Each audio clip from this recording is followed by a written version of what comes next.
What happened?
Yo.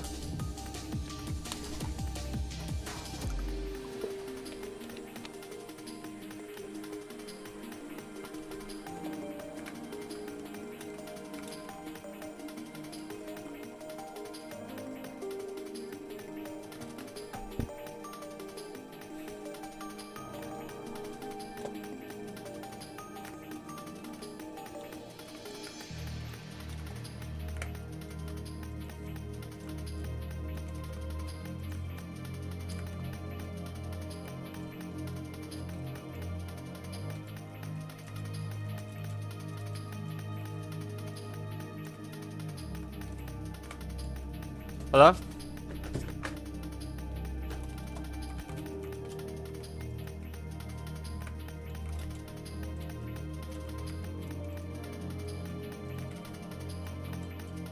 Oh, am I muted?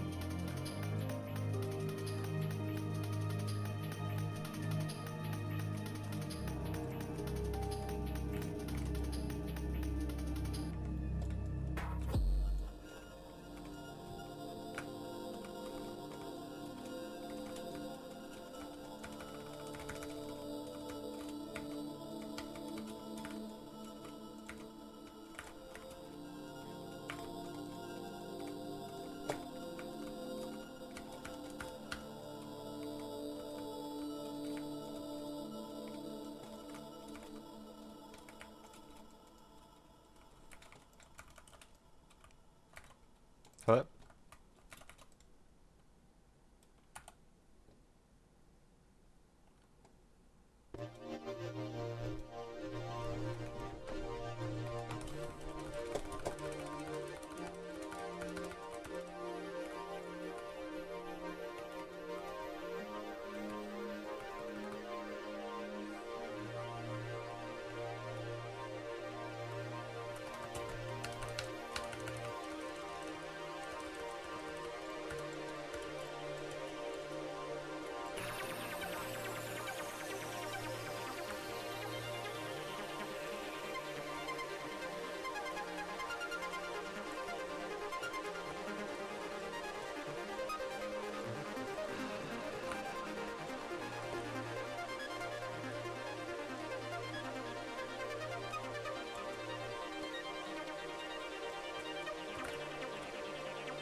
Hello?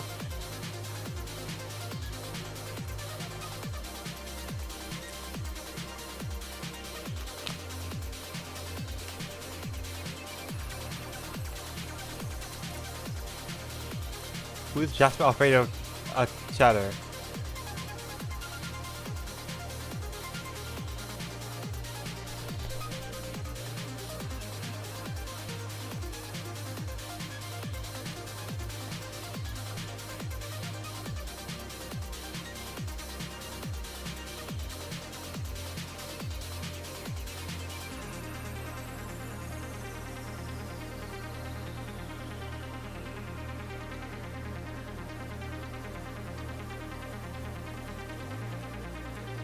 Good secret, bro.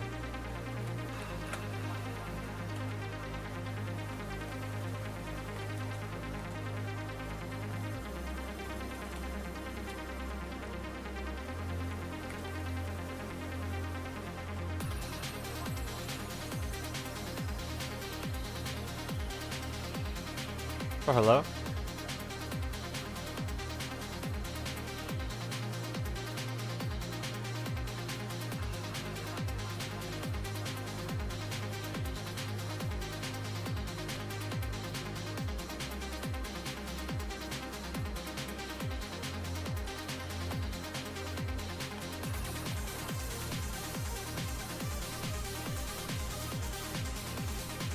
I'm not warmed up, and I look, you need to warm up.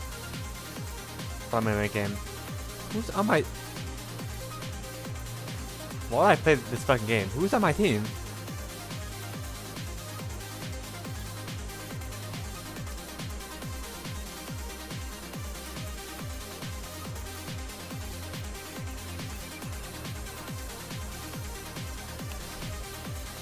Oh, James, I don't want you. Wow.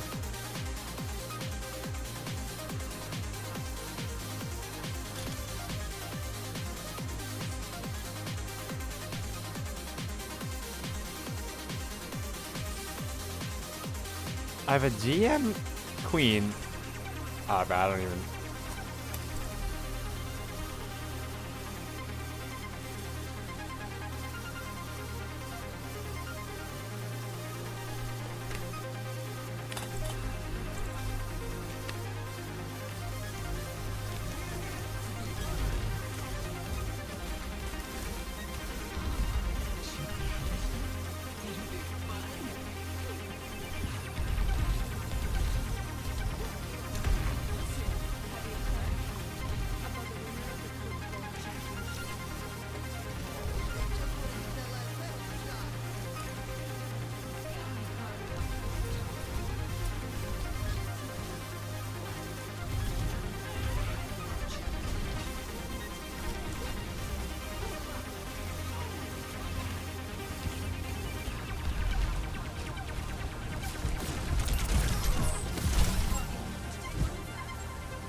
Dude, it couldn't have gotten worse. I was literally sitting here thinking, this match could not have gone worse so far.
Really?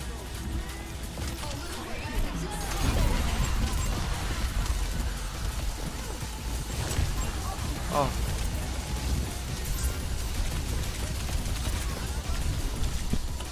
Oh, I love it when my tank just fucking dies to nothing. I love it. I love it. I love it. I love it. I love it. So good.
Well, I'm really...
Come on, James. Oh, we're left.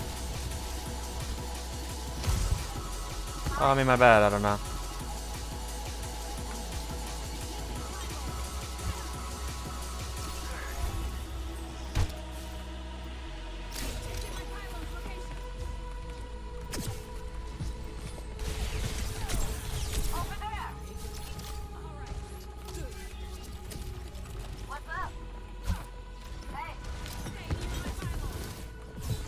We're all getting beat in 1 second.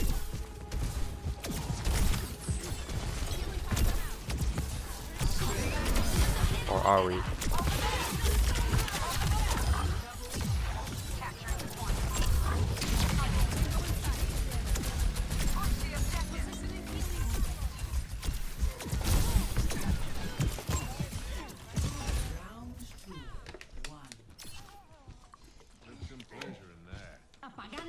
Score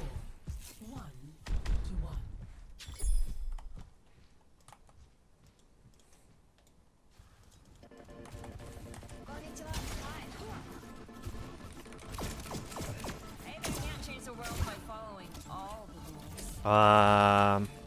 Should I go back Lucia? Fine. I'm playing a Lari on low frames. Well, not one dead, so it's like I'm doing nothing.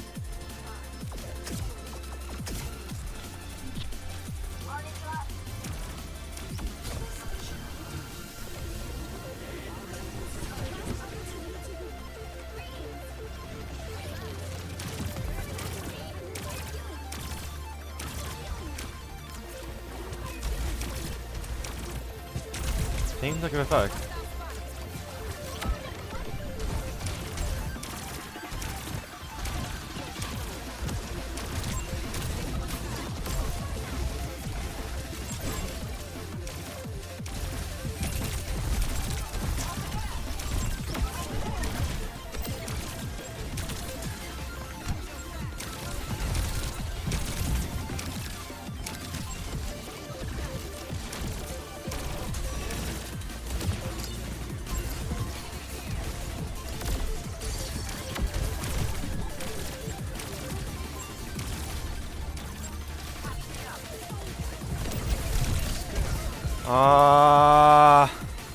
Push a fucking lane, dude.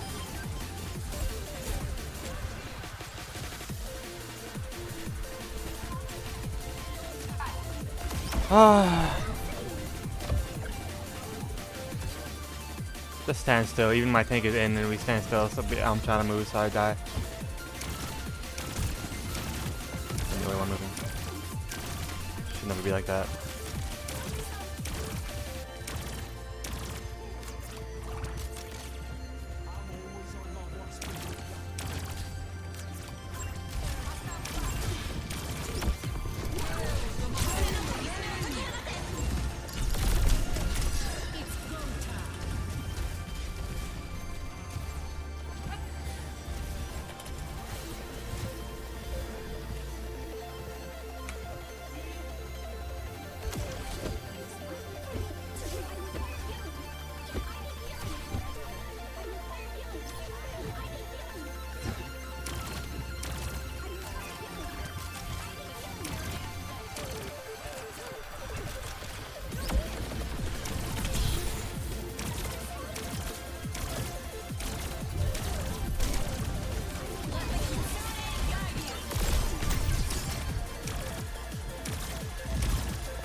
Oh, what? How are they playing me?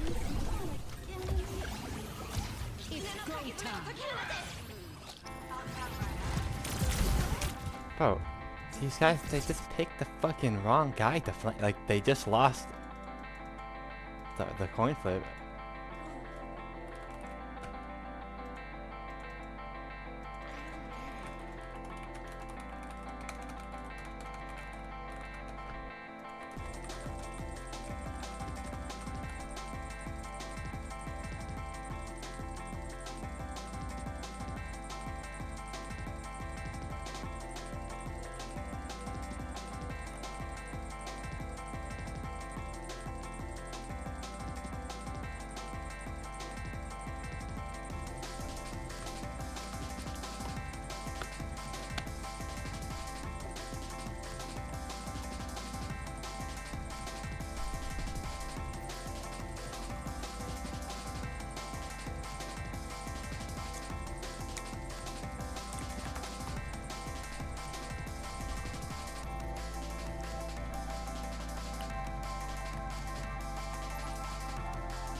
I don't know.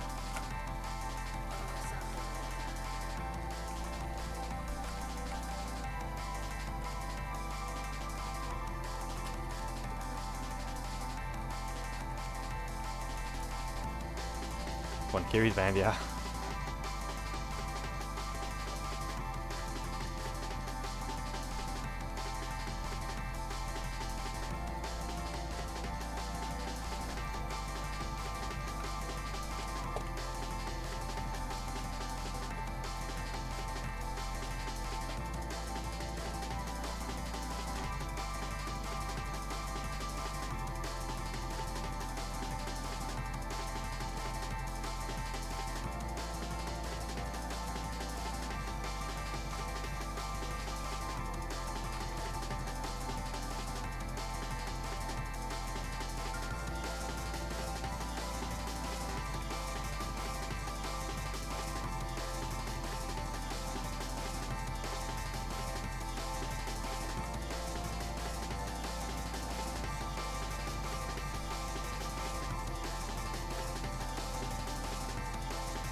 How am I against Binturong? That's fucking funny.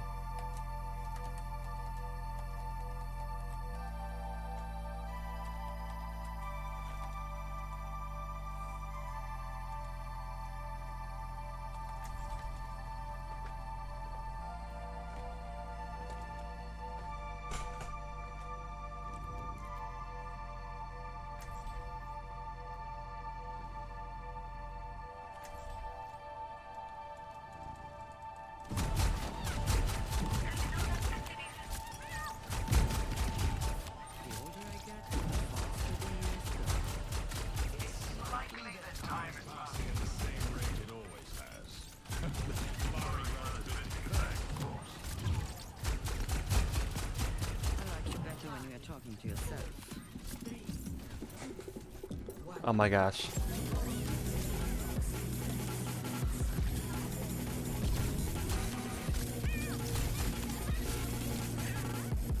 Bro, Cody fan raided me when I was playing, I'm sorry. It's not my fault. So thank you for the fucking raid though. GG. It's not my fault. Bro, thank you for the raid, bro.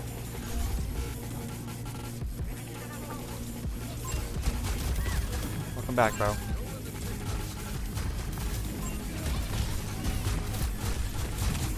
I can't imagine this is a very long stream out of me tonight, bro.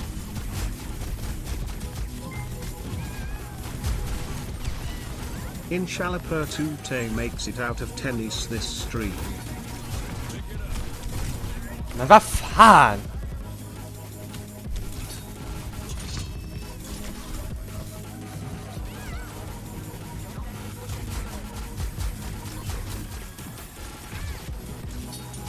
Bro, Anonymous, thank you for the fucking three rock stones, bro. I appreciate it.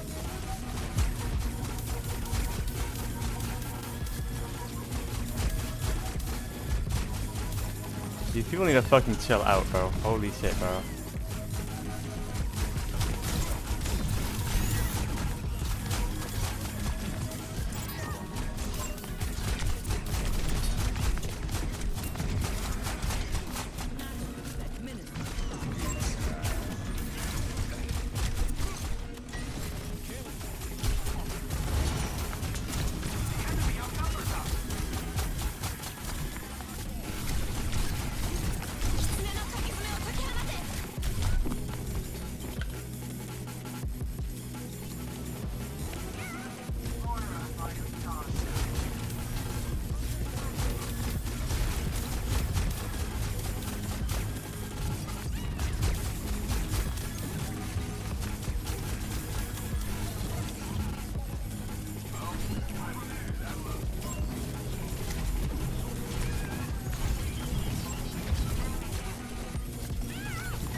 whoa, whoa, whoa, whoa. We did not need all that.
How do I get healed? How do I get healed? How do I get healed? Mercy throwing. GG.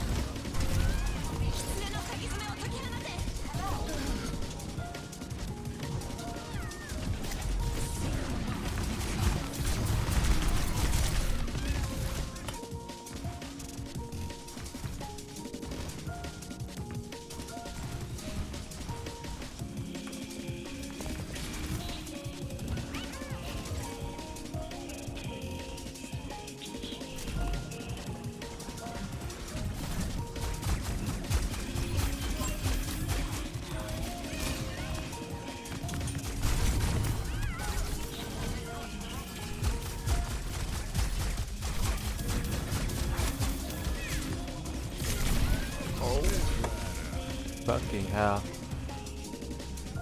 Take too long.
At what hour mark of the stream today do you think we'll get our first win?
Ana is fucking in. Why?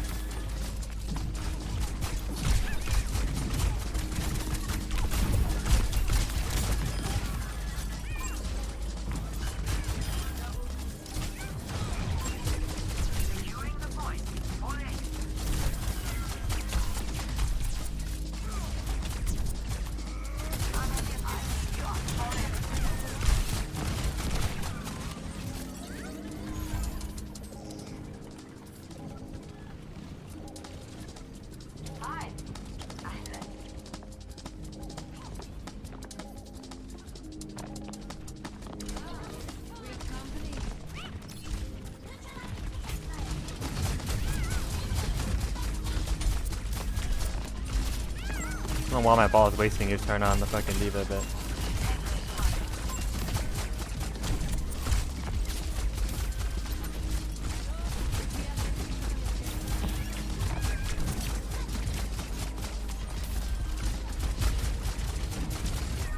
We gave the whole map for what?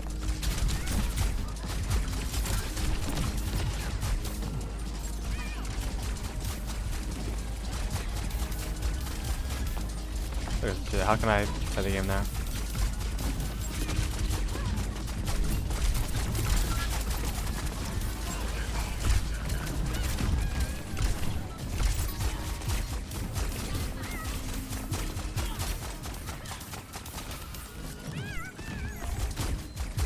Man, we played that like textbookingly wrong, bro.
$2,000, $3,000. Holy shit! You see that shit? Look at.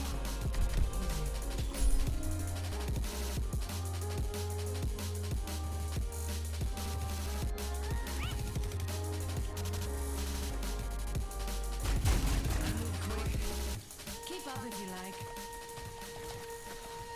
TAS fire.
Why would he ever grab onto me, bro?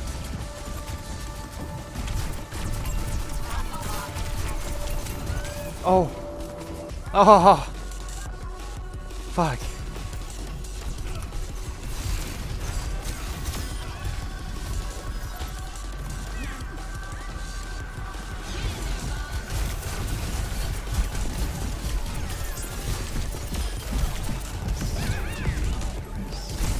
Fuck.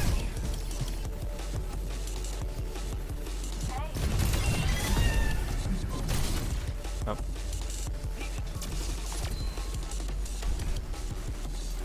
A win is a win.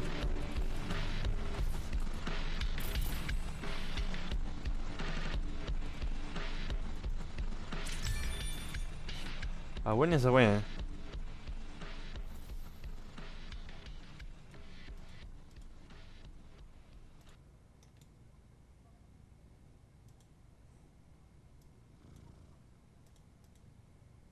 What did we learn? I learned that it doesn't matter how strong you are, and the least important part of an MMO dungeon is the amount of damage you do to a boss. It's about how good you look doing it.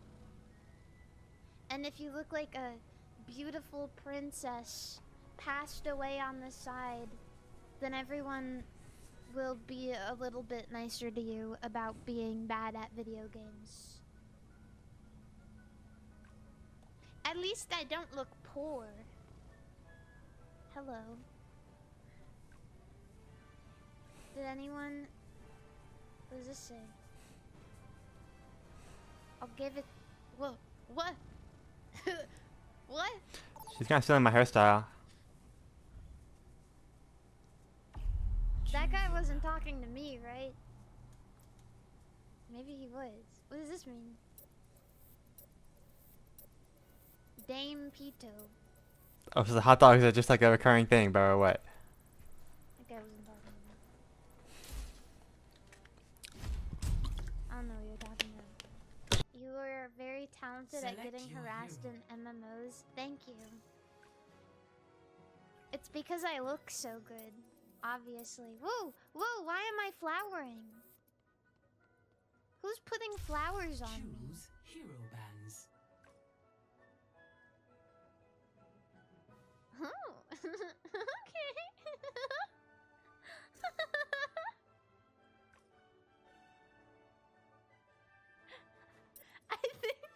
I think this person is flirting with me.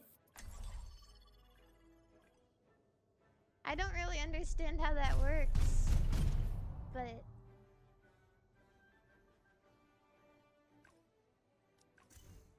this player is sending me in-game Arriving at flowers. Watchpoint Gibraltar.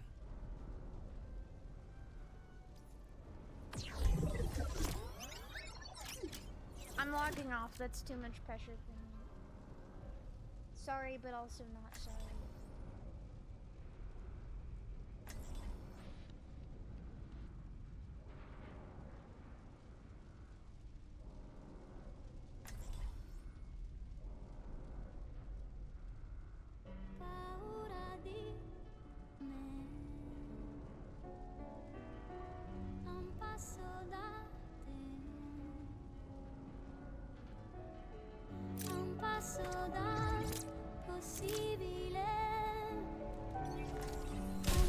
I will not leave a broken world behind. I've got a good feeling.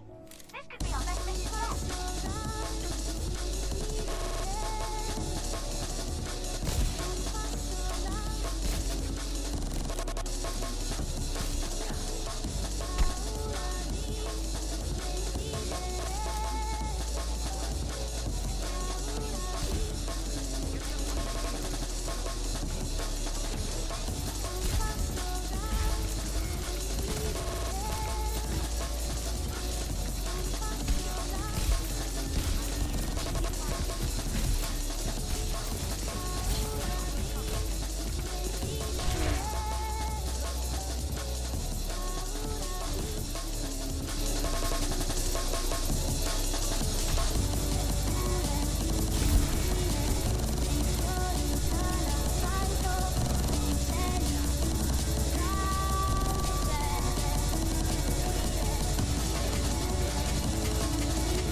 They really get the fucking point off that, bro? Like, the game is already over. They just won the first point of Gibraltar. So, what about that? Be staggered and shit.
Minor perk unlocked.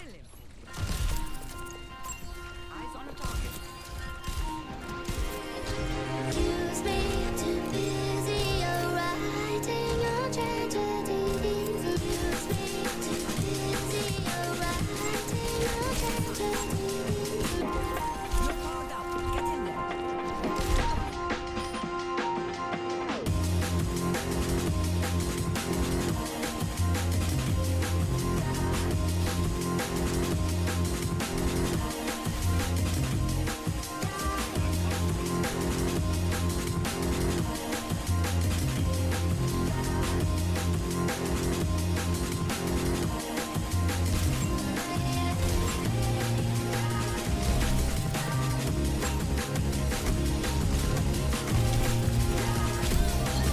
Bro, this RNG shit has to fucking stop.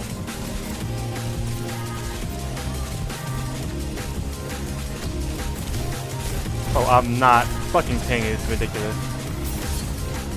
The ping is ridiculous. Ridiculous. I should have never got booped in.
Yet. 200 ping is not unplayable. It's like it's fake. The Koreans go to America and they fucking win it on 200 ping, and it's always been like that.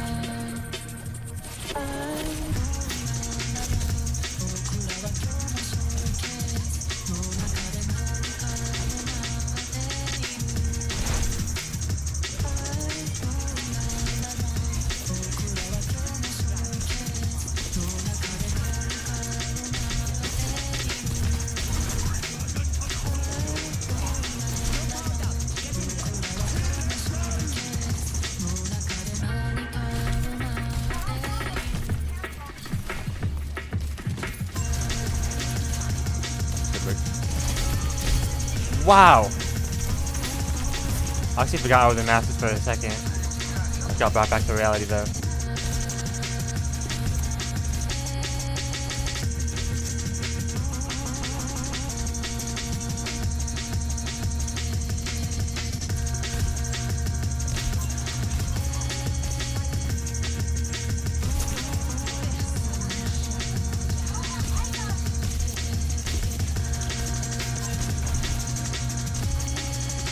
I still believe 200 ping. The 200 ping is hard. 200 ping is unplayable. But that was the primal. But the reason why it's unplayable is not because the ping is unplayable, but because psychologically it fucks you up. But once you break that barrier, like it's like fine. But psychological is still real, you know?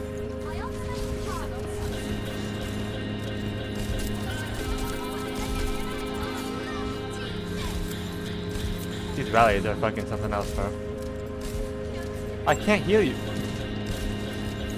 Oh, I could heal you a second ago.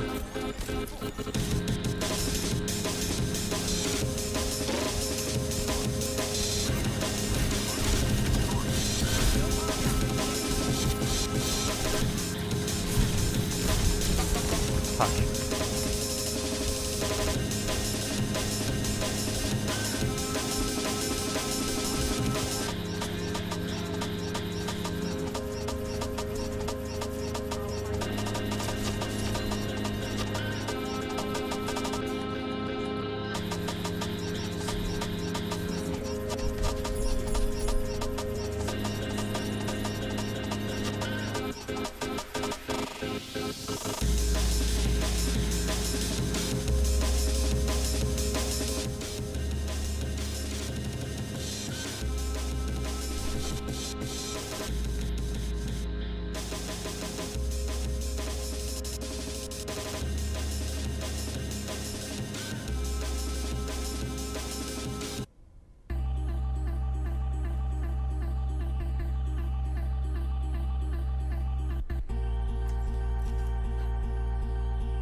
I need healing.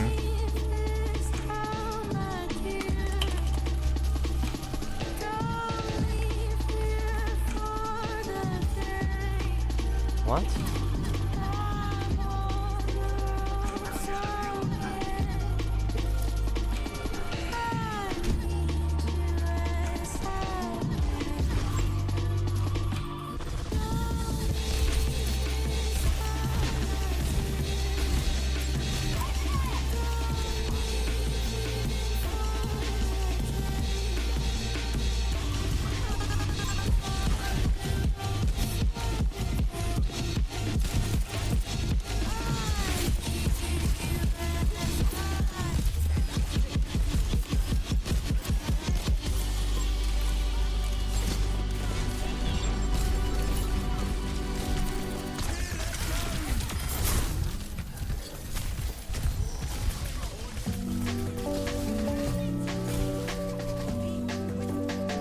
Go on, lads.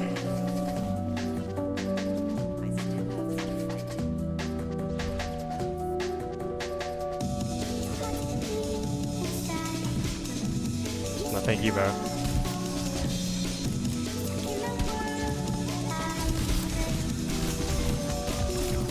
This song is legit like my favorite song right now.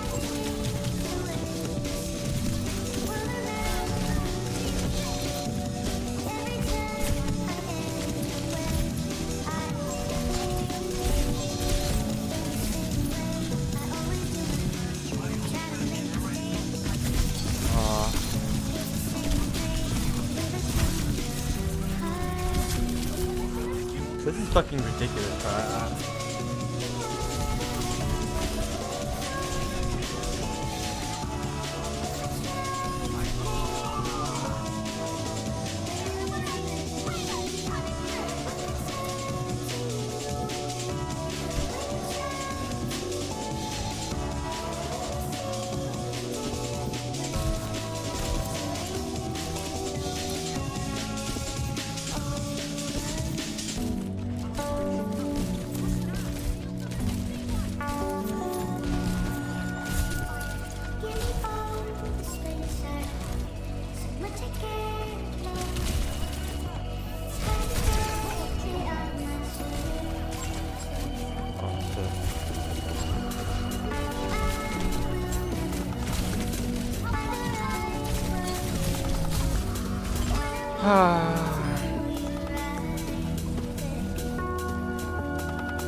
World record death.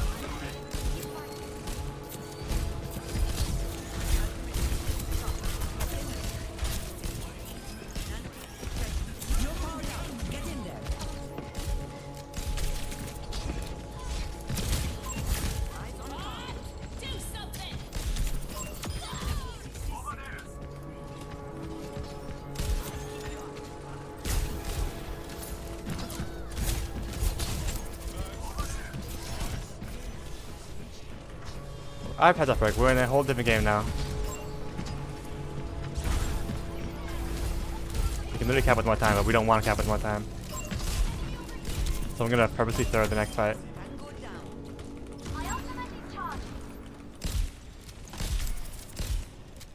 Oh, no headshot.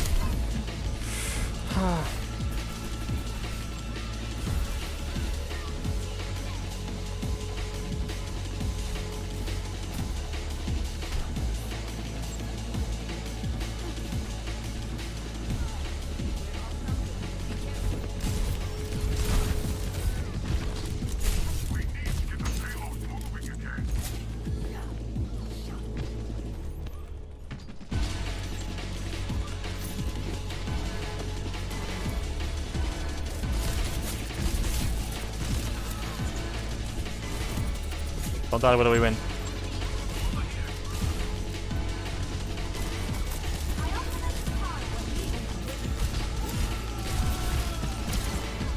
It's impossible. I'll never do. That sleep in my entire competitive career will never hit.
Now, do you know this round?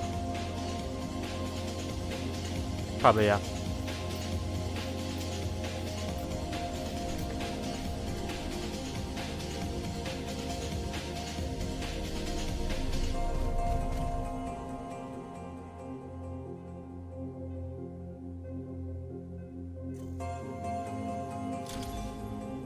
Now arriving at Lijiang Tower.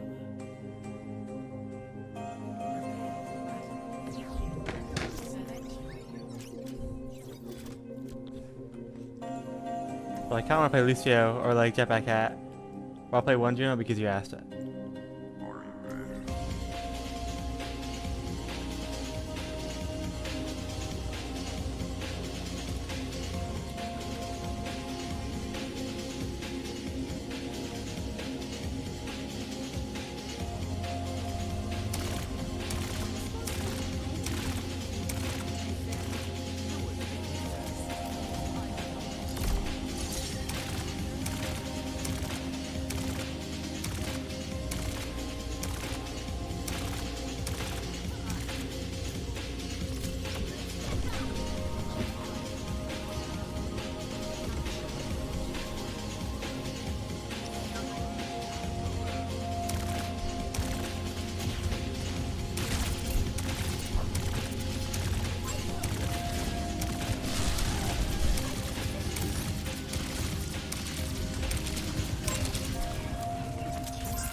People don't die. 3, 2, 1.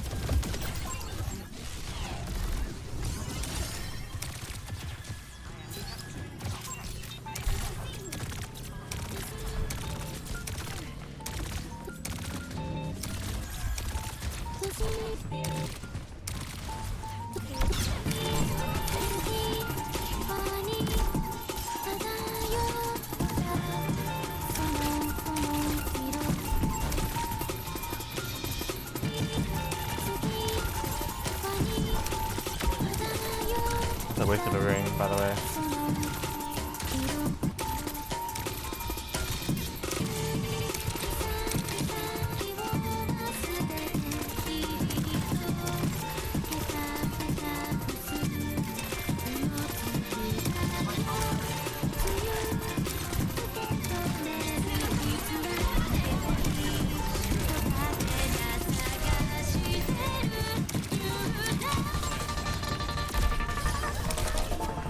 What's on the point? What the fuck?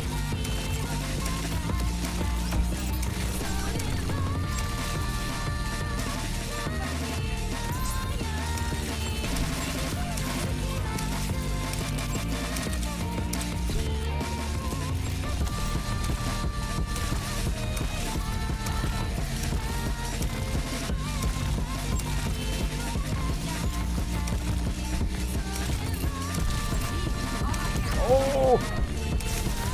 No fucking way, I'm... Wow. Music's too loud.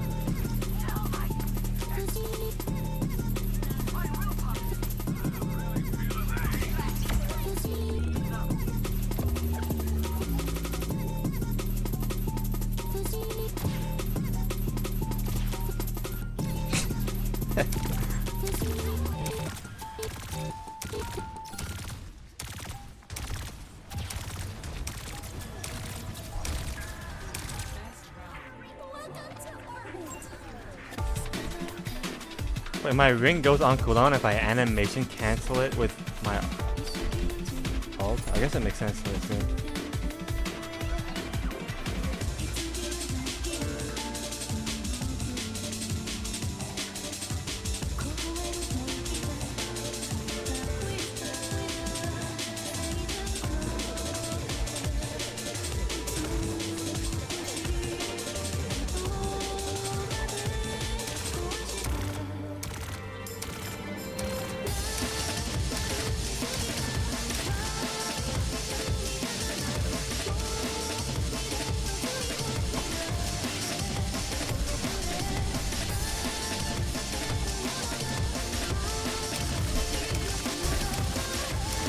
All the bad rings.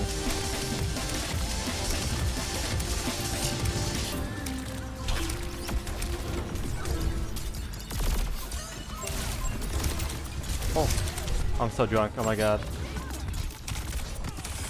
Oh my god. Wow, we should all be dead. I was walking through a wall.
God, you know I'm ping is kind of strange.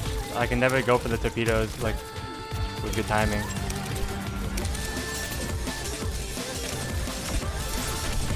Kind of sucks though. Bang! Like,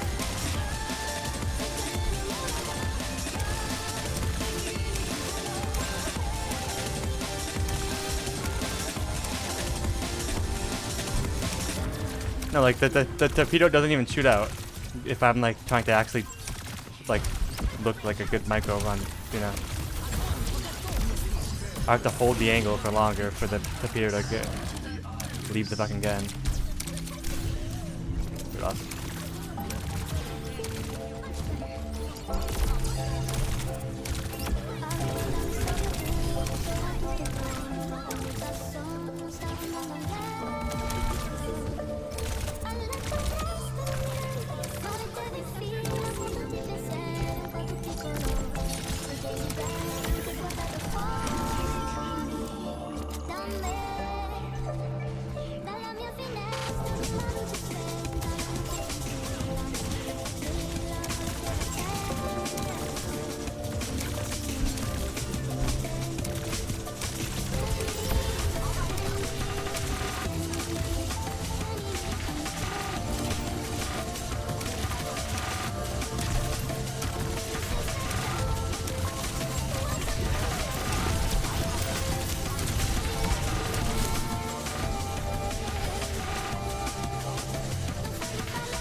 Thank you, bro. Should I make food now?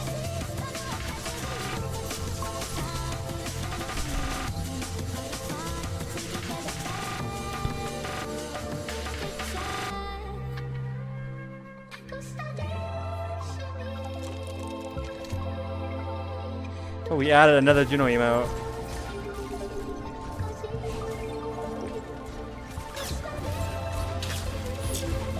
Yeah, be grateful with what you have.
I need to make food because I have a fucking banger video queued up that we have to watch.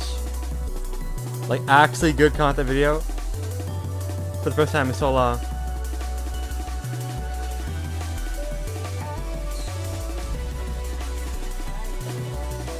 So you guys are gonna love it.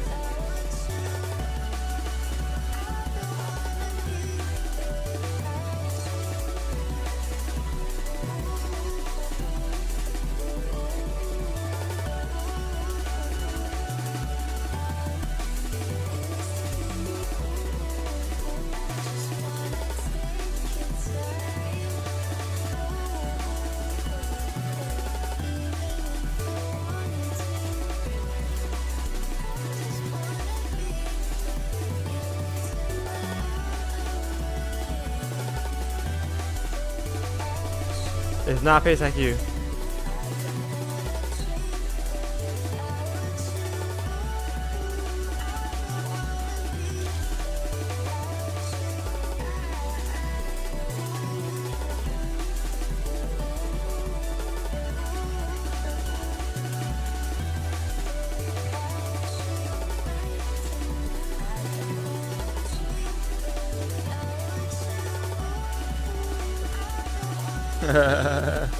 What the fuck?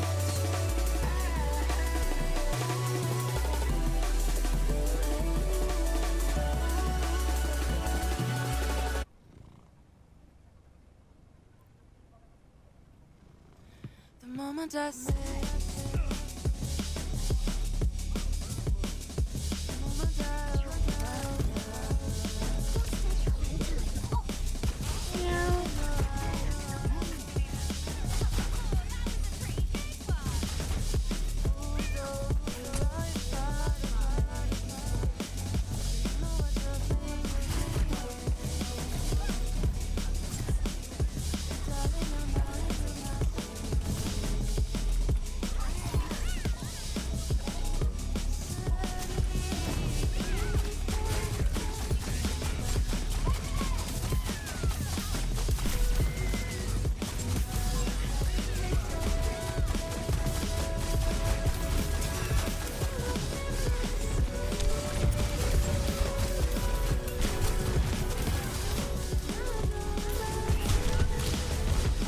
Fucking ow.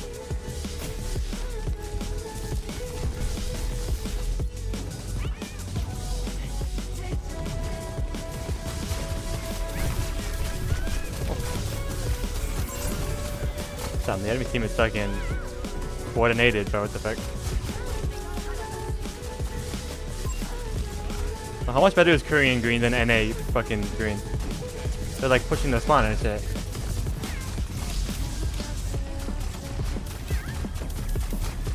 I've never seen an NA greener ever leave the cart in any situation, no matter what.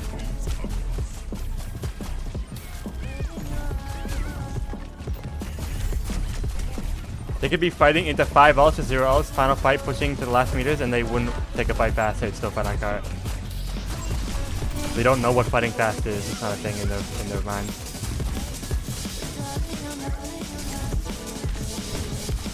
I'm being generous when I say green, by the way. It's also a GM. It's the same thing in GM.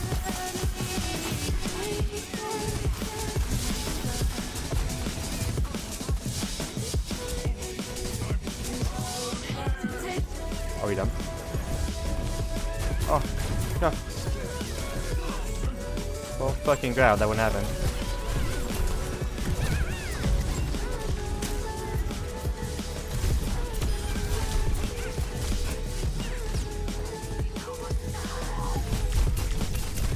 I thought I was gonna leave.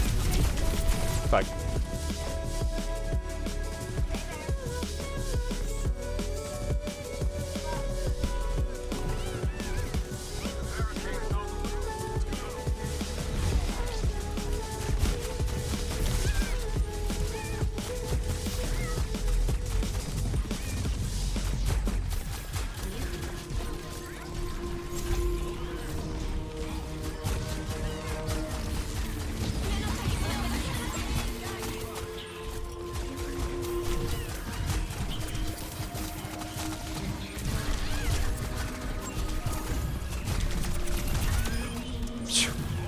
Wow.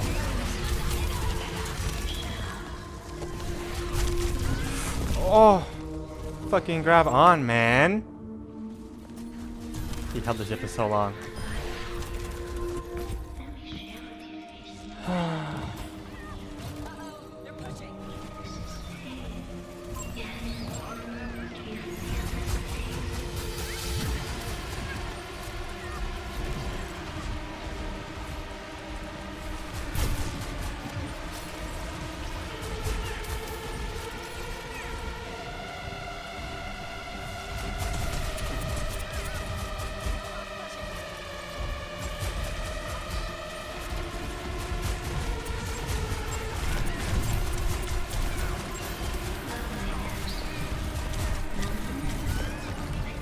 So I feel like they're just like better than we are.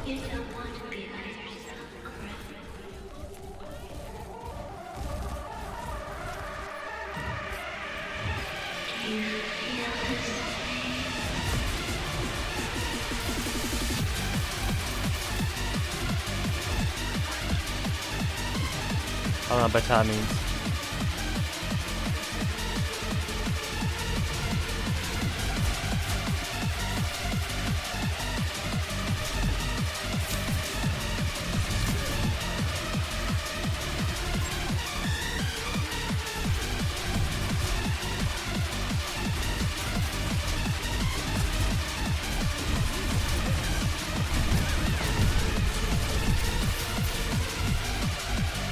What? What is he mad about?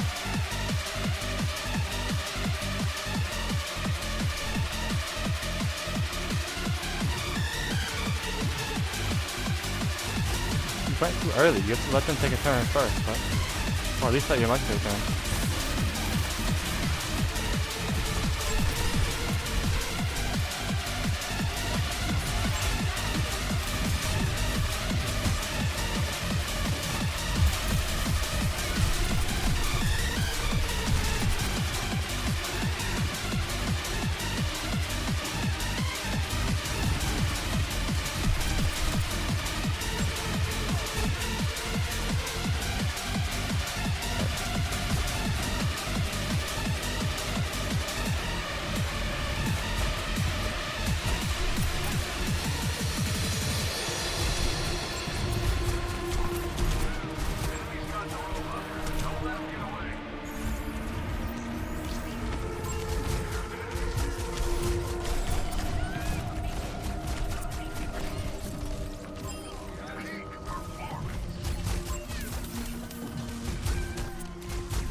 Bro, they're not human.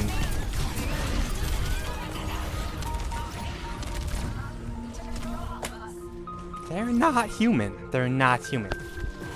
It would never cross my mind to like.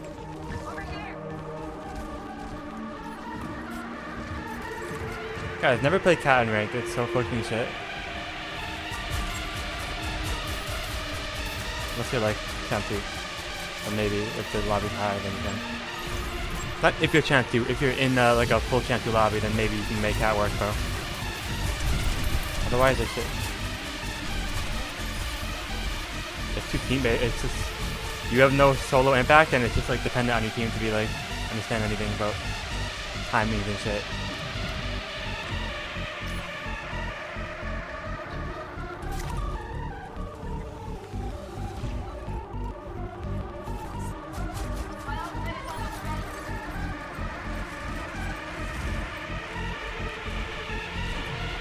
Doesn't want to ever go take the thing.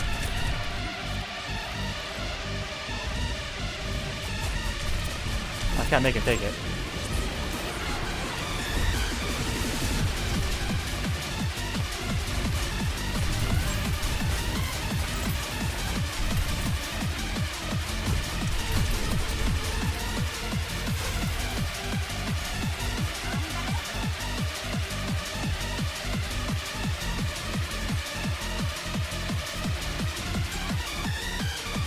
Or just fucking don't.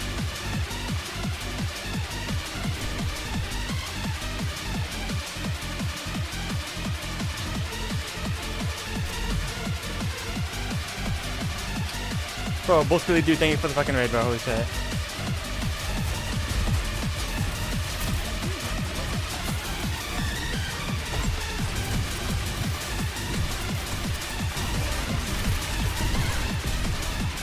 Damn, the fucking bubble.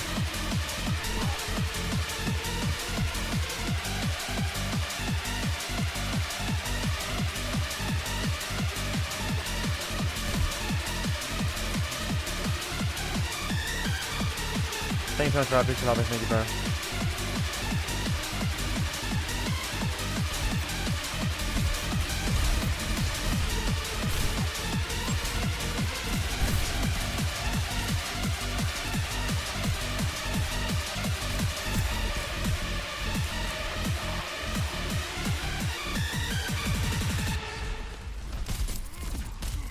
Wait, will they go positive this fight? Is like what everyone's waiting to see.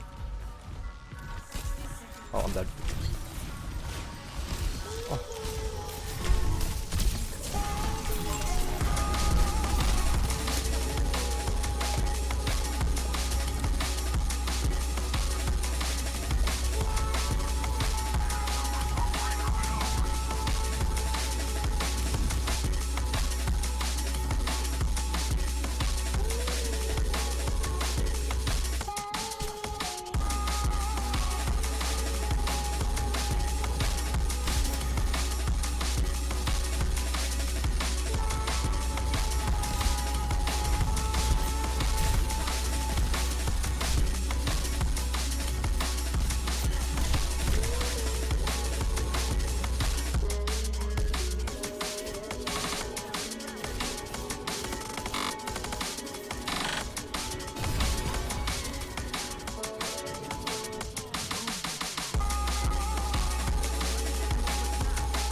He took my character, but his name is literally fucking Juno, and he only plays Juno.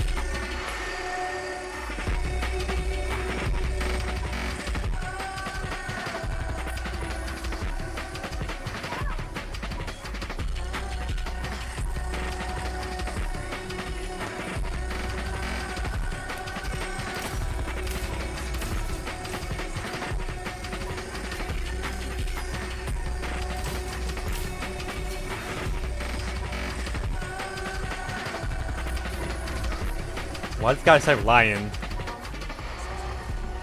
He said lion.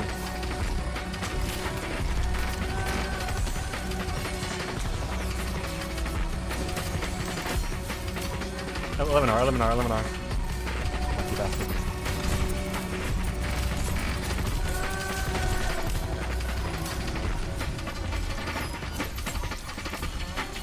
Fuck. Oh, I'm sorry. It's so predictable. Ah, it's so.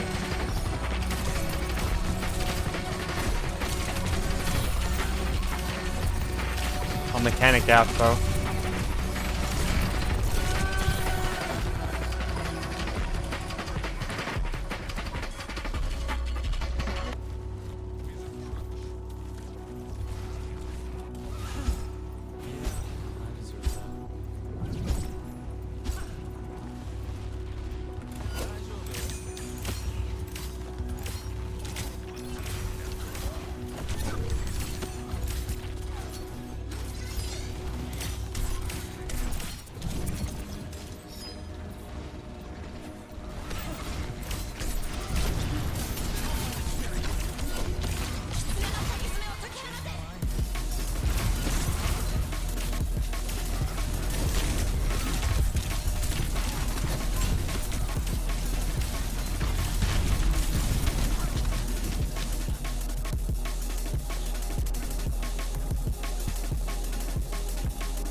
EMP3, 2.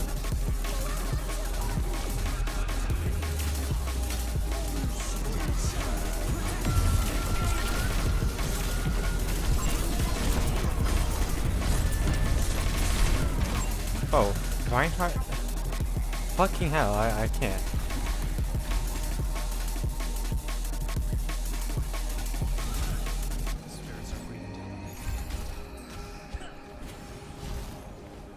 If I want to win, I'd go like that, but I'm practicing my characters, so I'm not doing that.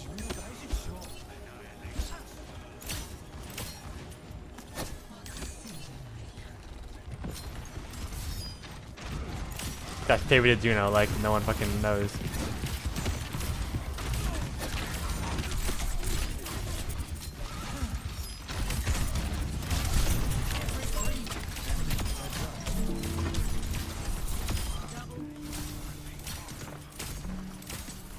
I have to learn I didn't say you could leave in Korean, so I can say the voice line every time I hit the pain in Korea.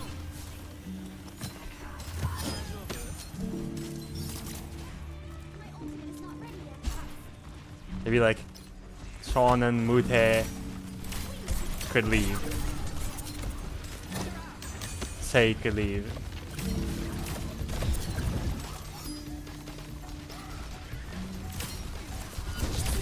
Something like that, bro.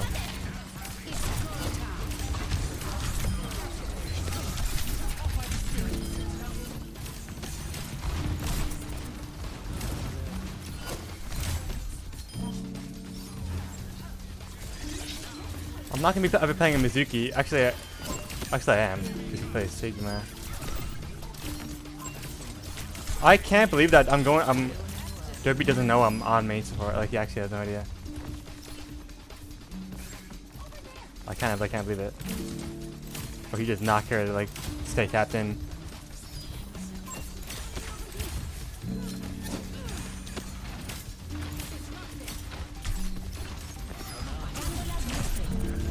so fucking early. It's a disgrace of that player. I would have LOS'd it and we would have been fine, but he just went so early, didn't I?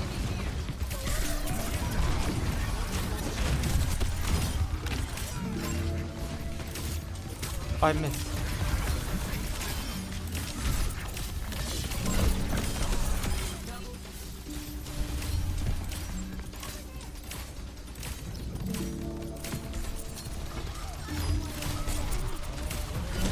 Oh, I'm dead.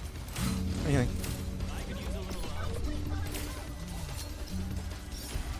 Did they shatter?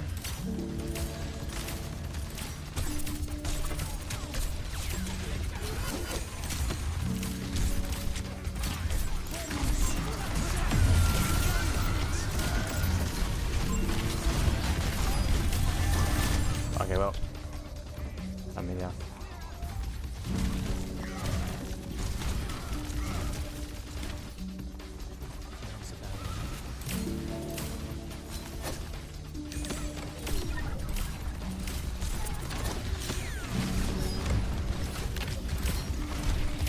Oh, I'm dead.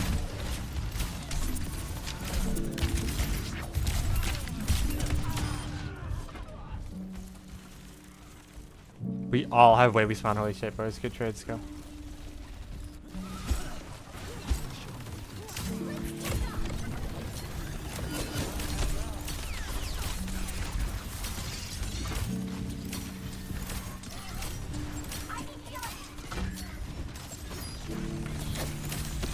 We're so fucking slow. Oh my god.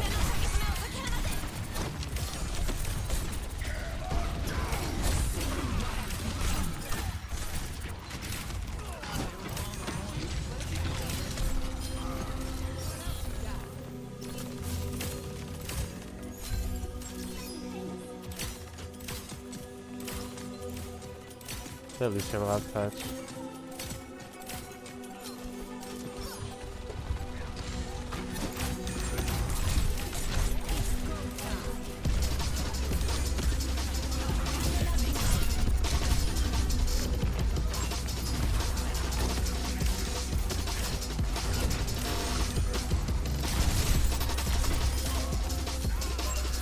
Am I around DC or what? Or is that?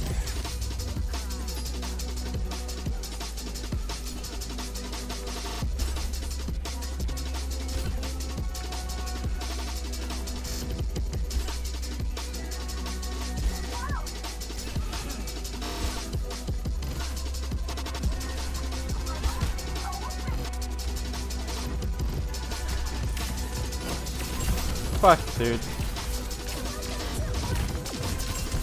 What the fuck? It's the worst part of all time. And I'm missing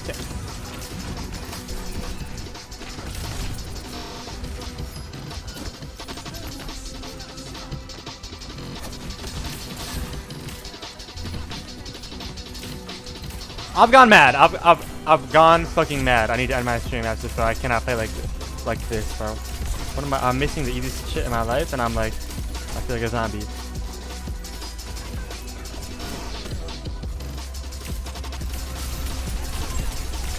Like that's more fucking like it.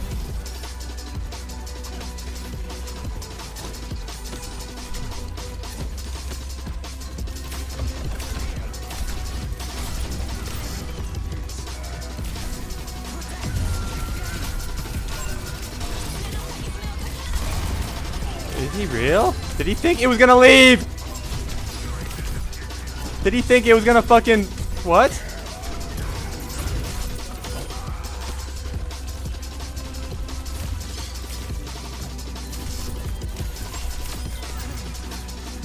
He was trying to break it.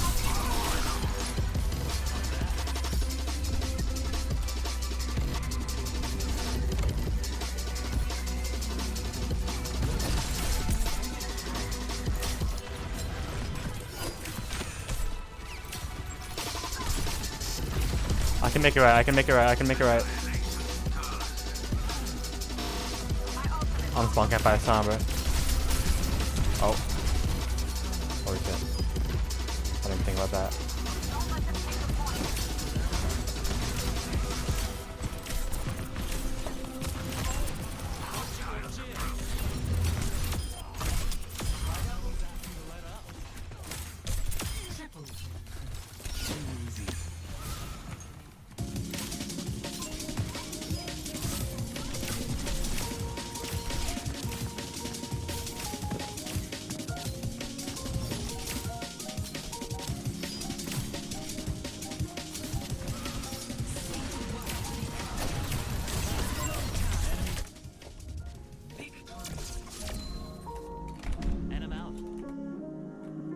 Okay, that like round was the first round of Overwatch I've like tried and ranked in like 4 days, bro.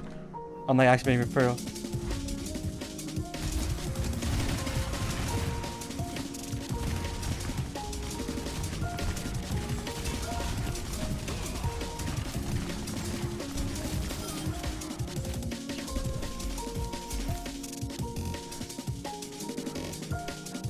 Do you honestly think you're fucking funny? That's me my new like voice line, bro.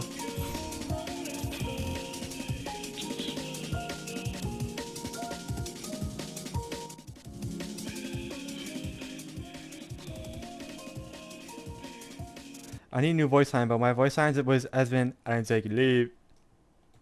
And then but this one time, like it was last season, bro. It was season 8. We had Tread coaching us, right? Like he was like helping us out, and he like went in the call one time, and he was reporting on like Team Canada scrims, right? And Tread is very British, and he went, Team Canada is losing to randoms. 'Cause Canada was like losing to fucking like Ecuador or some shit. I don't know what the background behind it was, but then, but we were just spamming that shit in fucking for like a month. Team Canada's losing to randoms. But I need a new one, bro. We use up the last two too much. Bro, I need a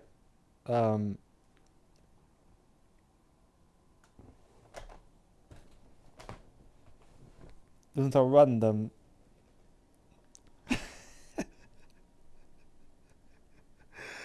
Should I make food or should I just?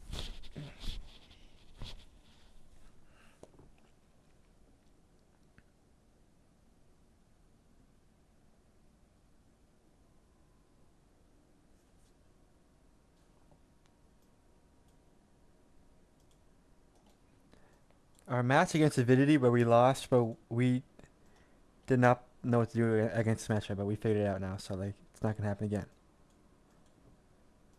It's not gonna happen again.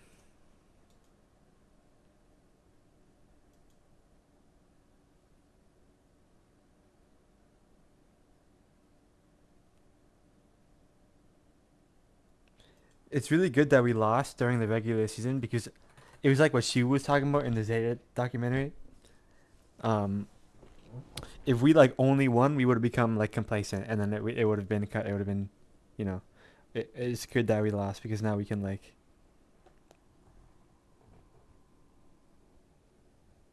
you know, it's the real thing.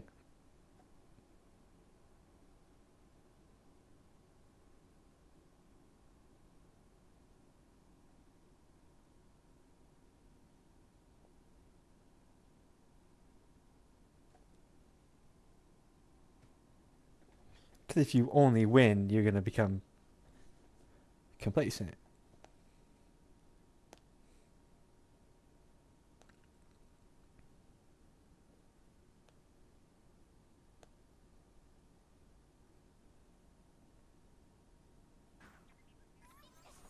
What the fuck was that?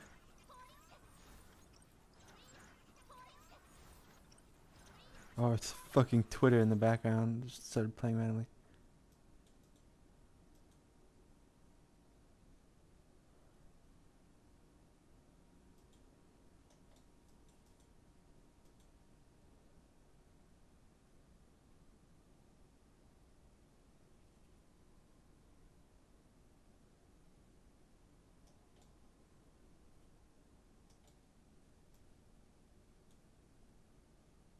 I'll make some food. It'll take like I just gotta put it in the microwave for like a minute.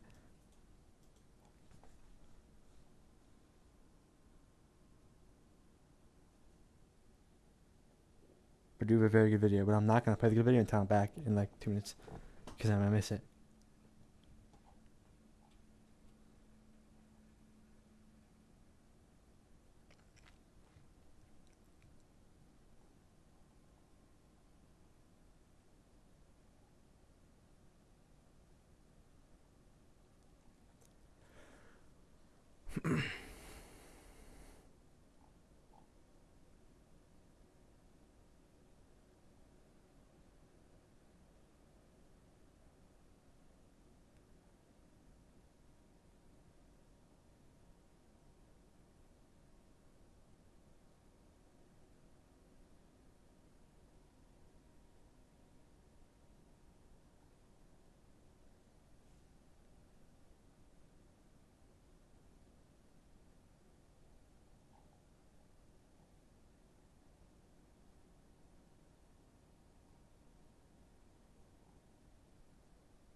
are like hinge matches. The more I learn, the less I want to know. From a player getting suspended for having a foot fetish, to a player leaving their roster to join a terrorist organization, to becoming basically a pop the balloon YouTube channel, Overwatch teams seem to still be getting worse. And this right now is the very first time this team has ever come first place in anything. The Philadelphia Fusion, later known as the Seoul Infernal, were one of the most successful organizations in the history of Overwatch esports, but could never quite go the distance. They had one of the most famous players in Overwatch history for almost their entire life, and yet they kept him banished under the cruel regime of Sato. Anyways, the Fusion were one of the very few teams that kept some semblance of continuity throughout their existence. They even had a player on their roster in the first season around in the last season, and many players lasted up to 3 years, including EQO, Sato, Carpe, Poco, and Boombox. They also had the most international team in the first season, including 12 players from 10 different countries. The United States visa office was positively licking their chops when they saw how many adult babies they could reject at customs, and this team constantly suffered from visa issues, causing them to skip their preseason matches entirely. But you should be licking your chops for this video's sponsor, Exit Lag. If you ever watched Overwatch League and wondered how these guys are playing on servers across the world with zero lag, this is part of the answer. Exit Lag optimizes your connection in real time, cuts your ping, and stabilizes your game so you're not dropping packets mid-fight. Exit Lag uses smart technology to give you the best connection possible, no matter what game you're playing or where you're playing it from. It works on over 4,000 games, and it's so simple that even Gaming for Hope could set it up. You just click one button and you get all these benefits. Surely this will give you better odds of winning a championship than the Philadelphia Fusion. Right now they've got 50% off the annual plan plus 90 days free, so you can try and share extra keys with your squad. If you've ever wanted to support the channel while also supporting yourself, click the link in the description or scan the QR code on the screen. It truly is the best way to help me continue doing this. Anyways, their disqualification from preseason was the furthest from second place they ever got, as it seems the universe corrected itself to try to get them back home every time. That led to them finishing 6-4 in the first stage and continually improving, ultimately finishing 6th during the regular season and even narrowly finishing 2nd in the stage 2 playoffs. Among the standouts for the team was Poco, best known for his diva bombs that had perfect angles and would catch even the pros by surprise. Legends say that he would sit in the practice range all day and night working on these bombs using advanced trigonometry for an ult that is usually useless. They also had Snillo, best known for his outstanding tracer and disappearing in the middle of the offseason to go farm mushrooms in the forests of Sweden with his grandmother. I am not kidding, this guy hasn't been heard from in over 6 years. I hope bro is good. EQO was a relative unknown before the season and surprised many with his Genji and general adaptability. During the season though, he would fall into controversy following a racist gesture he did on stream where he stretched out his eyes, saying continually that he is Asian. In response, he was fined and donated to the Anti-Defamation League and had his streaming privileges taken away like he was 10 years old. It's so weird that a Colombian guy would be racist like this for no reason. It's ironic because Carpe, the Korean, was of course an MVP candidate and by far the best player on the team, carrying his ass for the whole year. He would also consistently roll with the most dangerous 3-stack ever put together with Jonak and Prophet, the other 2 best players in the league this season, positively terrorizing American Overwatch. I remember I played against Otto, the Shanghai Dragons player, one time, and I realized in that moment that I was not going to make it. He also hit what is still the nastiest player I've ever seen in the history of Overwatch this season, and I have to appreciate it every time I see it. But it looks like the Boston Uprising are too busy trying to take the point. That's the Widow Duel 1. Again, Philadelphia Fusion always going to come out on top. Striker though lands a big triple on the barrage there. The Graviton helping. Both supports are caught together. That's what they needed, but Carpe strikes in again. Striking down. Kelly's also being removed. Carpe, what are you doing? This is unbelievable. He turns around and gets on the point. EQO follows it up. How have they redone this? Before the league began, they did a thorough investigation into every player to see if there was anything that violated league rules. Well, before they had any guaranteed contracts, players still wanted to make money off their skills, and many turned to account boosting. The greatest offender was Philadelphia Fusion's tank player, Sato, who was suspended for 30 games out of the 40-game season after he had already packed up his whole life and moved to the greatest city on earth, Burbank, California. Truly, the jewel of the valley. He did manage to come back before the season ended, taking Fraggy's spot and still being an above serviceable player heading into the playoffs, with the Fusion finishing with their best record of the year in Stage 4 at 7-3. They really hit their stride with the strange playoffs meta, where Hanzo and Mercy were randomly must picks and the flex support player would switch to Roadhog sometimes. They would defeat the Boston Uprising and the New York Excelsior en route to the grand finals, where they would face the white-hot London Spitfire led by the aforementioned Prophet, who grabbed the Fusion's neck and spat on them for 2 straight hours, defeating the Fusion 2-0. It was still a great showing for the team, as they were underdogs in every series they played in, but it is a rough end to an otherwise great year. Regardless, there was only one way to go from here. The next season, the roster stayed largely consistent, adding Elk, who can deadlift 400 pounds, and acquiring Kib in exchange for Fraggy, which turned out to be a very lateral move. They almost signed Sparkle, one of the best players in Overwatch history, but they once again came in second, losing him to the Paris Eternal. They also lost Hotba, who was getting passed around teams like a sorority sweetheart. The Fusion struggled this season a lot, with only Carpe having consistent performances, and the team only ended up in 10th place, though they did almost finish second in the Stage 1 playoffs.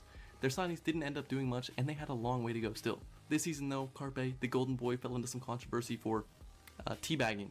It was called in-game sexual assault. Woke 1.0 was a different time. EQO couldn't let his brother-in-arms be alone in controversy as fans discovered that his wrist injury corresponded with the appearances of women's feet on the Overwatch League broadcast. He consistently played worse when the female analysts wore sandals, insinuating that he was positively stroking his shit with Israeli couscous when he saw some exposed toes. You really gotta keep this stuff in check, man. For this, they decided to drop him for 8 days before re-signing him.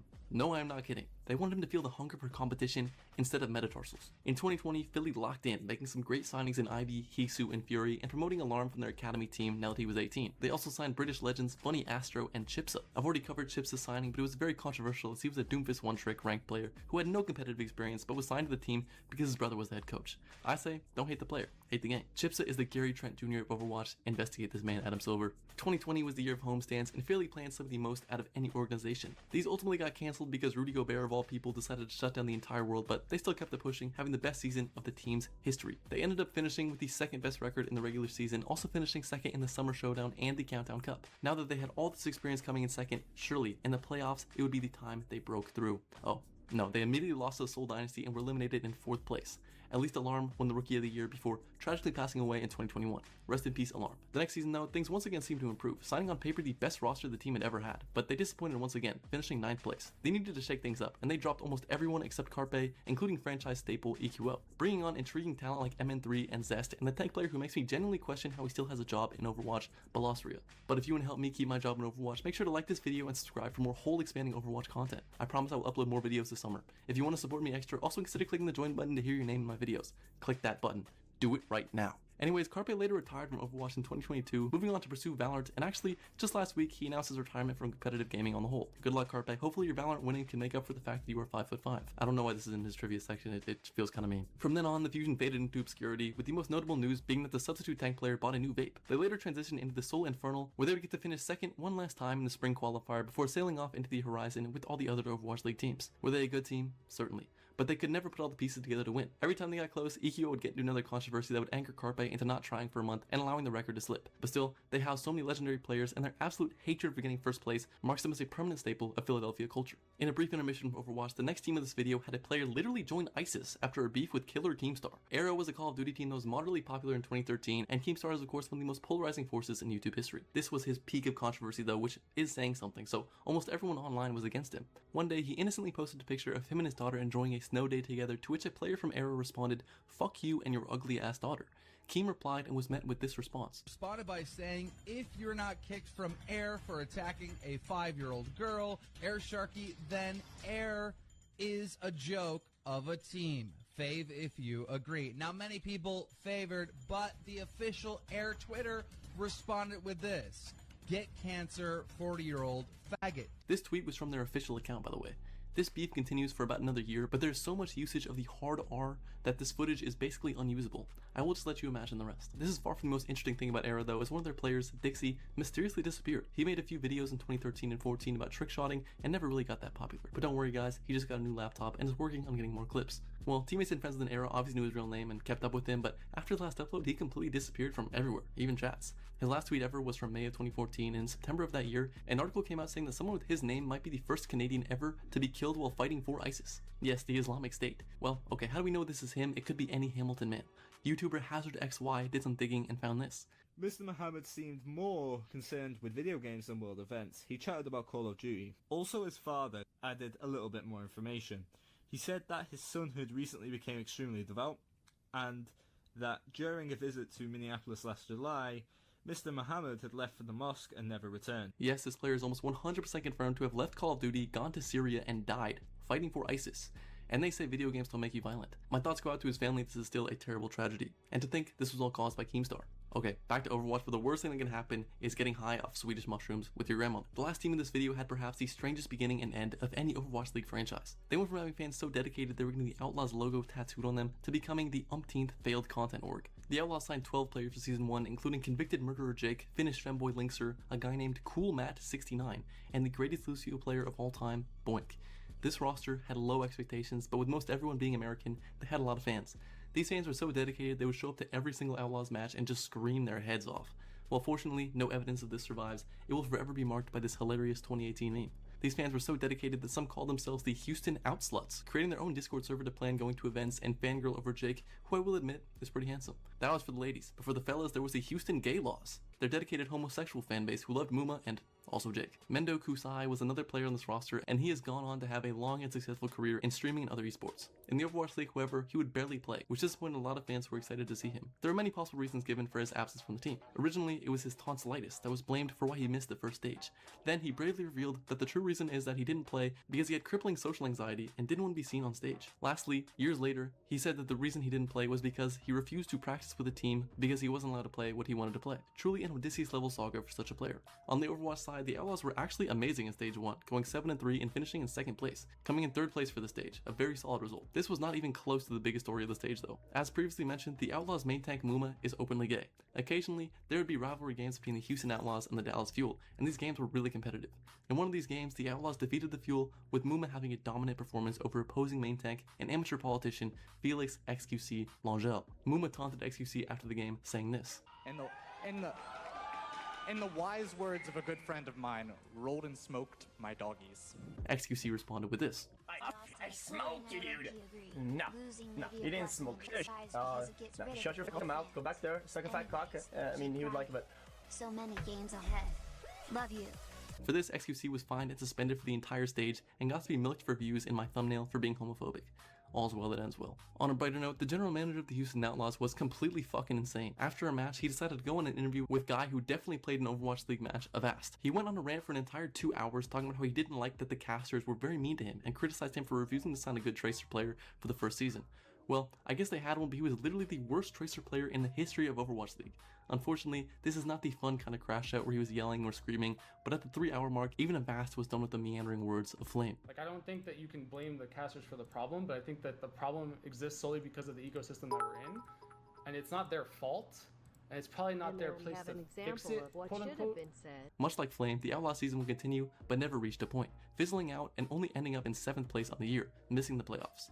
The following season, they had a lot of moves to make, namely, finding a Tracer player and hopefully a good main support. They traded up-and-coming tank player Smurf for San Francisco Shock DPS Dante, who would go on to become a franchise staple. That was about it for their roster changes, but they did change their team slogan to hashtag Texas Hard, prompting Kotaku to write an article headlined, Overwatch League team slogan, Texas Hard, deflated by boner jokes.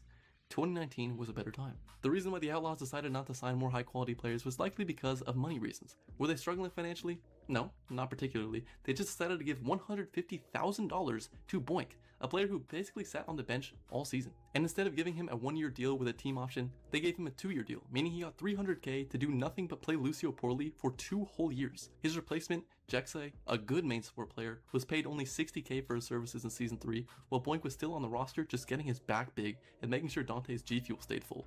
Dante even said that Boink didn't log onto the game after the halfway point of the year. Fantastic scenes. This all came together to land the Outlaws in 16th place with a 9-19 record.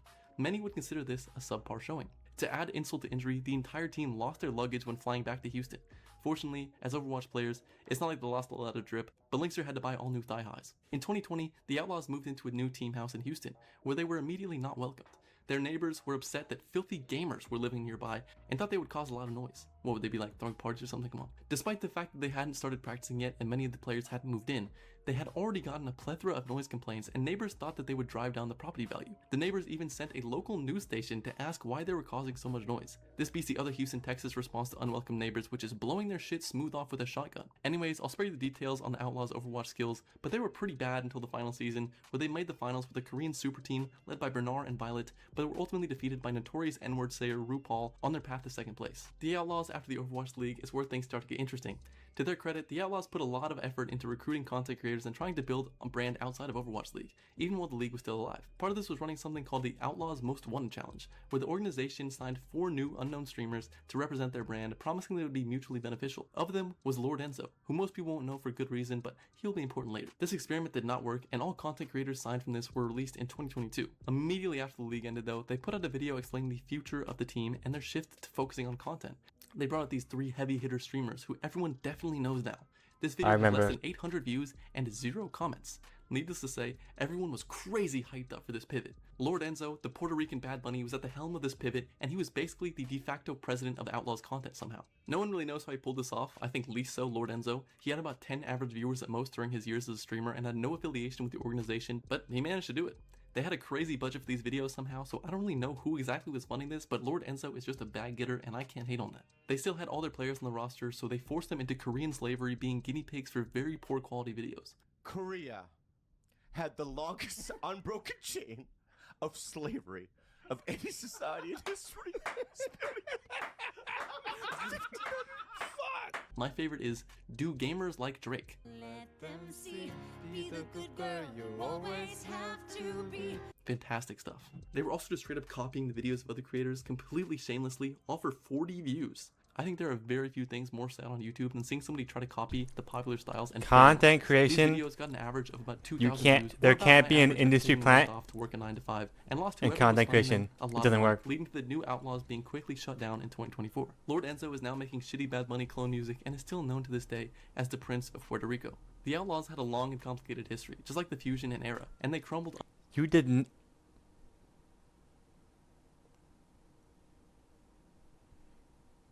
You did not just say Jimmy Donaldson, aka Mr. Beast. You did not just fucking say that. Mr. Beast is what the plants copy. But do you not know what I mean by industry plant? Bro, Sigma Chungus Tua. What the fuck do you know about Mr. Beast except that he's unthinkably popular and famous?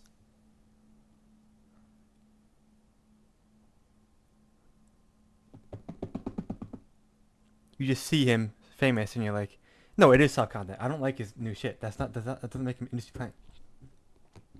Intro reviews? Okay, God, I've said this on my stream a few times before. Like, this is not supposed to be an area of like fucking... I've been subbed to Mr. Beast since he had On Fucking My Life, All That I Know and Love.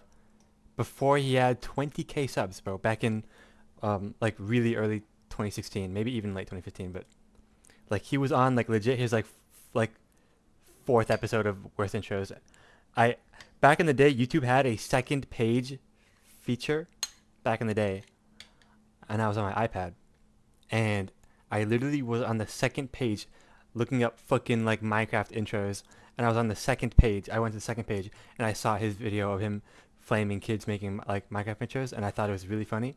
He literally had like 15k subs at the time, so I watched him over time grow. You just called him an industry plant when he's the opposite of an industry plant.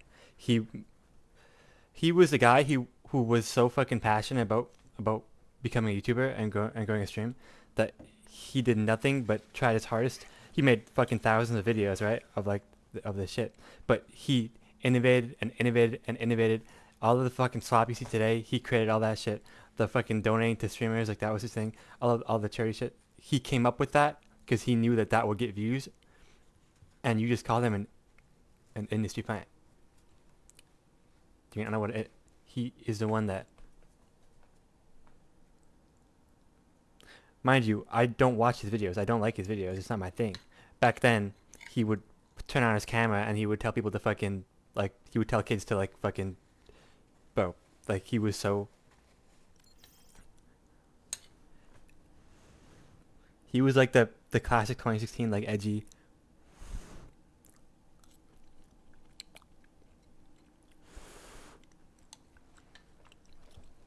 Turning on his camera and like counting to fucking 300,000. No one's done that for. He did it because he was like, this shit is unique, innovative, and it'll probably get views. He cares so much about getting views. He is not an industry plant, I'd have to say, because I gotta see him. Bro, I can't lie. I'm not trying to make this about me, but think about what it does to how it impressions an 11-year-old. He was my favorite YouTuber when he was a nobody. He had like, 20k subs, right?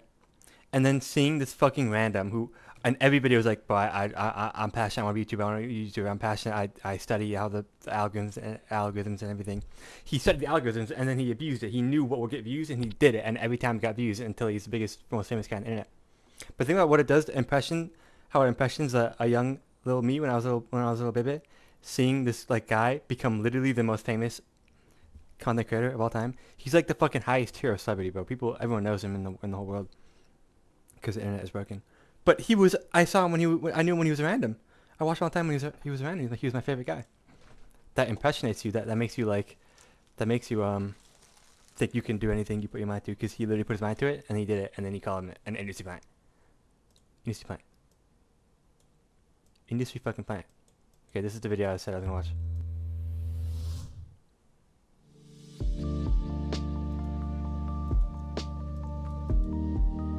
This was a video.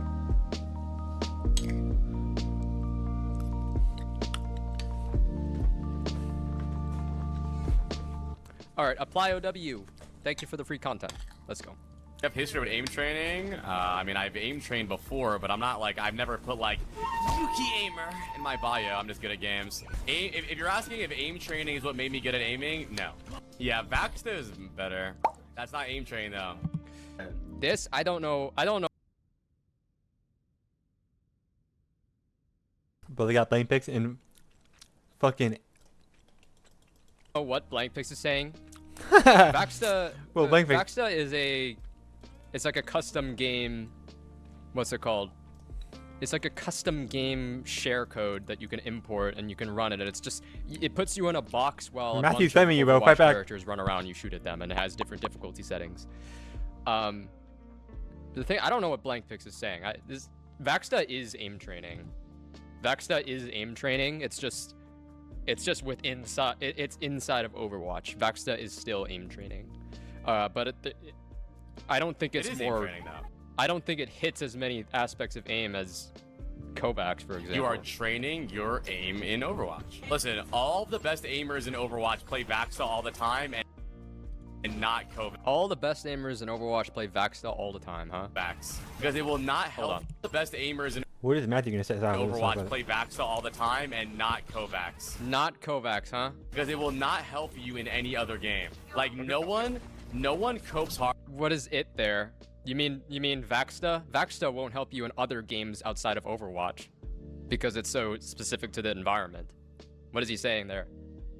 All the best aimers play Vaxta and not Kovacs, he said. Just blatantly untrue. Number of aimers who have played Kovacs and our high ranks are. Does he think the majority of 2-1 pros use Kovacs, bro? Good aimer, or generally good aimers in Overwatch. Sestroid, Lab, Honor, Petal, Punk, Cursed OW, Cookie084, BF Cookie, Rioli, Saya Player, Mazzado, Cabe, Zach, Mad Badman, Reception Cells, Prophet, AOD, AZ. So. 80, they be saying anyone, Hello? bro. No good aimer in Overwatch plays Kovacs. They all play Vaxta, huh? And to be clear here, his claim is that it's not that they play both Vaxta and Kovacs, because a lot of those people I named probably do play. He didn't both say Vaxta Luke and Mino, Kovacs. but Luke Mino The claim is does that they don't Kovacs, play bro. Kovacs. I've gotten into so many arguments with aim trainers, and they are legitimate. He did a Haunter. Isn't Haunter like? Guys, these people are. I don't. These people, except for like AZ, right? You and Kabe. Cookies 084. These people are more Kovacs players than Overwatch players. Not that I even need to fucking say that. We all know that. And if they are, like, if they actually have more time in Overwatch than Kovacs, like, this guy's a greener, bro. No good aimer in Overwatch plays Kovacs. They all play Vaxta. It's easy to flame Matthew because obviously he knows that this is not a solid argument. He's just naming names. He's just like, this is like fucking anecdotal. This is not.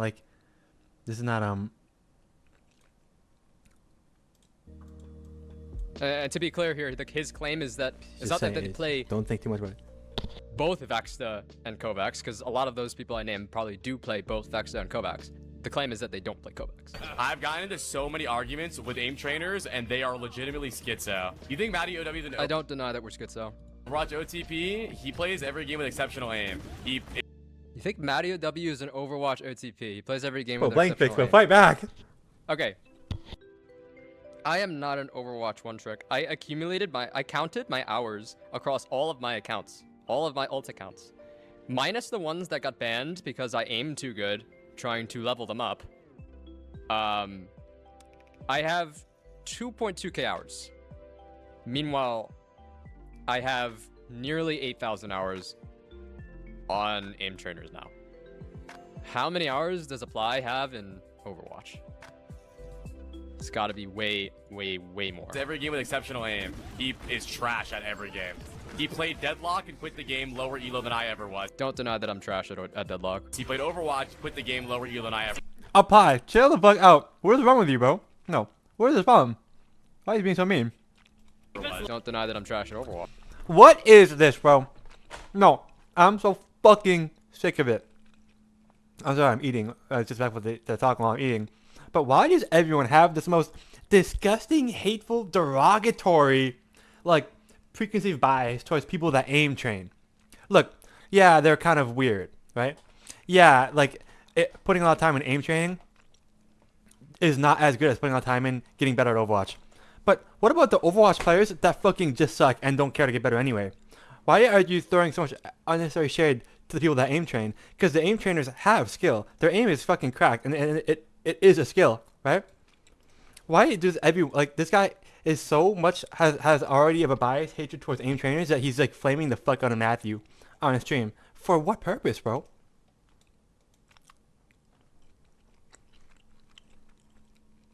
Bro, my like bias against aim trainers, right? Like not like my only bias, but like the people that play soldier in ranked are so fucking like shit. Like they're so stupid. When they shoot, they don't move their character. They just like they're in a Kovacs routine, and it's so fucking cringe, and they're so like stupid that like I can't help but like laugh at them.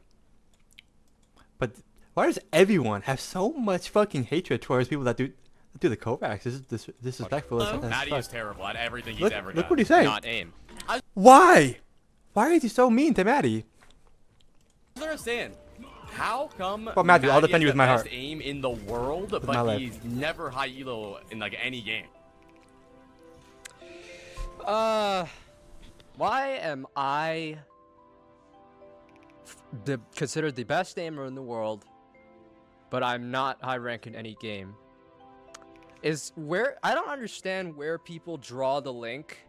Okay, the Matthew Primal shit, he rage baits, so like he knows. There's no way he doesn't know he's stupid when he says, like, bro, Matthew is rank 1 in Kovacs. You know how fucking impressive that is, but you could never even imagine. It's true. I'm being for Can real. someone please explain to me? This is why I tweeted and said that I want an interview with this guy. Can someone please explain to me where someone drew? Matthew is not trying to go pro in Overwatch like a pro player in Overwatch. I'm like low-key trying to go pro in Overwatch. Is like what I'm trying to do. If I did nothing but play Kovacs, you should laugh at me. But why do you laugh at Matthew, who does it as a hobby and he streams and it's... Through the link. He can have some bad takes, but his bad takes doesn't mean you should hate him. That if you have amazing aim, you are automatically guaranteed to have high ranks in FPS games. Can someone explain to me where people came to that understanding?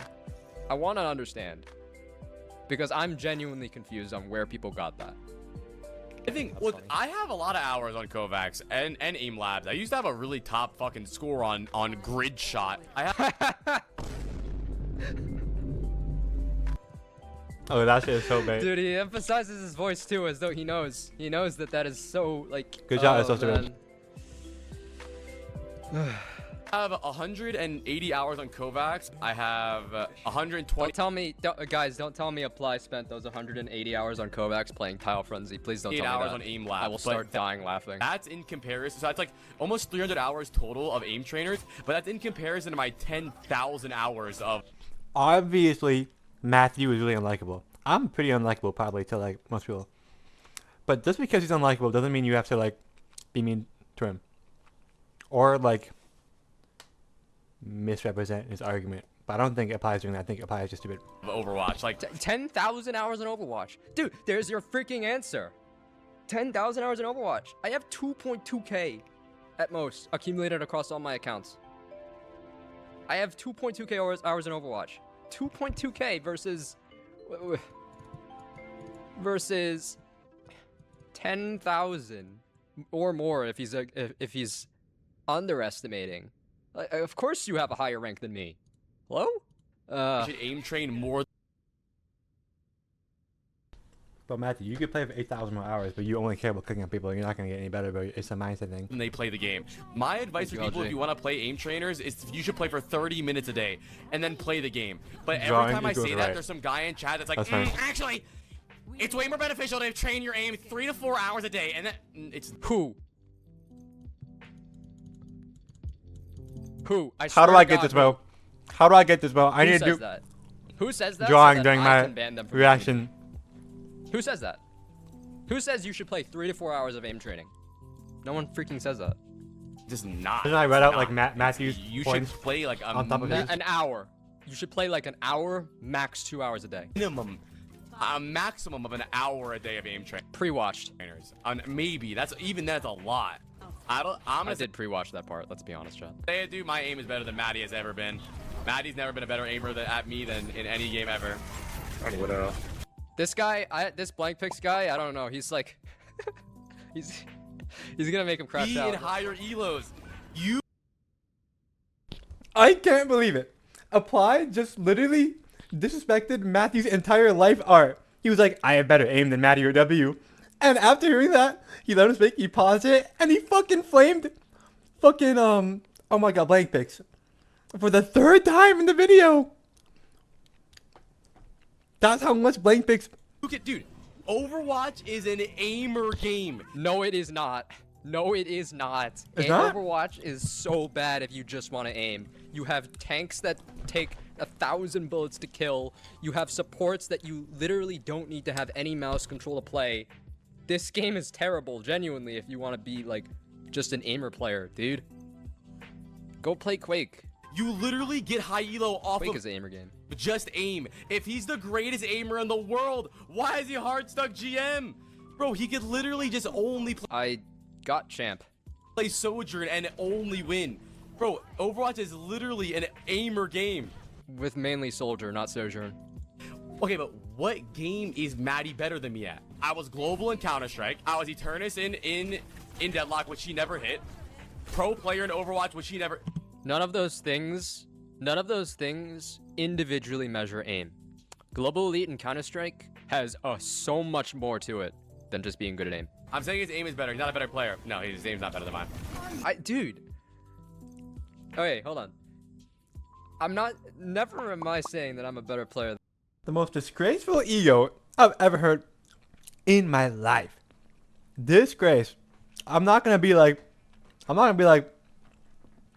nah, but I could shoot threes better than fucking Curry, bro. And then that's just, you're talking to Maddie fucking OW. Watch your fucking mouth. This shit is so, I'm unfollowing him on Twitter. This guy to Overwatch. Okay. I'm sorry, bro. Being good at Kovacs does not make you a good aimer. It makes you a good Kovacs player. And okay. That is really true, bro. Holy shit. The people that are good at Kovacs, they're good at clicking on the circles. And when you click on the circles, you aim in a very like linear way, or like in ways that are so irrelevant to Overwatch aiming. And that's why I think aim trainers are bad for you. That's why I'm fucking extremely anti-aim trainer. Being good at Kovacs means that you can get the highest score of clicking on the circles. Right? You will aim in such a way that is so unlike aiming in an actual Overwatch match. Let me use me as an example. Okay, by the way, movement aiming is just like obvious. I don't even need to talk about that. All of aiming is movement and prediction. That doesn't even really happen in Kovacs very often. But let me put an example. I actually think I'd be pretty shit at Kovacs, right? The way that I've constructed my aim style, I don't know if you can tell by watching me. I don't know if saying like I play very tensed is like a good way to like describe it, because I'm not always tensed. But I move very fast to set up my cursor so I could have very accurate and very fast like micro corrections constantly in every single flick and every shot. You can, by watching me, you can tell my aim looks very different to other people like Luke Mino or whatever. But that type of aim style is just not good for like probably 99% of all Kovacs scenarios, right? Because it's just I have an Overwatch aim style where I can react really like fastly because of how I fucking set up my micros. But in Kovacs, a lot of time it's just like you're very linear and going as like little reduced error as possible, and only like focusing on speed is not good. but focusing on speed and like in Overwatch is really good because it lets you be fast, and that's like what matters, you know. So yeah, all that to say that no, being good at Kovacs, like being good at aiming at Kovacs, does not mean you're good at aiming in Overwatch. It's really true. Okay. Okay. Okay. And I'm pretty sure Maddie's gonna agree with that. Hold on. I'm not. Never am I saying that I'm a better player than. If he doesn't agree with that, then he's fully paid off by aim labs and Kovacs. So there's no doubt. Okay. I'm sorry, bro. Being good at Kovacs does not make you a good aimer. It makes you a good Kovacs player. And Okay. Okay. Next argument. It was Oh, this. he got studies, bro. This is outdated. Oh though. my god.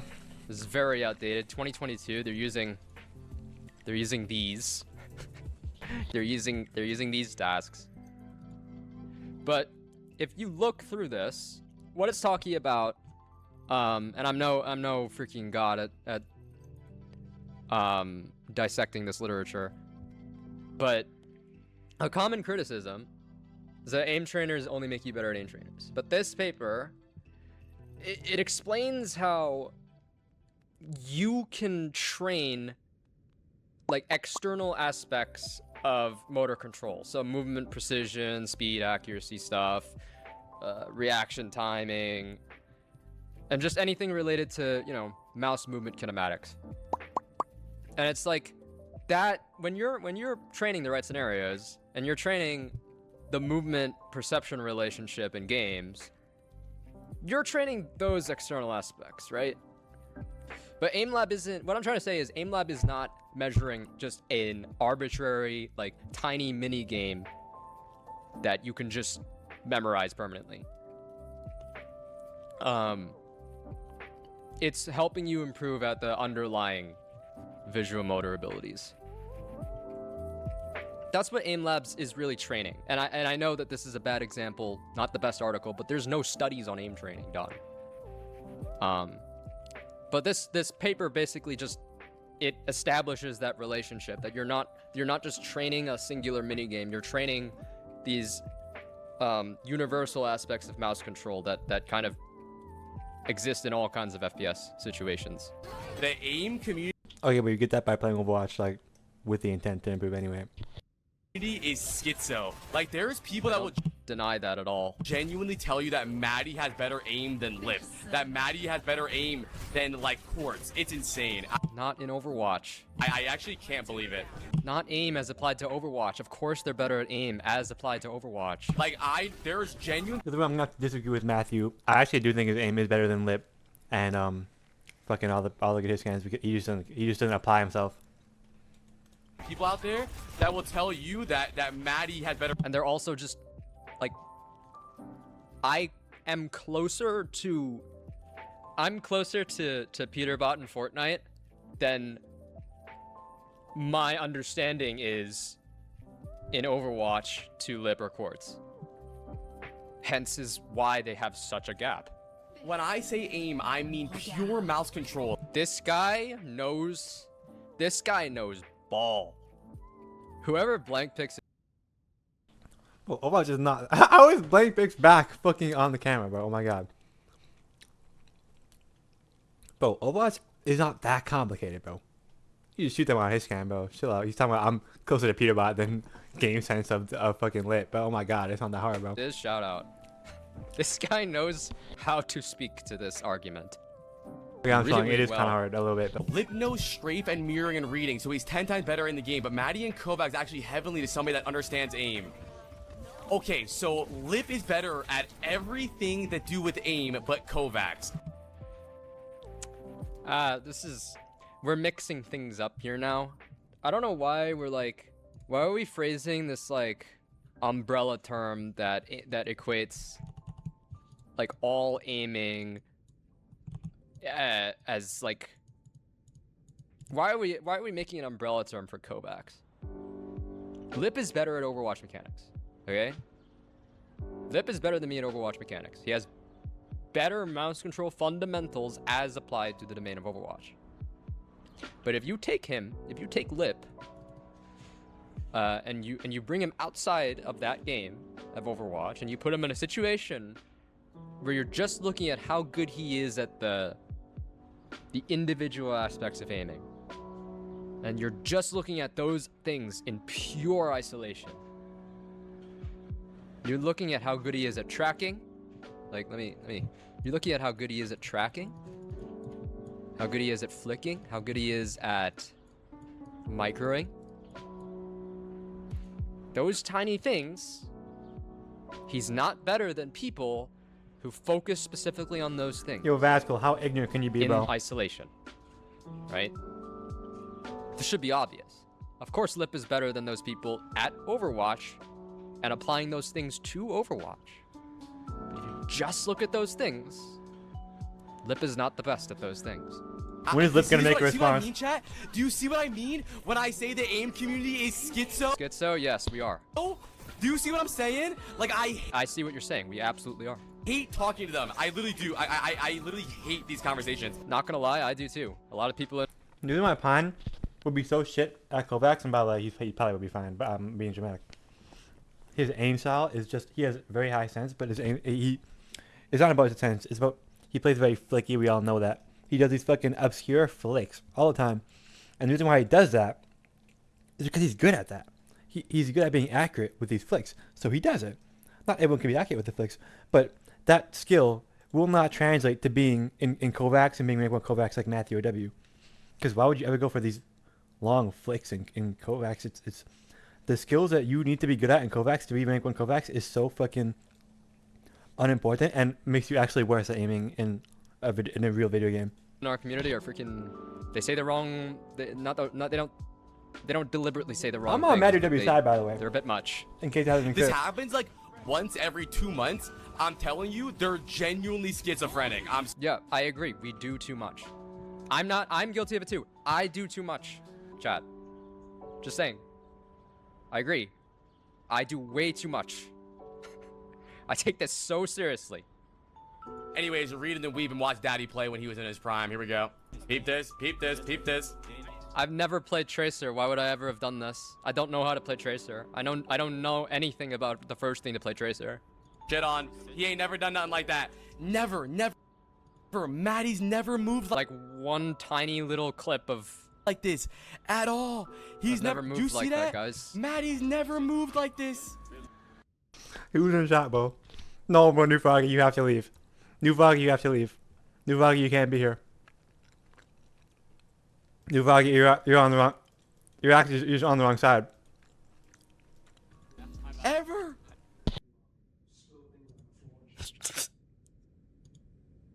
This is a bit weird. Never moved basically a straight line like that. So you're so close to the Zen. You're also so close to the Zen. How could you even miss? Oh my god, what is this video devolved to, bro? He's just playing. He's just flaming his clips. This is so unimportant to the video, bro. Bit weird. Never moved. Basically, I mean, Matthew's funny, bro. Like that. So you're so close to the Zen. You're also so close to the Zen. How could you even miss? I'm sorry, bro. The aim. They got your TX 21. They swear they're like the best form of gamers. We're not. I will put the life of every soul in chat on Matthew winning the TX. We're not. At all. I am so vocal about how bad I am at every game. And how low of an understanding I have on every game. Their ass. We're just saying that we're good at aiming. Deep down, it's just a misunderstanding. Your metric is Overwatch precision. My metric is Kovacs aim. Dude, whose metric for good aiming is Kovacs, dude? Dude. Okay. Here's, alright chat. I think, I don't know if I've talked about this one before. But, this is something that a number of people in my own community will not agree with, but this is just a take that I have. Kovacs, or aim training, is the only genuinely true objective metric for how good someone's aim is. I came with backup chat. So, let's, I found this a little bit earlier when I first saw this video, and this is like what I was prepared to talk about. they're going to assess the reliability of performance outcomes in name trainers with something that they call this interclass correlation coefficient. And basically, you'll find that these things measure pretty high. And this is their reliability measure for the question, can you meaningfully distinguish better aimers from worse aimers? Oh, I'm sorry to pause the video. But if you have like these two hit scan players, right? Like on my team, I have Keo, and then like on fucking like Avidity, they have Noxious, right? And we want to be like, who has a better aim, right? Obviously, you're not gonna be able to fucking tell who has a better aim by like watching the the gameplay unless like you just have like a fucking hunch, right? Like if you want to go to the number and get like the number, then Kovacs is literally just raw aim input for certain like scenarios. But guess what? Being good at those scenarios are extremely like unimportant to your aim in Overwatch, because aim in Overwatch is different than aiming in Kovacs. So why is this even a segment on the channel? Who cares, bro? Using aim labs, using Kovacs. And with such high, But you can't measure who is a better aimer from coefficients, Overwatch. It's too hard. They said yes, you can. Isolating shooting proficiency in a standardized environment such as Kovacs you watch like a lot provides valuable insight into this individual skill. However, it's important to acknowledge that caution is required if extrapolating to in-game environments. Kovacs provides a control environment that optimizes cognitive focus on shooting targets, while the complex nature of FPS esports introduces various factors that increase cognitive load and potentially impact shooting performance during gameplay. Despite that, the utility of Kovacs lies in its capacity to act as a platform for exploring how various factors, both in-game and external, influence shooting performances as fundamental skill in all FPS. Translation. Kovacs is a valid tool for measuring or distinguishing good aimers from worse aimers. And it does this by removing the other confounding variables present in actual games and isolating that one specific component. So, when Apply says... Have you guys ever seen Violet play Overwatch, bro? Violet, and he's without a doubt one of the greatest aimers in all of Overwatch. Like, I genuinely, in my humble opinion, but I think he's probably the best mechanics in the world. It's just he plays support, so like, no one thinks about it. But holy shit, he's fucking good. Proper is fucking disgusting. You know, these people are all discussing whatever. Who cares who's the actual best? Point that I'm making is that you put this guy in Kovacs, well, he's probably gonna be fucking mid. It's like, he's probably gonna be so like mid. We have to make that clear. Being good at Kovacs is so. Kovacs is your metric, like with exaggeration, as though it's like absurd. Dude, to me, some of the best aimers are Counter-Strike. To you. Well, that's me to right. That is also like, man. you know, you're making a good. Counter-Strike. You're right. You know. The game that has recoil, that it's hard to control. The game that. A lot of fights only take about 2 seconds. The game where what Matthew does on the Kovacs is fucking brilliant, bro. This guy is insane. He's so good at moving the mouse, bro. You don't understand. It's a talent. People don't understand. They watch Matthew. You have to put it in your mind. This guy's really talented. He's talented at something that doesn't really matter that much, even though it does matter because he has an audience because of it, and people do Kovacs, right? But in sense of like being good at Overwatch, like it's not important. But he's really good. He has a talent, bro. He has a skill. It's like a Rocket League freestyler, you know? Like these people can be so good at freestyling, but like it's like not important to the actual game. That's like Matty AW. But being the rank 1 aimer is insane. Put some respect on him. A number of like the players will barely ever be interfacing with reactive tracking or like super evasive stuff. Like there's some like random fucking guy and like that is like probably like has incredible footwork with the ball, you know, like does like even more better footwork than like Messi, but like bro.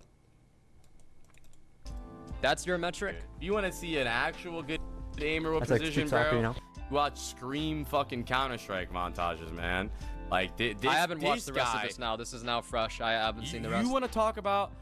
He pre-watched everything up until now? Mouse precision? It's oh my god! Motherfucker. He pre-watched everything up until now. Bro, I would have had better takes if I watched this whole shit.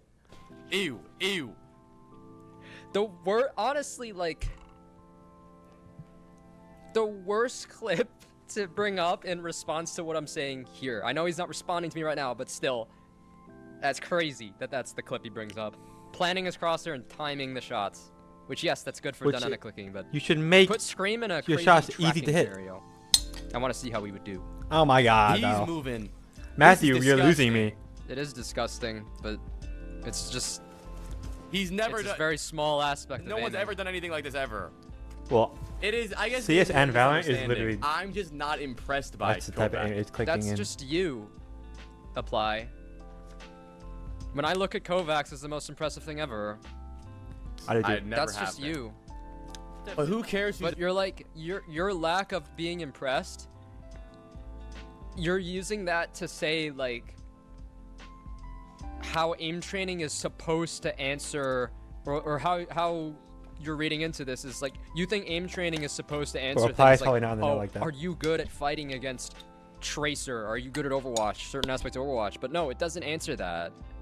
It just brings it down to a more granular level, and it answers, are you good at...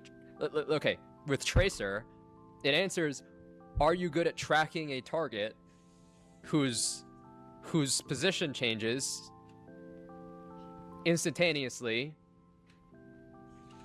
at varied intervals, like Tracer blinks, is what I'm saying. But I just don't find it that impressive to aim at things that aren't shooting back and aren't moving and aren't thinking. It just feels like, I mean, honestly, it is like a good comparison to like batting cages versus a real game.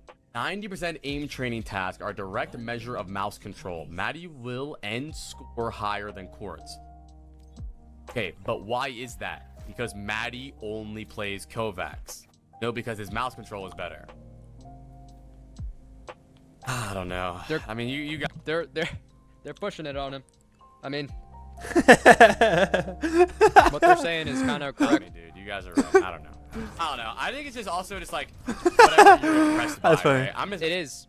Every single one of my tier list chat, all of my opinions. It's so funny. Number one, all of my opinions, they don't represent the aim community. There's tons of aimers who directly disagree with me. They're There's pushing it tons on of him, aimers but I need to use that. who, like, I don't represent the entire aim community. But all of my opinions, all tier lists, everything that I've said about game design. People will hear the word Maddie W greater than Chorus. Like you saw my chat, you like they hear that and it's disgusting. But Maddie W is better at mouse control, which is the whatever specific skill it is to get the highest score and clicking on the circles and whatever routine it is. But that skill is just not important because Overwatch aiming is more dynamic than any fucking Kovacs. It's all predicated on the idea that I am impressed by aim. Not impressed by Kovacs because I think you can. Kovacs is a lot of repetition, right? You can play the same Kovacs mode for like a year and get higher and higher scores. I already addressed that. The memory Overwatch isn't just repetition. Overwatch is a lot of learning. Okay, Maddie has #1 USA aimer. Who's the #1 aimer then? I feel like Clover. The aim training community cares more about Clover at his prime. How your mouse looks while you're not actually aiming. Like if you like really snappy movements like this, they actually think you're like goated. This is the fastest cashier I know. And he gets down. I will say though, I'm not very impressed by Kovacs, but when I was grinding Kovacs, I think the game is fun. Like it's just fun to like randomly play for no Hold reason. on. I actually do respect aim trainers. Huh? I think okay, then this is a freaking nothing burger. What? Wait, I didn't get to this. I did not get to this. Then this is a complete nothing burger. Hello? He has Daft Punk on his wall. I didn't That's actually cool. get to this. I didn't actually get to this shot. This is a nothing burger then. Why did I do this? Because Maddie gives them a bad rep because he's. Oh, okay. So it is just a thing with me. It's just me. I think he's just Yeah, it's annoying. kinda why Corey's is better than everyone? Maddie. Why is everyone so susceptible to the rage bait from Matthew? I don't really get it. Why is everyone? All day people listen to fucking Derpy and Cardi Fan complain about like shit, right? Matthew complains about dying to a Winston Primal. Like hitting a Winston Primal, like it takes a different skill set than hitting some crazy fucking like clip-on tracer or some like really nice shots on a Lari, right? But like you can be like, well, I personally think that is not as impressive. It's probably fucking true. Like, but Winston Primal is overrated of a skill. people hear that and they just freak out because it's Matty or W saying it, bro.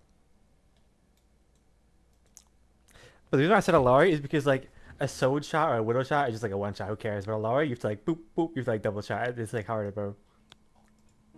Dude, you have to take more shots. Chat. Okay, guys, you guys want to know like genuinely? This is why I titled the stream this actually. You guys want to know why? Oh, the shit I do on a Lari, Matthew or W could never fucking in 1 million lifetimes be able to like perceive of the shit of the levels I play that character on. I'm so annoying about aiming. Can you guys take a guess? Everything that I like about FPS games is aim.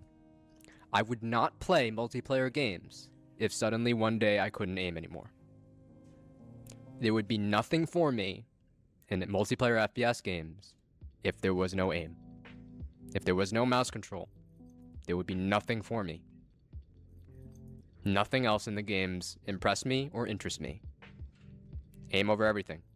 That's why I have it in the top right corner all the time.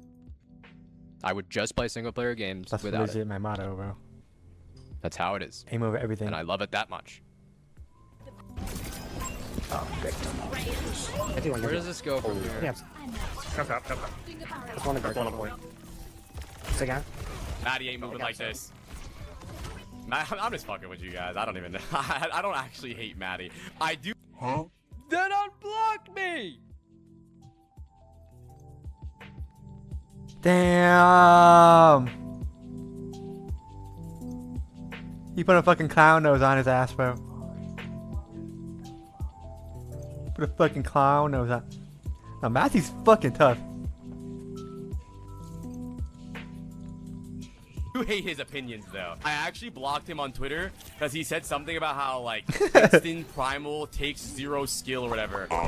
No, apply. I fucking hate apply. Like, there are some things in Overwatch. Like, it's true. You just can't like touch. You can't touch the Winston. But people have to think that Winston is the hardest, most complex shit in the game. You have to. And apply is a Blizzard chill fucking plant, and we all know that by the way. He fucking said something about talks how and what he like says. Winston Primal. So he has to takes be 0 upset skill or against whatever. fucking anything Matthew says.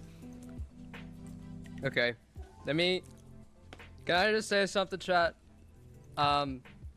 I don't think Winston Primal takes 0 skill. I think Winston is a very skillful character. Okay? For the alright, all mask off, chat. I'm done. He's a very skillful character.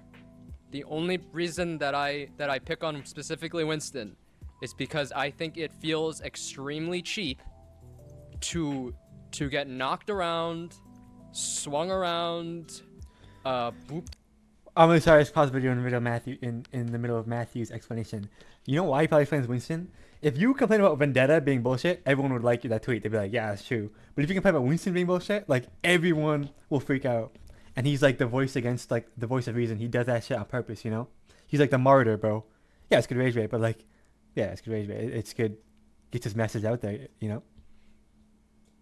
Off the map, and you as the opponent, the martyr of us cannot do aimers, bro. We need to against the ultimate that gives you over 1,000 HP. Right. That is why I pick on that character. There are characters that, in my opinion, are more egregious than that in terms of like the skill cancellation. But Winston is not unskilled. But you know, He's not gets unskilled. upset at Let me Winston. write it on screen just so I can be clear. Winston equals skill. And this is not rage bait. I just hate tanks in Overwatch. That is all. I hate tanks in Overwatch. I think they are broken. I think they dominate too much of each match. They are the reason that you win or lose the match. Okay? And it's just frustrating when you die to something that you cannot kill. It's just annoying when that happens. Just remove tank. Okay, I don't know if I'll upload that now because I did not know that he just walked it back and he just said like, dude, he just yapped about the AIM community for like 15 minutes and made like several extrapolations, and then he said, by the way, I didn't mean it. I have nothing against him. I just don't like the way he thinks. Hell. Haha. You guys can clip from that as much as you want. Thank you for your permission, bro. But I think I was very, very clear. Needs a cause. If you guys have more questions about that topic, just feel free to ask. Do you guys think that you don't have permission to clip from my stream? Because I never have any clips ever, bro. Nobody clips anything in my stream, bro. Holy shit. We got another video that's just a fucking banger, bro. Like, we got we got banger after banger. It really doesn't stop. But I want to do a fucking FL Studio stream. Alright, let's check this out. Let's see what Hydron has to say about my voter. I think you should go get Igo. Like, you should already be, like, over here.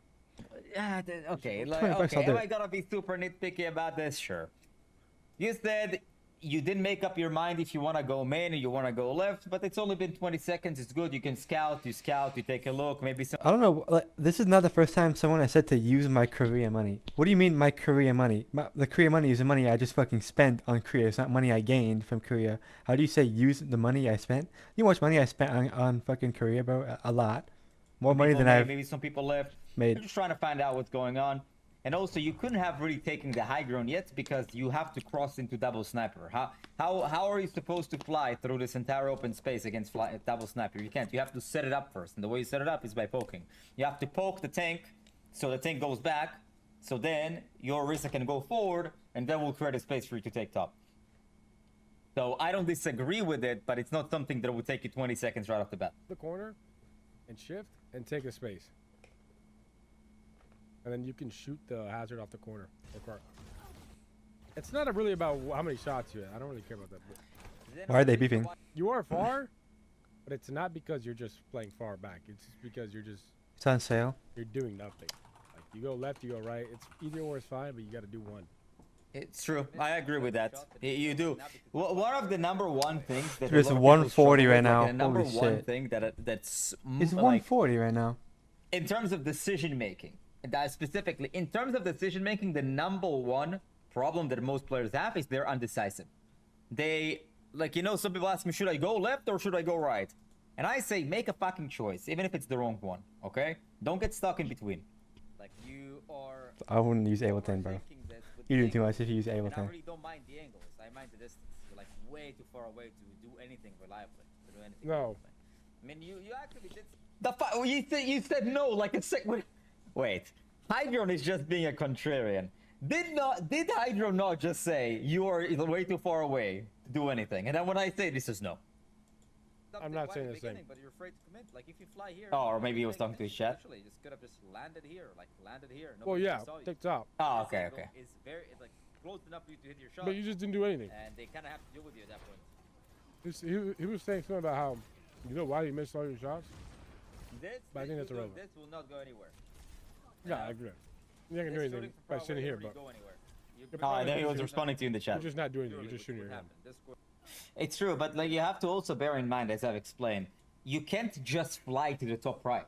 It's like you play against 5 other people, and especially you play against double sniper. You can't just fly top right. You can't just do that. You need for something to happen before you fly top right, and that something happening is your tank clicking W.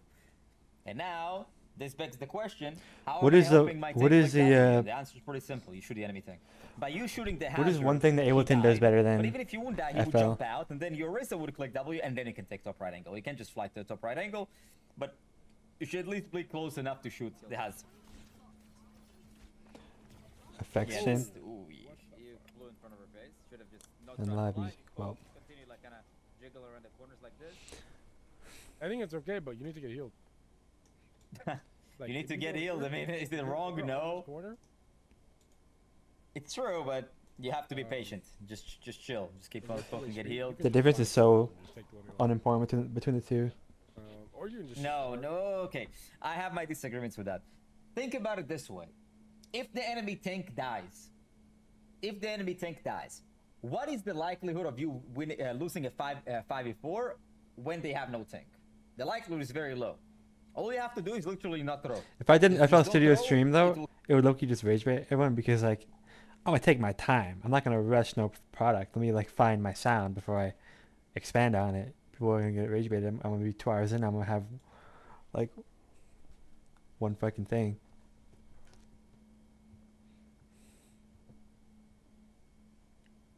Also, people are gonna The clip. No one is gonna clip farm the final product, but the creation of the product when I adjust some fucking knob, it goes beep beep boom boom, and you're like, that's like DJ Toenail, bro. I'm like, okay, well, I'm figuring it out, bro. Fucking chill. Me. Greed. Okay, we need an actual coach after all that.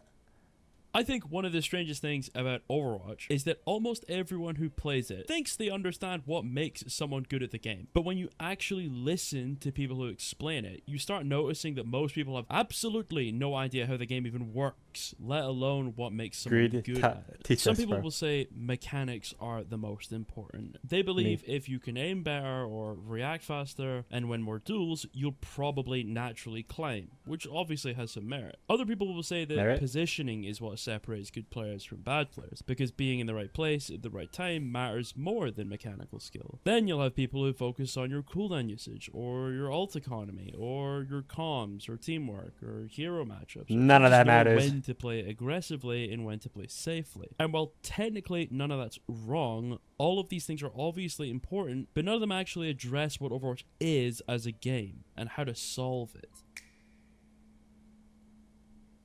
Overwatch is one of those games where it's very easy to see the result of something happening without understanding why it happened in the first place. Guys, we develop a very toxic community about what happened. And the obvious explanation is that he shot you in the face. You lose a team fight and, well, the obvious I think you guys are explanation is your toxic. tank made a mistake, or, you know, your support died first, or somebody used an ability at the wrong time. Those things might all be true, but they're usually the final part of a much longer chain of events that started happening several seconds before anybody actually died. The Hanzo didn't just randomly shoot Can you. you guys just like start being like allowed to be on such an impressive angle? Eagles community, or like why did you allow him I've to never stand looked there at Eagles chat in my life. I why just did like have a nobody feeling. have the ability to pressure him off that angle? You know, the tank didn't just randomly feed either. How many resources was he given when he pushed into his aggression? How many resources were forced out of the enemy team before he was aggressive? Why did the enemy team have enough pressure that your tank couldn't comfortably hold their position or even advance forward? Overwatch has always been a game where the thing you see is usually just the consequence of something else happening underneath the surface. And the biggest reason so many players are struggling to improve is they don't actually understand what Overwatch is. So after spending so much time coaching, I really changed my outlook, and I look at the game in a much simpler lens now. Instead of trying to separate everything into different categories, like your mechanics or your positioning or your teamwork or even your game sense, you know, I realized that almost everything in Overwatch comes back.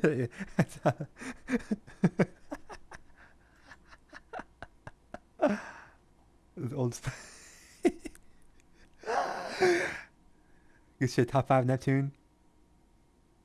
Like, wait, what? Razor's 23. Why is he not on here? The fuck? Where's Razor? But they forgot Razor.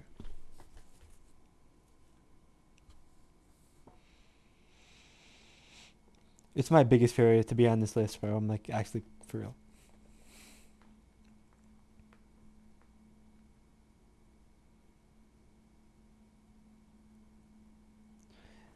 Like 22 being on the list of the top like 10 or 20.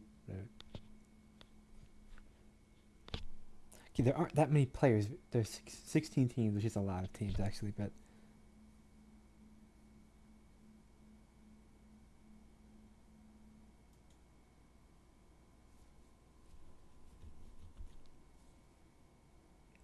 fucking ML7. How is ML7's team doing?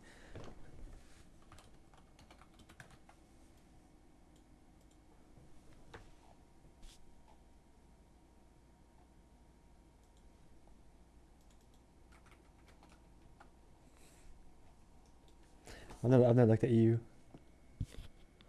Yeah, Peps. Wow. They have not dropped the map.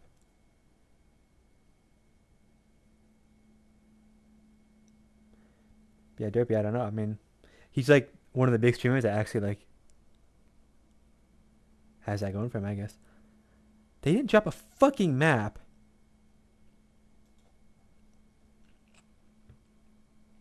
Wow, they're like full tryharding, bro. They didn't drop a map. We're so shit, but we lost two games. I'm sorry to bring myself into it. I should never. I'm not even gonna talk about it. Bro, Derpy, now that you're here, bro, Derpy, do you not know I'm on main sport like this season? But you're just not tapped in. I'm the main support. I'm on main support. You would like, yeah, Team Chosen is good, but they don't have a main support. I'm literally playing main support. Okay, well Mizuki is main support. But I'll go all of them. I'll go Lucio. I'll go obviously Alari. I'll go Juno. Where you play Juno Kiri. Sorry. Oh, but which team is ML7 on? SR peak check. Oh my god, they're not doing too good.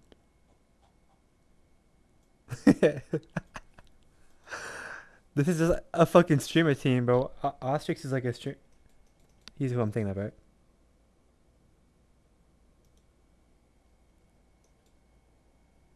Yeah.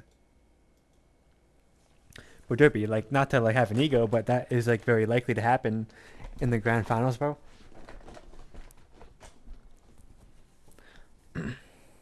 Also, we just got our playoff games today, and the day I arrive in Korea is the day I have my first playoff match, and like it's gonna be really fucking like hectic. So like, but we can't like get a fucking like when we like meet up, we can't like go get food or something. But I gotta fucking like sprint to the like our building and shit and like get ready. Also, I need to be fucking. That's when I'm usually sleeping. What the fuck is gonna happen? Oh my god. I'm gonna like.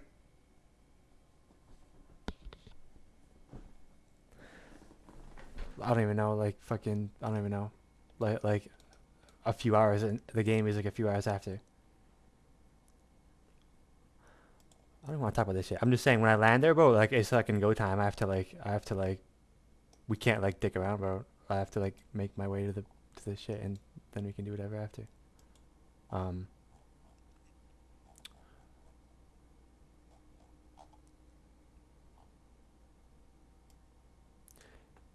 Yoham, Tomex. But it's just crazy to think that I actually don't know like these people that are like top of EU. I didn't know Kyo or Eggs. I knew Kyo from ranked because like he played NA for like a little bit and he got rank 1 and it was like he was disgusting. I was like, wow. That guy, like, holy shit, he was like, I was like, whoa. This random Kyo guy is like sitting on a fucking tree and he's like got rank 1 over, you know how it is? Because that was when like Champ 3 was like impossible and he was like, he's a ranked demon. Do you even know all the NA tier 2 players? Is that a joke? Is that a joke?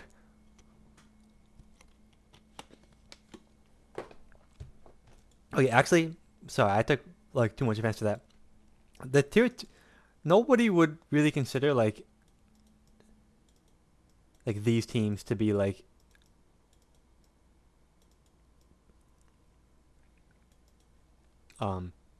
like it's not an ego thing, but like I don't know these towards the bottom. Like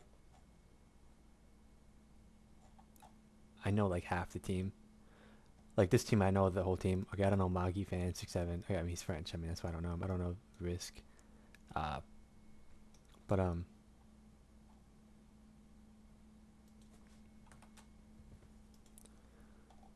like Magi fan 6-7.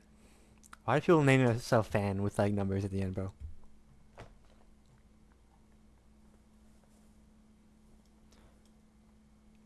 (3:45 p.m. Korea time, which is like midnight NA. Like, yeah, like like the matches are at like 8 p.m. NA time, which is like, bro, I don't know what's happening. Can I be real with you? On my plane ticket, I know the time that I'm landing, but I don't know what time zone it is in. You know what I mean? The August 5th.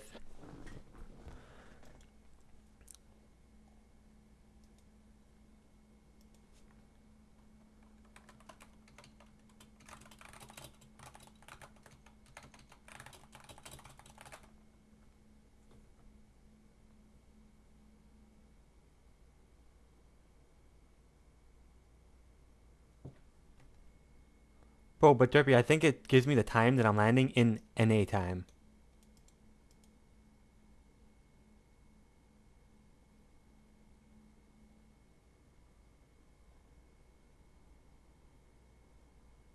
It doesn't? How would you know, bro? I'm on a random ass website that I bought the shit on. It doesn't give a time zone when I on the website. It should be Korea time. If it's Korea time, that's better for me, right? Because it's always destination time. I genuinely assumed it was NA time.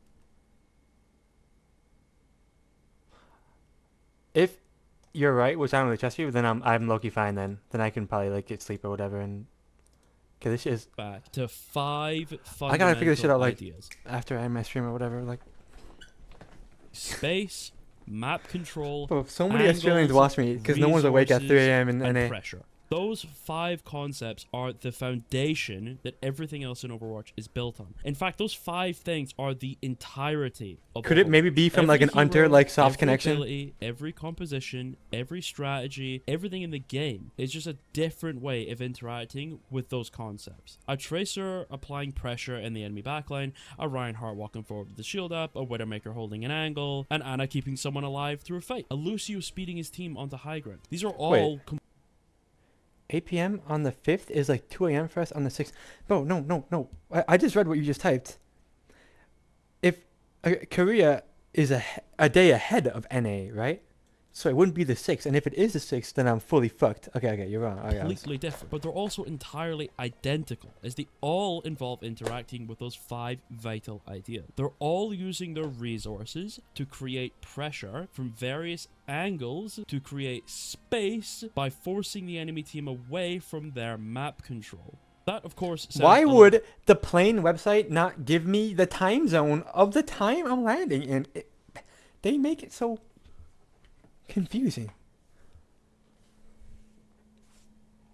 Complicated, but once you start seeing the game this way, a lot of things that previously felt confusing will start making sense. The first thing we need to talk about is resources, because everything I'm gonna make a tweet when I so when most get on the airplane, players I need hear to the like word form resources, aura. they usually think about ultimates. Maybe they think about whether their team has nano or shatter or visor or Oh my god, I miss everything that Greed is talking about. I'm never gonna understand Overwatch now. We need to like actually dial back in the video. If I'm landing and it's NA time, yeah, Derpy, yeah, you're right. Then it's gonna be actually like pretty hectic because I have to like run to my place, you know. Like it won't be too hectic, but it'll be hectic in the sense of like I need to figure out the transport shit and I need to not get any sleep. I'm not gonna get any sleep because I'm gonna be leaving this shit. It's gonna be weird, bro. Thank God it's just the one upper bracket. Not that we're gonna lose a game or anything, but like, yeah, like we would have noobs because we're like the highest seed. Or actually, we just lost. Fuck it, we lost our last game, but holy shit, we suck. Nightmare is gonna be the highest seed, bro, for us if we win our games. But every team in the top 8 is good. This is Loki like a serious season, bro. They're all good. Bro, like Avidity and Dog Mode are about to be like seed 8 and 7, and those teams are like having an incredible come up right now. Defensive ultimate to block one of the enemy ultimates. Then we got thrown by Grimoire. No, they didn't. You're just making shit up.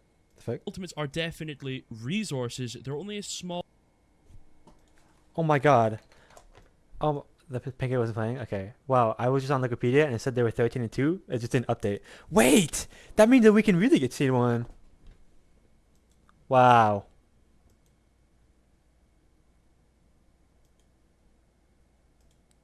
Where was Painkiller at? Was it just a DQ? Because they only have 5 players, bro. Was it a DQ or what? Did they get like what happened? Fucking website. Their coach played. Who's their coach? Wow, that's really funny. That shit's really funny. Wow. Unfortunate. Bro, Debbie, I knew you weren't tapped in when you said like they didn't have a main spot. I knew you weren't tapped in. That's fucking, you're a dickhead, bro. Urzo, oh my god. They got fucking destroyed. Oh my god.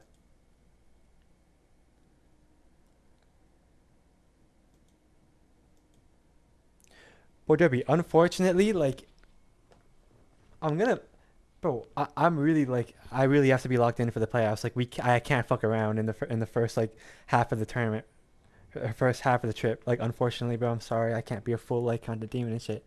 Like, I need to make sure I'm sleeping to get good sleep for the playoff matches. This shit is so important to me. You have no idea. This shit is my life, like, passion. We really should have just not done this trip at the same time.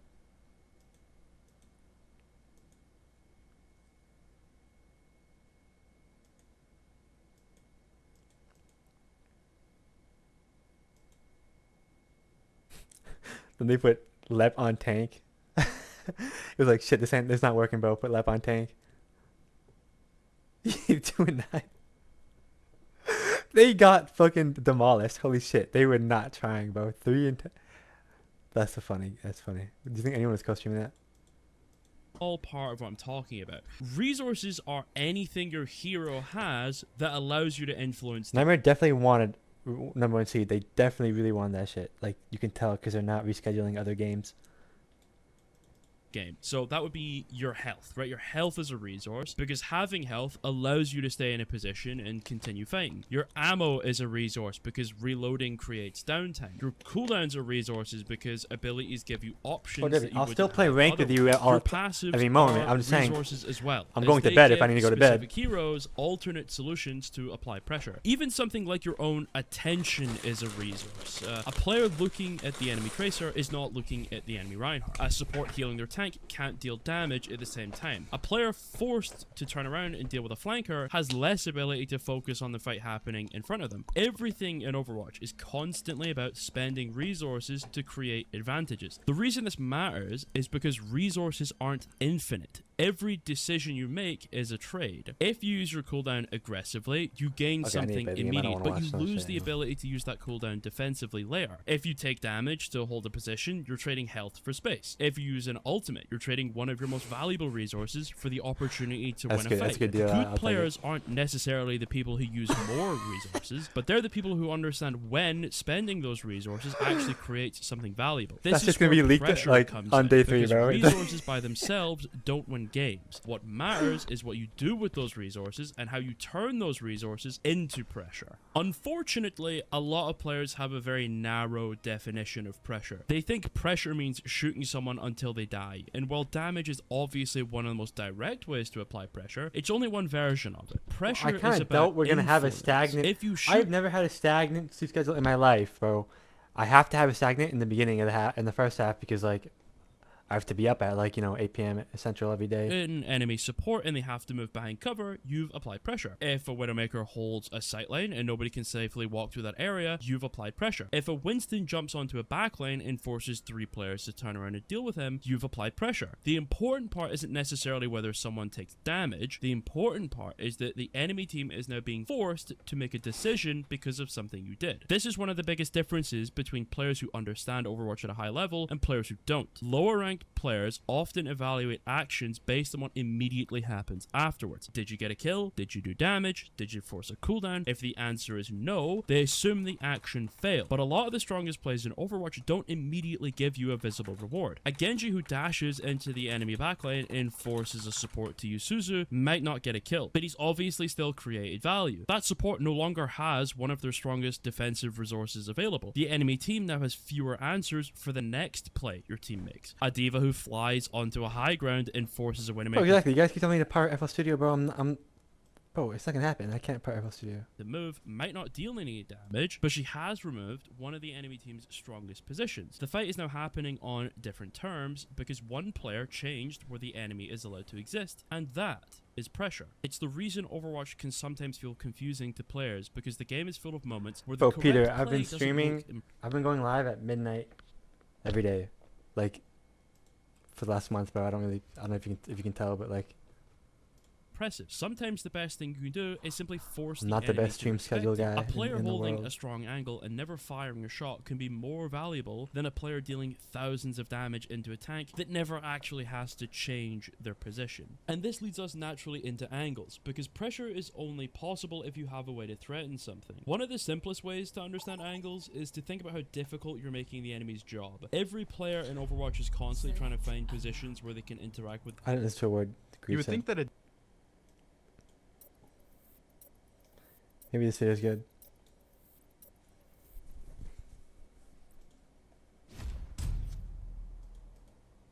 Select your hero.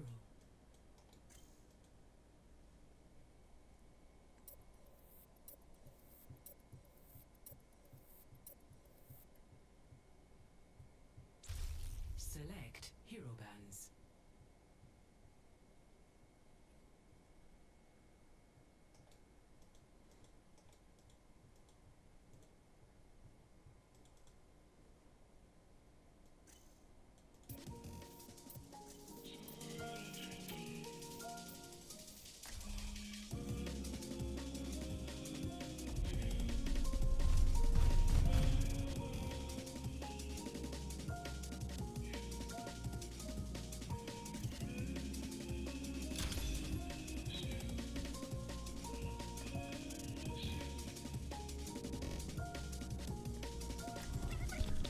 I need to figure out how to get our account and shit now.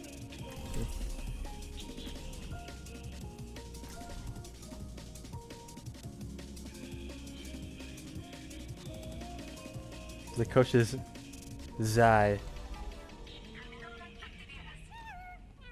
And I've heard of that player before actually. But I'm still the fastest gun in the New West. The head coach of St. Clair and one of the coaches on DSG. So actually like a person, but wow.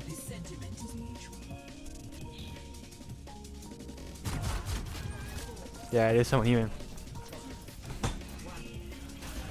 Why would you get a human to get out of diamond? I see you're doing too much. Actually, why would you get anyone to get out of diamond? You just have to have it or you don't have it.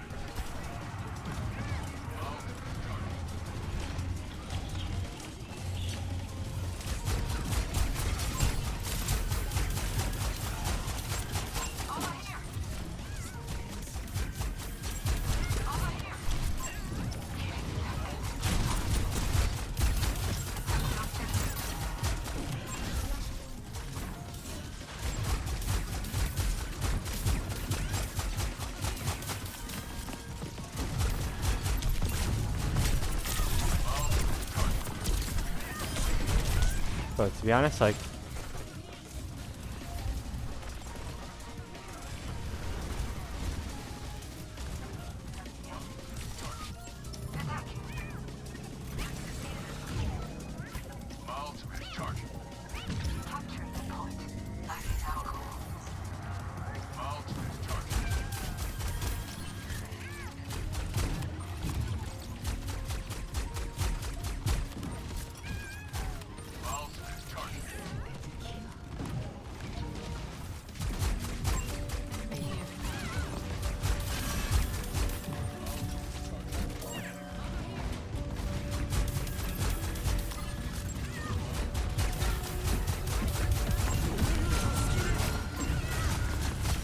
oh, it's just not a good TP, and you know it's not a good TP, but you do the TP anyway, so like, what is wrong with you?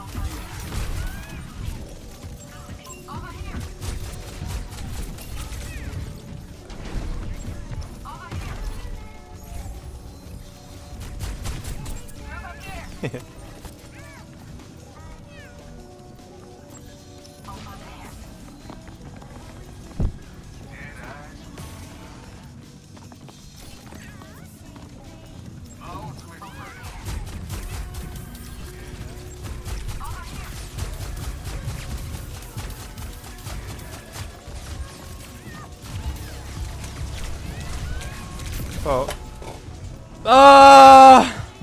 Why is my fucking core walking left?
Oh man, Kiriko is just hard to play, I guess. It's just like difficult to like not die to anything that happens ever.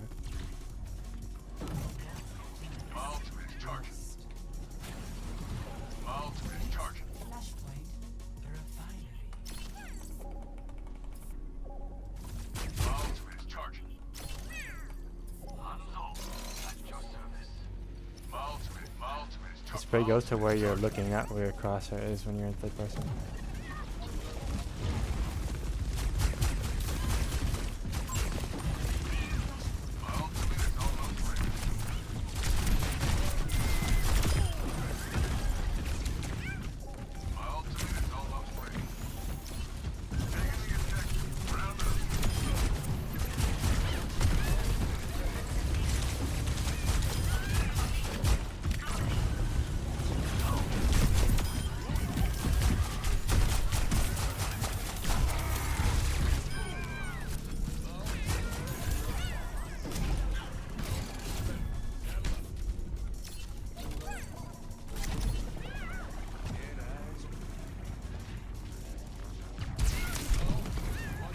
Okay.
Cage to the dispute.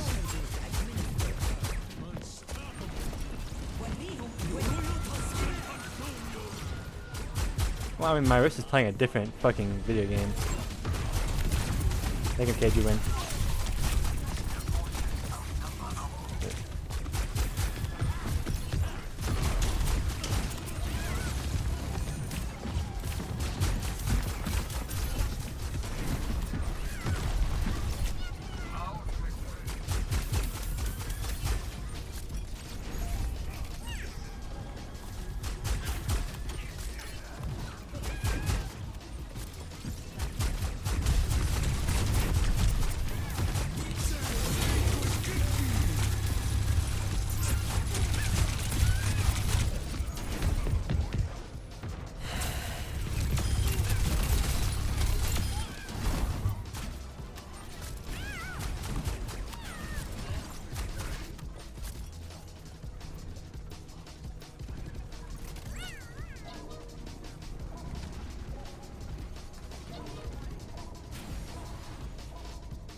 They're just gonna counter noon and we're gonna leave.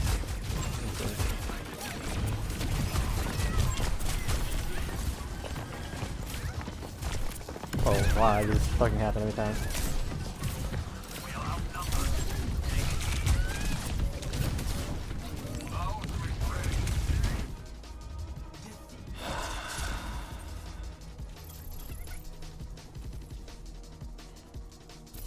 What about McMahon?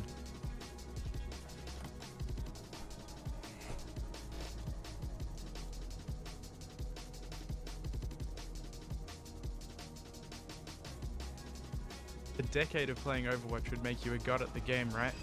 Wrong. I'm Laboog, and after 10 years of playing Overwatch, I'm still only Diamond. That's why in this video, I'm going to be bringing in the big guns and getting coached by Zay, a tier 1 competitive coach currently working with the best of the best players. Yes, I'm talking about the guy who's currently working for Disguise. If he can't help me, I don't think anybody can. But first, I've got to go meet him. Hello. Hey, nice to meet you. Nice to meet you. How's it going? Good, okay. You said that you were looking to book a coach to try and improve your Tracer gameplay. What kind of like led you down that? You know, like have you been like kind of stuck like in like that rank for a while? Is getting coaching something you've always been interested in, or? I've always felt this strange stigma towards hiring a coach for a game. I feel like it's so normalized in every other field. So why is it so rare to find somebody who's actually gotten a coach for a game? This is one of the only hobbies that I have still standing, and I want to be the best that I can. I've talked about this with a couple of my former students or like players as well, where it's like you don't know what you don't know until you see it or get taught it. Like you're not going to recognize those situations. So the replay code that you get, I want it to be a replay code where you yourself don't see any other solution. Like I want you to exhaust yourself from seeing how you could have played better. Usually I like to look at codes that are kind of frustrating, you know? In my experience, those emotional games or those games where you're frustrated and then have that kind of eureka effect stick in your head so much more than any other game. And just like that, I was sold. The only thing I had left to do was queue up. Any other game. Yo, holy spoilers, bro. We can see your fucking rank, bro. You're still a blueberry. That I was sold. The only thing I had left to do was queue up.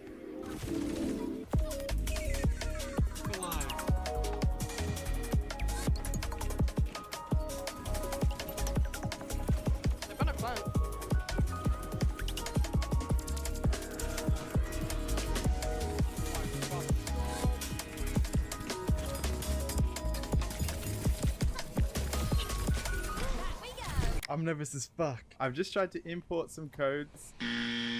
Hey, how's it going? Hey, going pretty good. How about yourself? I'm pretty good. Do you have a replay for me? I did play last night and I have some losses, but I haven't really gone over them. What I'm going to do is I'm going to talk a little bit about some concepts. We're just going to explore a little bit of things. Maybe some of them are refresher, maybe some of these you kind of already understand. My ultimate goal is to provide you with a perspective or type of way to look at your own gameplay or just look at the game. So we can kind of align what I see and you see. What I want to eventually be able to do in this like kind of session we have is to the point where I look at a fight and me and you kind of reach like the same conclusion. Does that make sense? Yeah.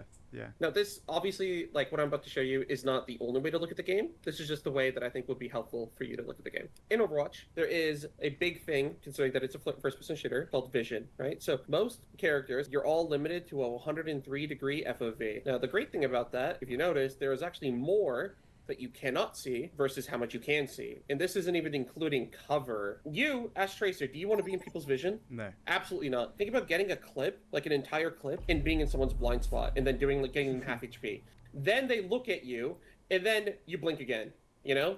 Yeah. Now you're in their blind spot again, and then you shoot, and then you keep doing that over and over and over. Now, keep in mind, this is not like the entire game, obviously. This is just a framework. This is just kind of a way to look at it. There are plenty of different ways to look at the game, you know? Some are similar to this, some aren't. Here, for example, this is again just shooting you. What do you think you should do right now in this situation? Leave. Yeah, you could leave. Could you also blink to the left? Yes. What happens if you blink to the left in this situation? I'm behind the pillar. Yeah, you're behind the pillar. Cover. You have but cover. I'm still there. You're still there, and you immediately leave his LOS, right? Because like his shotgun's going this way, but now you're here, and now like the guy who's currently working for Disguise. If he can't help me, I don't think anybody can. But first, I've got to go meet him. He's one of the best players. Yeah. Look, Razor. Look, he's there.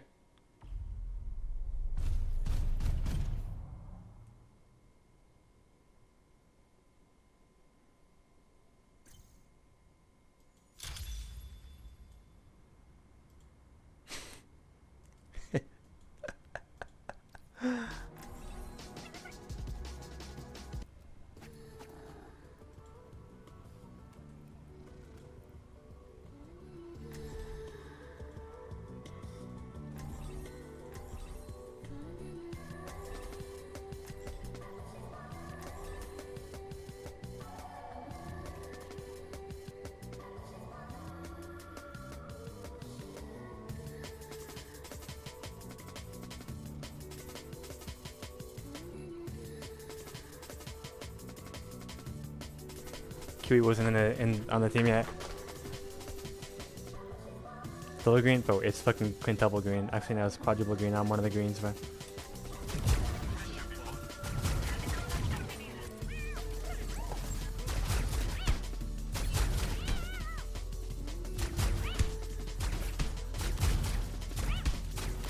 My favorite teammate on EXO? Honestly, I don't like most of them.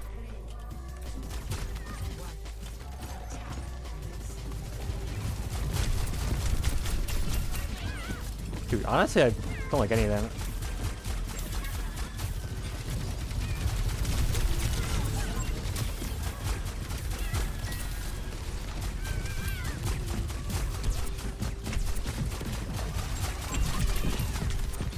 Eggs is my favorite because it's easy to like laugh at him. Like at him, like not like. Eggs is just like fucking lunch money, bro, you know? It's like walking lunch money.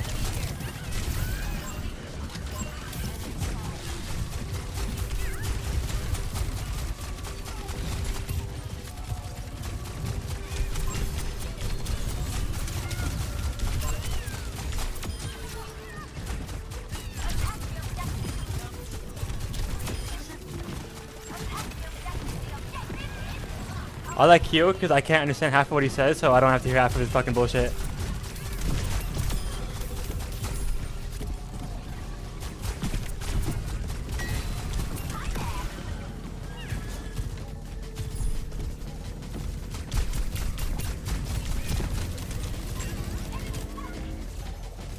Eat me up for breakfast?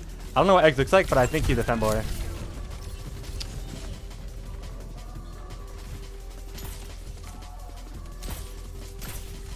Yeah.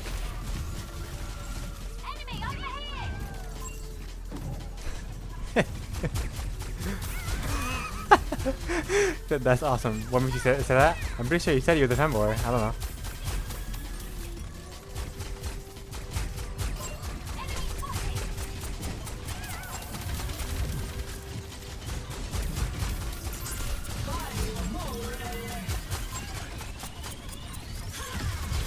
Oh, the greeners are starting to become more obvious to me. It's like my glass. It's like my glass has been turned on, and the green activities, bro, are just like becoming clearer. You know. Who's Polish? Like I didn't know if Poland actually had a lot of femboys or not, but.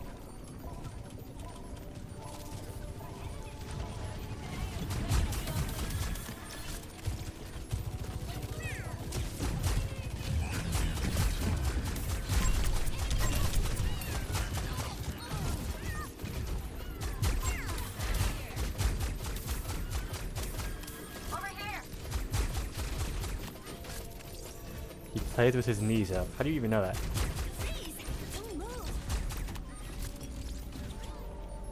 Holy fucking clankerphobia on the walls of London.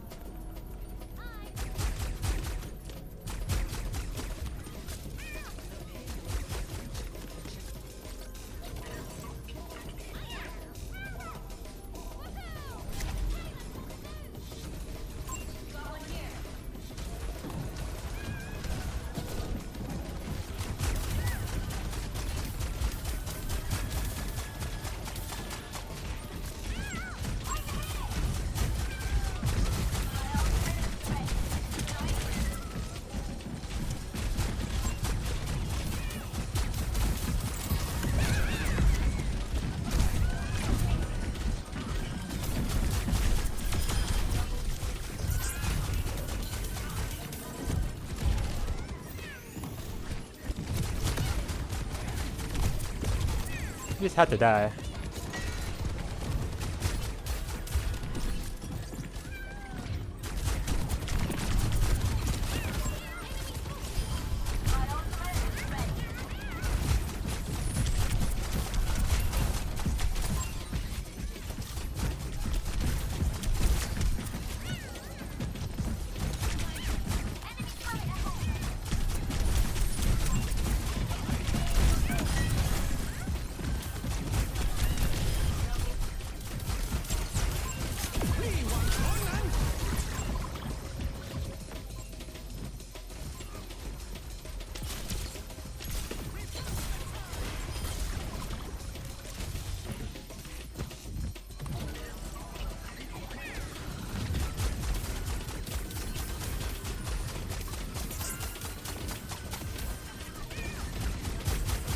How do you lose fights that we just like win?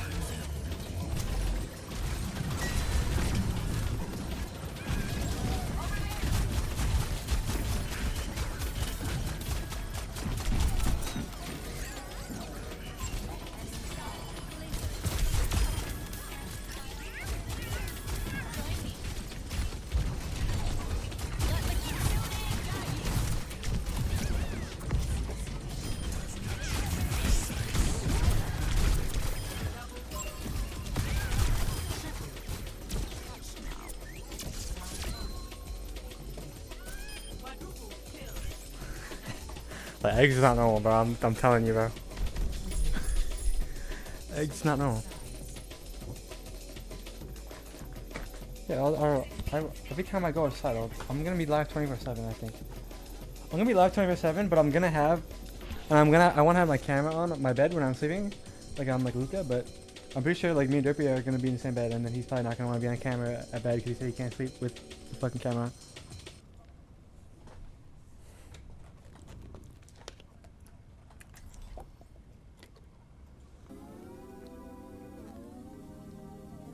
But we'll cross that bridge when we get there. I don't like everyone is asking about. I don't think I've had a stream in 2 weeks where people aren't asking about fucking Korea the whole chat, bro. Holy shit. We're gonna be there when we're there. Can I enjoy America while I'm in America?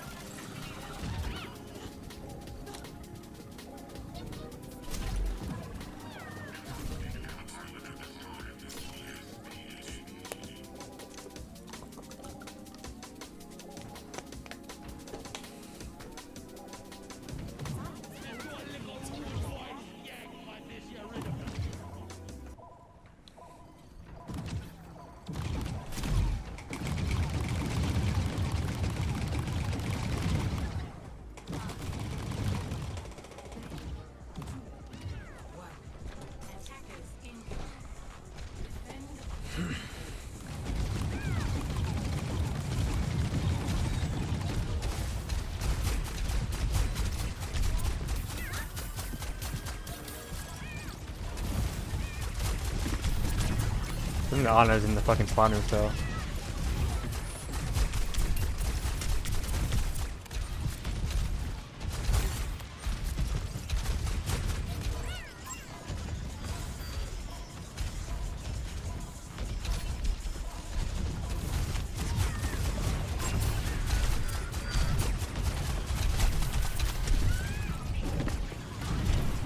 I kinda fucked that up.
Oh, you just can't save someone that doesn't want to be saved. You just can't save someone that does not want to be saved. I hate playing cat in Masters. It's fucking awful.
Come on, bro.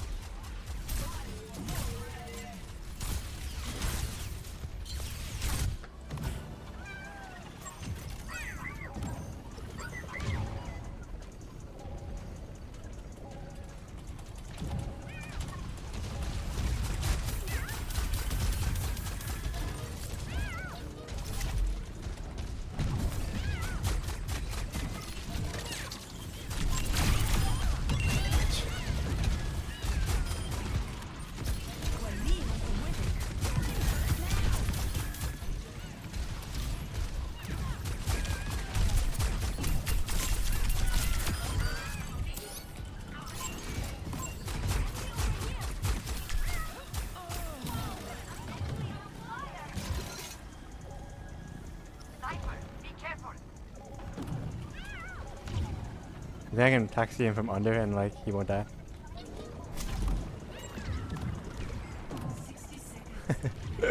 Oh my god.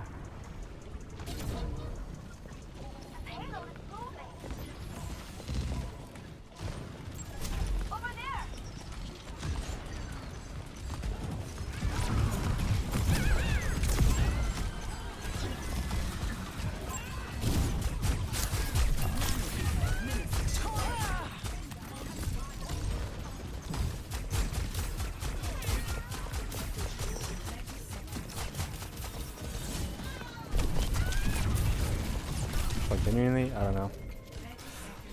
The queen should die, and I'm like not even joking.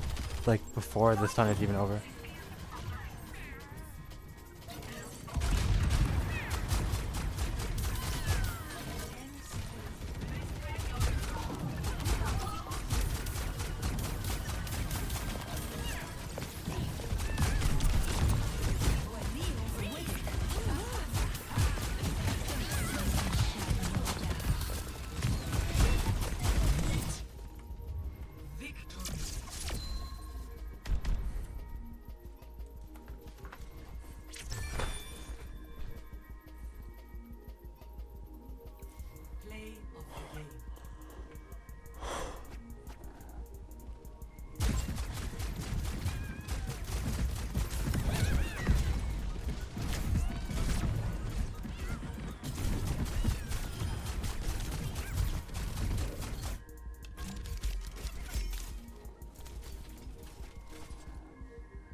There's a new mega packet.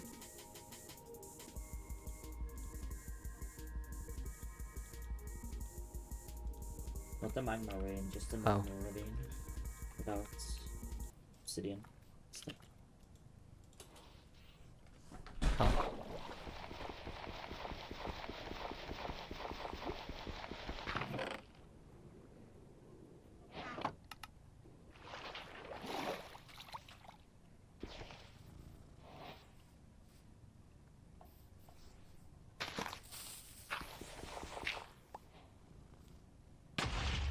Insane flint RNG.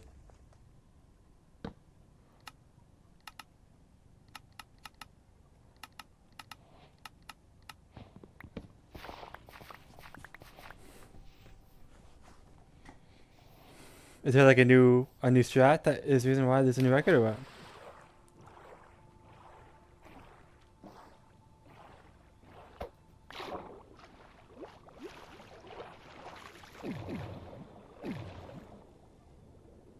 Oh, what am I doing?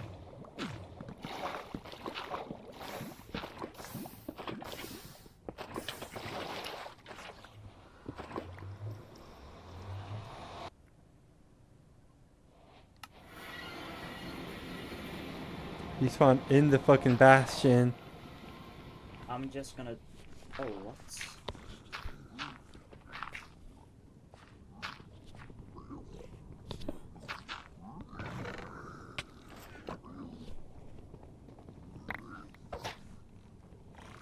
How are they always like famous streamers already? Look at this chat.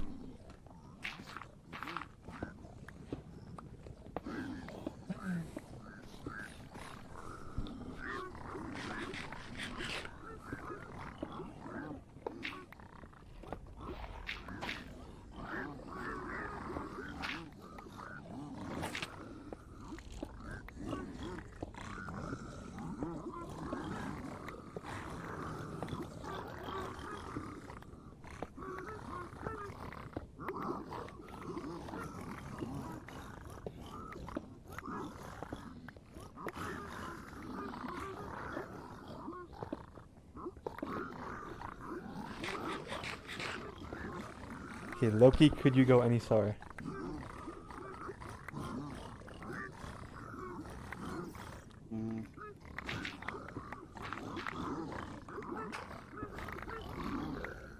It's enough pearls, but go. Just go, just go, just go.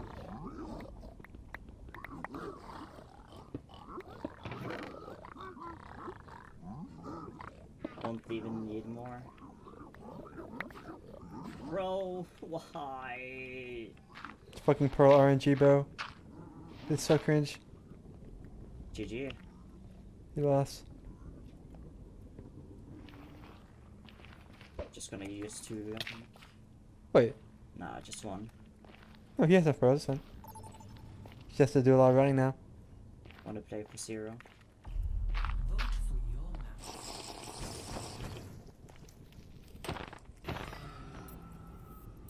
With a diamond sword, bro. So we get a diamond sword. That's just like a golden scar.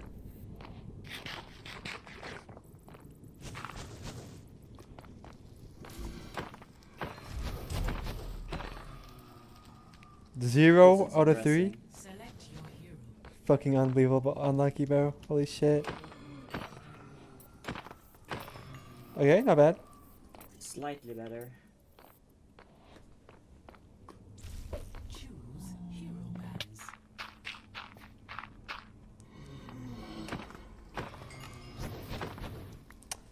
What? 2 out of 6.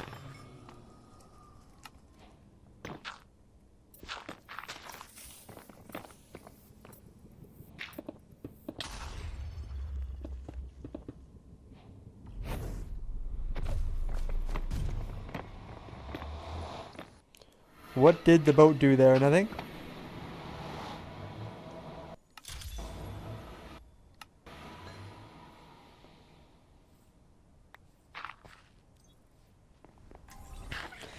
Four seconds for a suboptimal Ender Pearl recollect.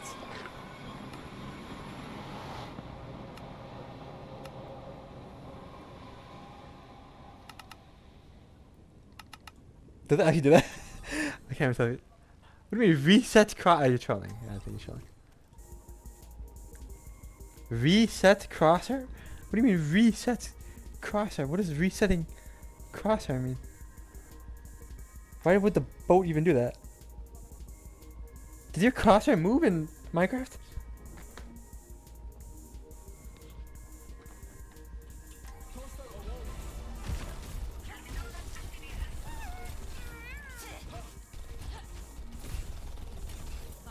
Oh, just wait. But what would the? How would the boat? I don't know. I don't care.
don't shoot the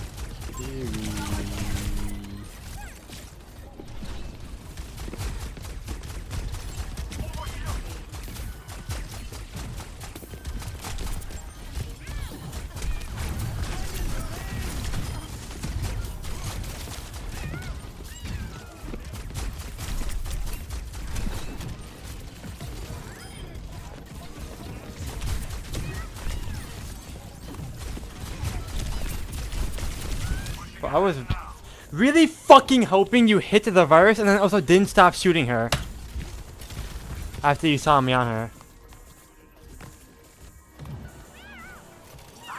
This is why Cat is so shit in Great. You're just so dependent on your team being on the same lane as your weapon.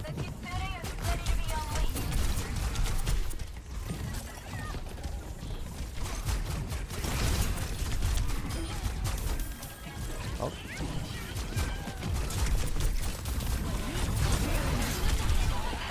Yay!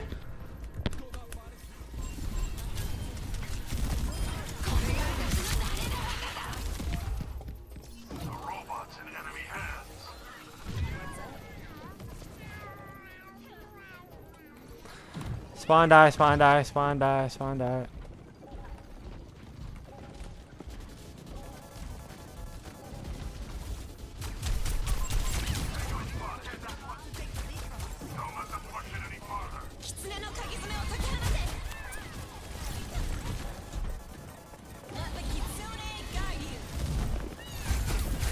Both these guys are that shit.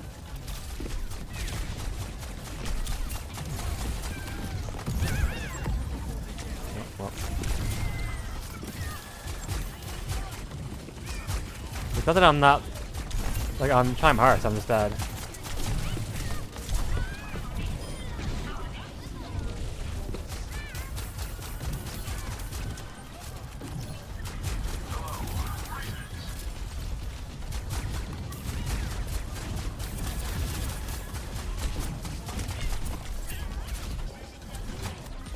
Yeah, my gun is red.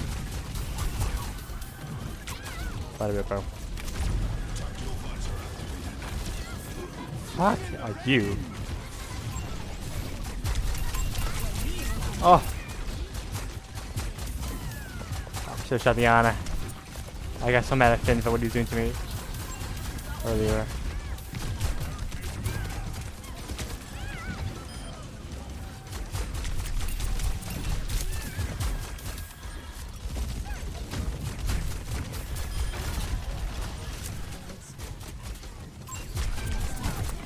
Back in like 1 second, fucking wave respawn.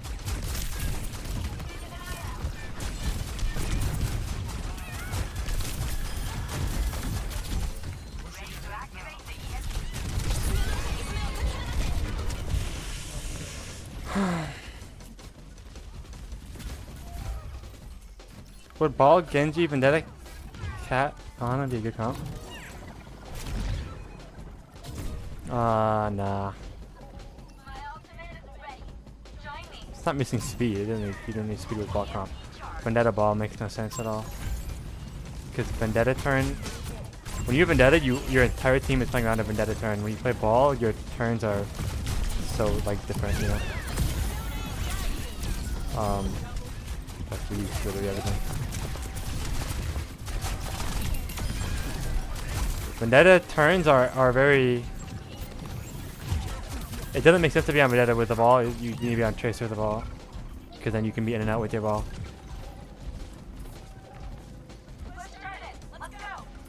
It's not Vendetta's a brawl character. That's not. Don't think about the game like that. Don't think about like. First of all, I don't even really know what you mean. Vendetta is played with brawl tanks because Vendetta can take her turns. Like. How is our fucking soldier here, bro? This is the fucking Mario W of Master 2 in fucking Soul, bro.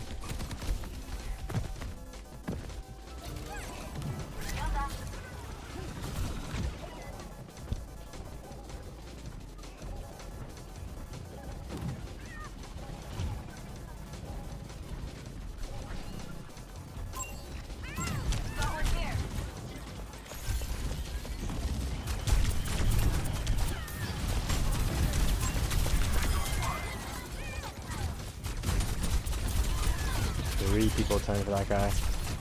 That was kind of dumb.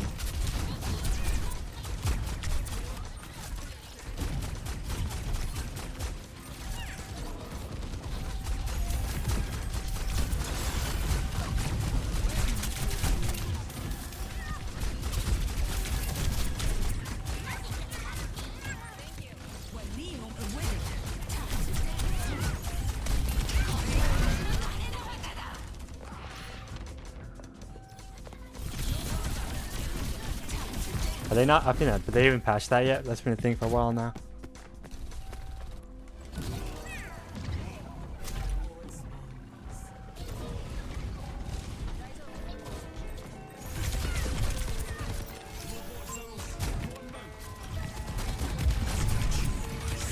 Oh.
How did he not just jump?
Um.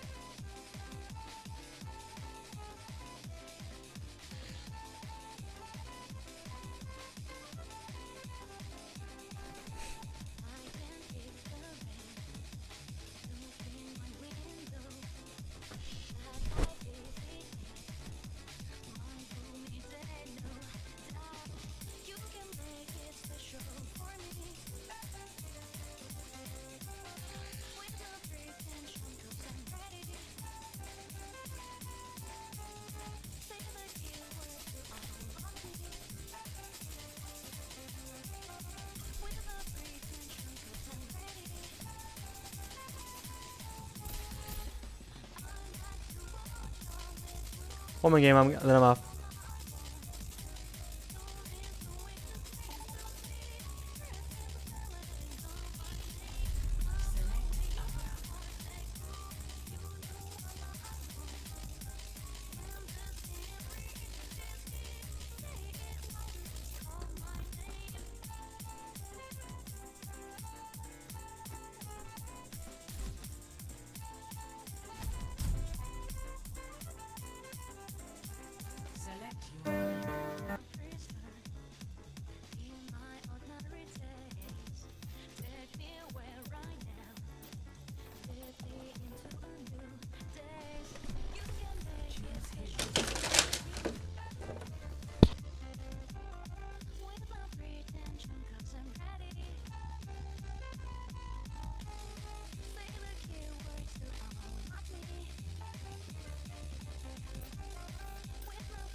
One point of Alari for fun.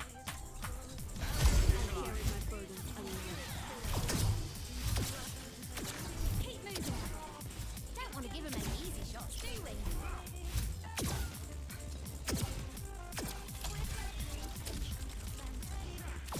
I studied you in school. They said you were the best sniper in the world. I think I miss my Alari. Like the sniper who shut out Hira?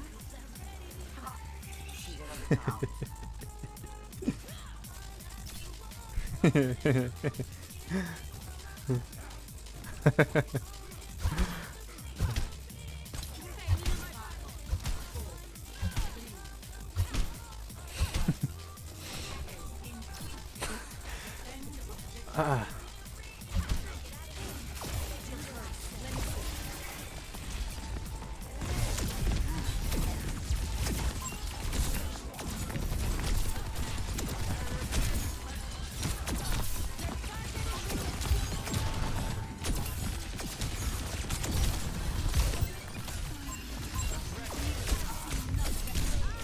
Well, how are you there though? That's like the question. How is my honor there? I would have never expected my in a million years my honor to not be top right.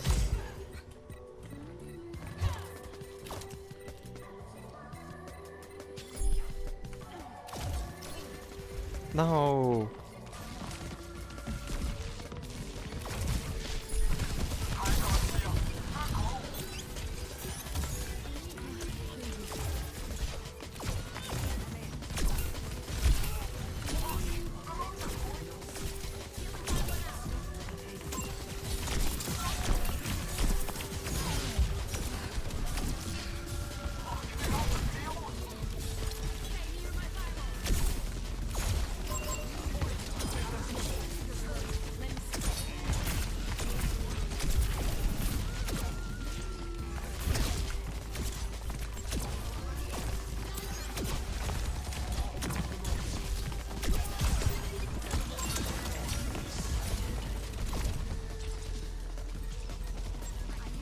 They're building Nano Blade. What do we do about that?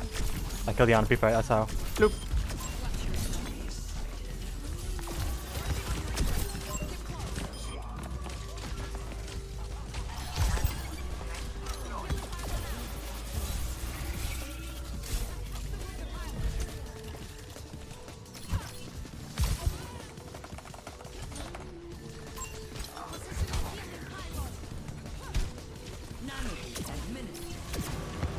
Dude, I'm not sure what the fuck is happening with my hazard there.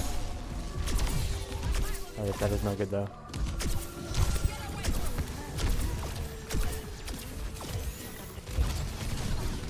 Oh.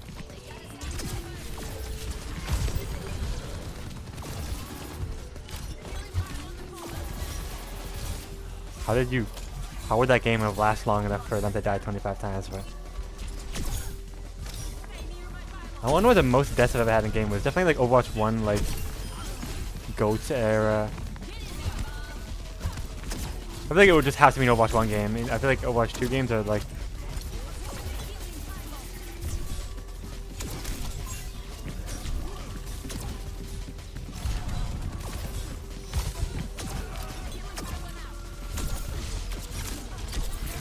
Have they used Blade yet?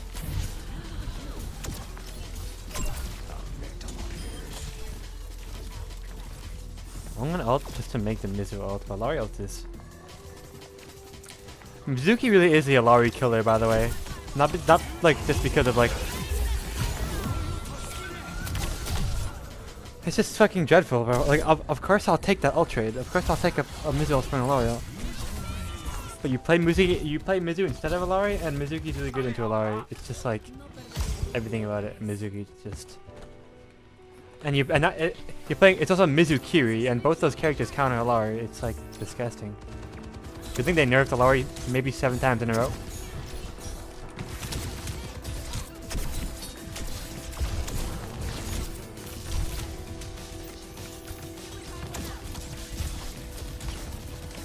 And it's not like I could have made a play that fight where I could have just like gone really quick early with my ult, because they would have got Mizuki out no matter what. What do I?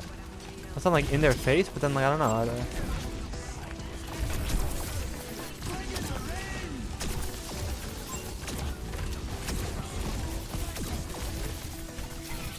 Just should have like hit or something.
Yay, building more nano.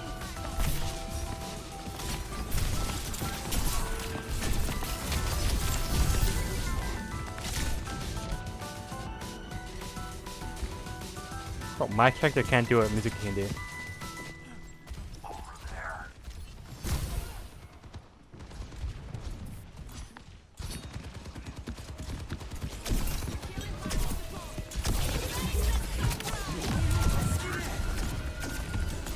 I would never believe that doesn't hit him. I actually just call a flag on the play.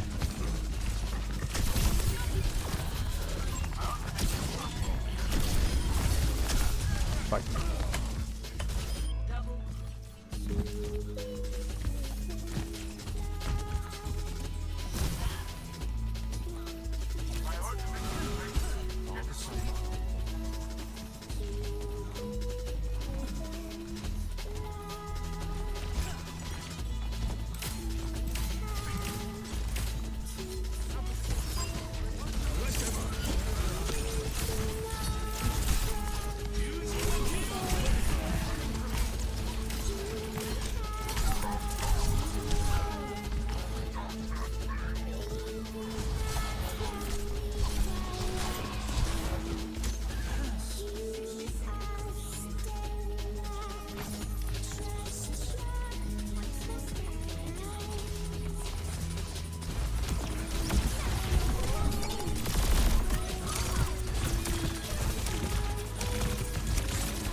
We keep doing stupid shit.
Oh my god.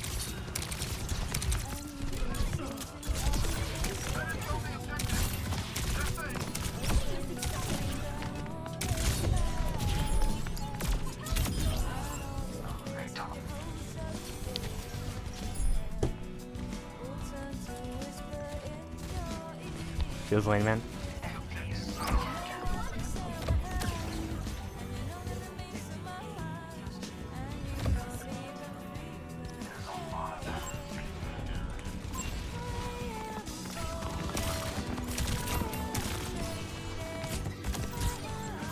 I don't know if speed is actually more important here, but we're just gonna be playing on point. I can't imagine we need speed for that.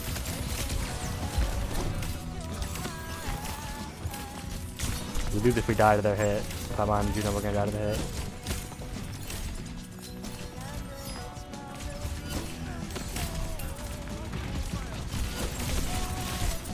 Boy, I love lane so much.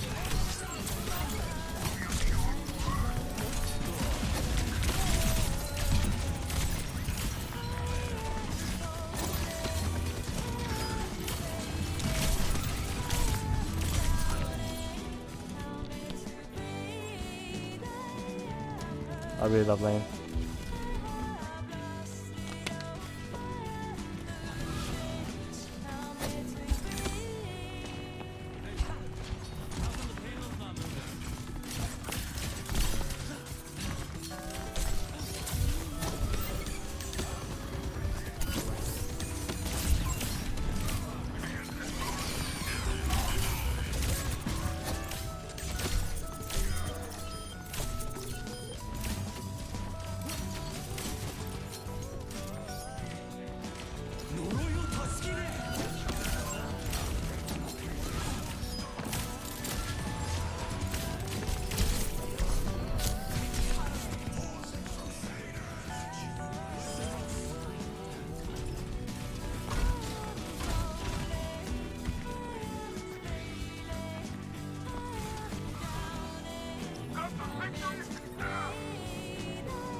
They probably have nano again, bro.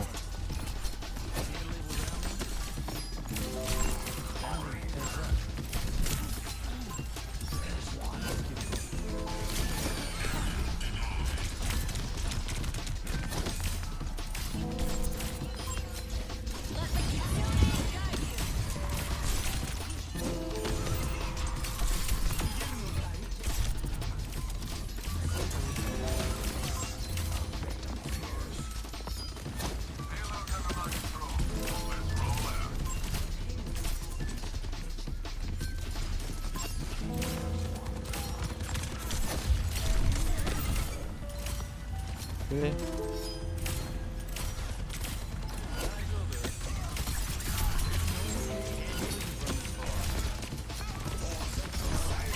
Really?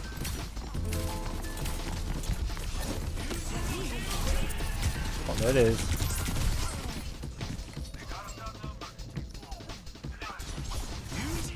Four?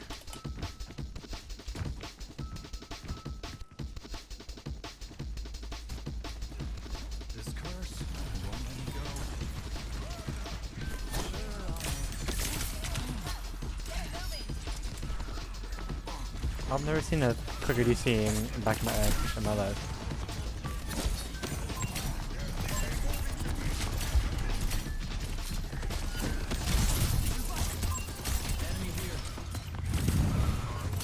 Oh, hitting backwards, bro. Just fucking walk into that.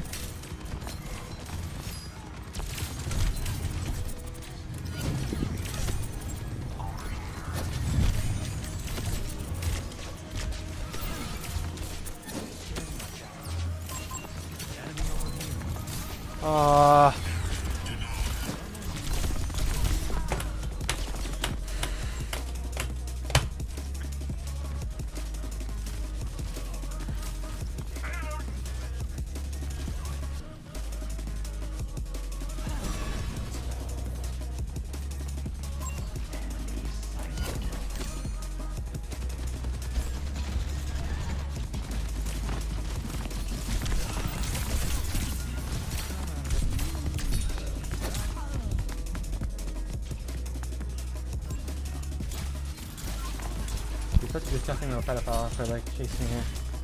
Like, fuck you. Little greener.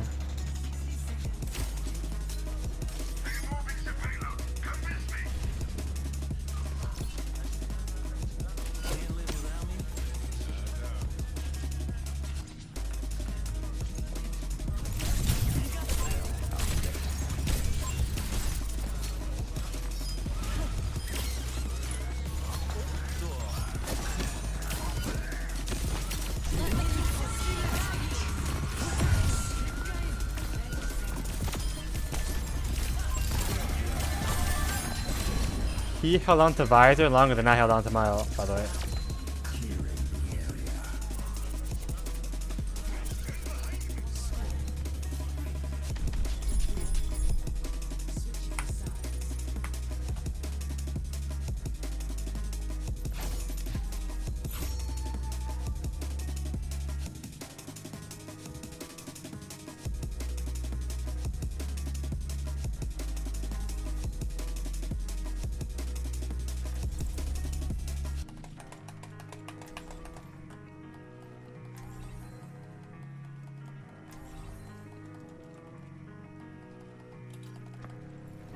How do you go Wu Yang now? What is that pick?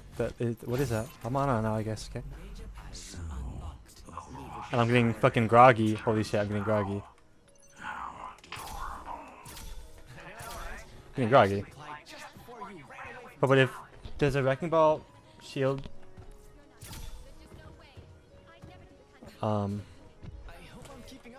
get rid of groggy.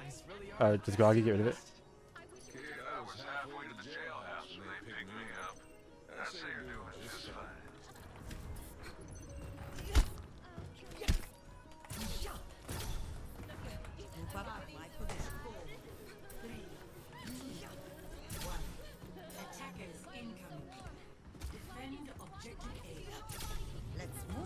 Fuck it.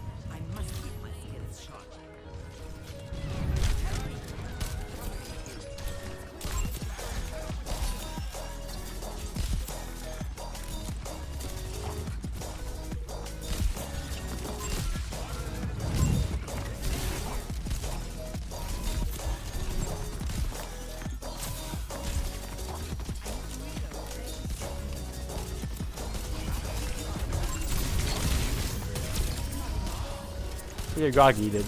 Oh, that's it, does nothing.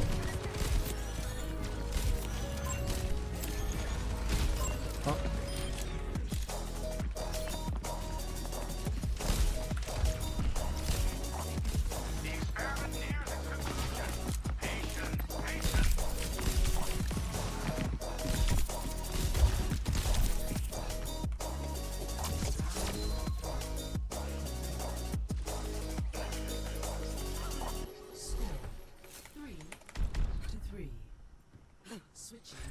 He's any like 60 limbs, by the way.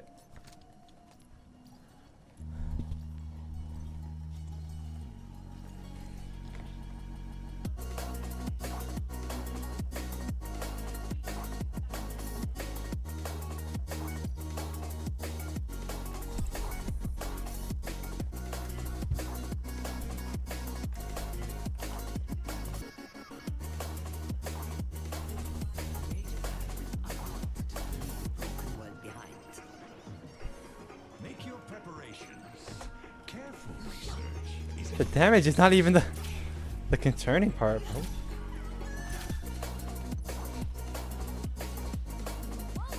I think heals is way less.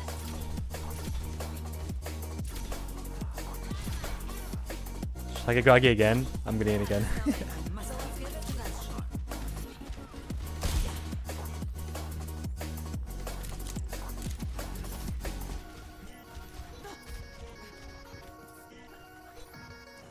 It tilts the ball when he gets hit by it.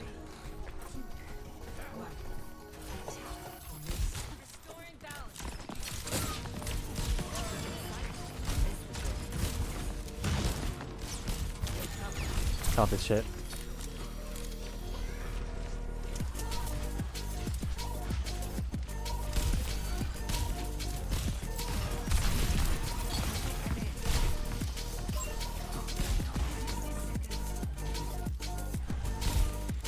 Ah, I suck.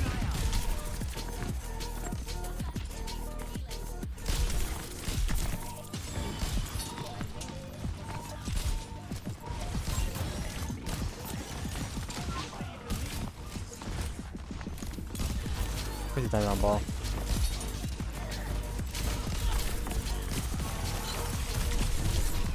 GG.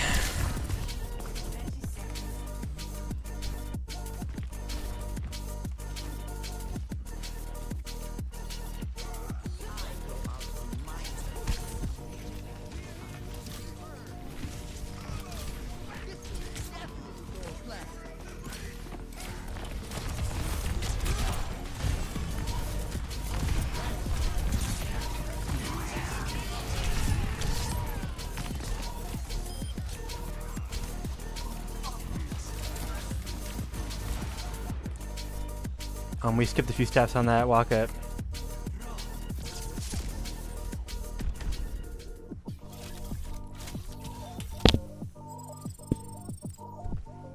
So what we had to do was actually clear the people on our high ground and with the angles around our fucking corridor instead of just walking to the point and AFKing. That's a little bit too much for the little greener's head. I can't even be mad about it, but.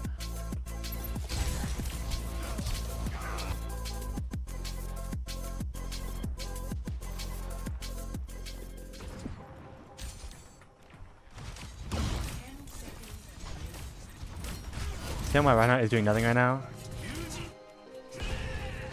So we're shooting the fucking Sigma. That was our...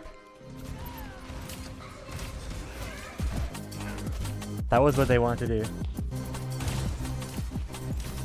What time is it? I'm not gonna watch it. You see I'm the only one. We should have swung as 5 onto their high ground and cleared the cast and cleared the Genji. That is not intuitive to the little greeners. The dirty little greeners, the greeners. Greener, greener, greener, greener.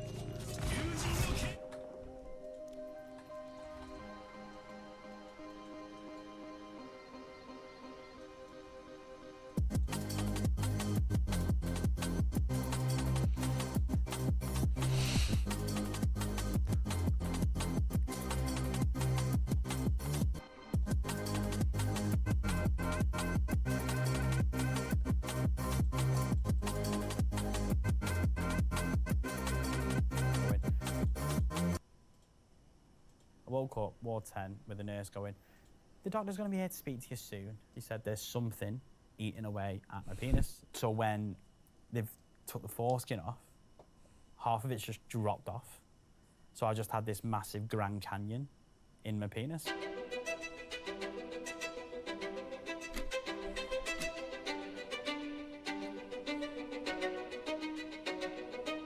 I woke up one morning, went for a morning wee like every guy does. I felt it at first and I went, okay. Then I looked down, I was like, oh. So my head was like 4 times the size of what it usually was. Like it was swollen. At that point I was like, right, what's happening here? Like, I've been bit by something, but I'm in the UK, so I don't think a bite's gonna make it go that big.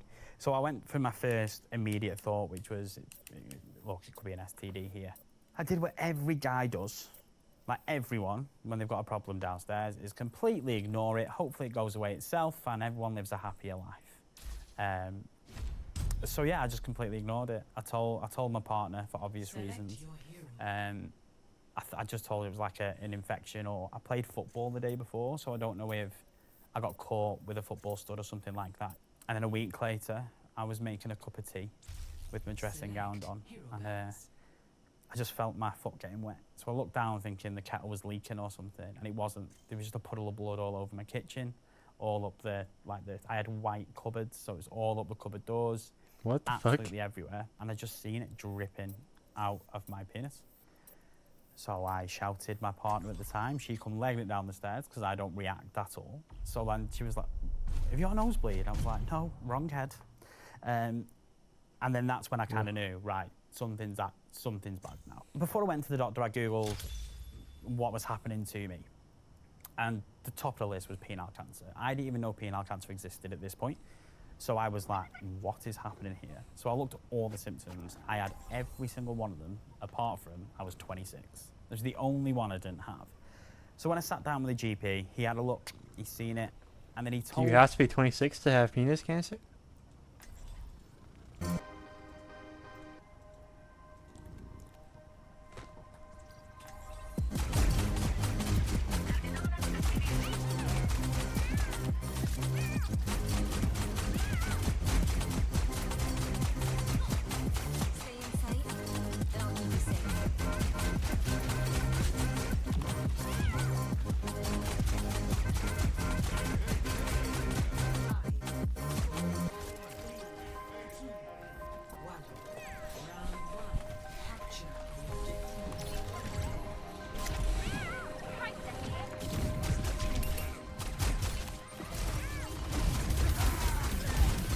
Holy shit, you're a fucking mad lad.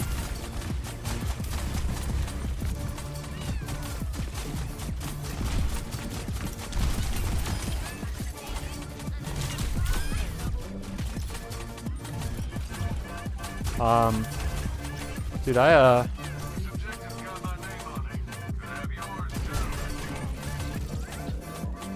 can't him a sec.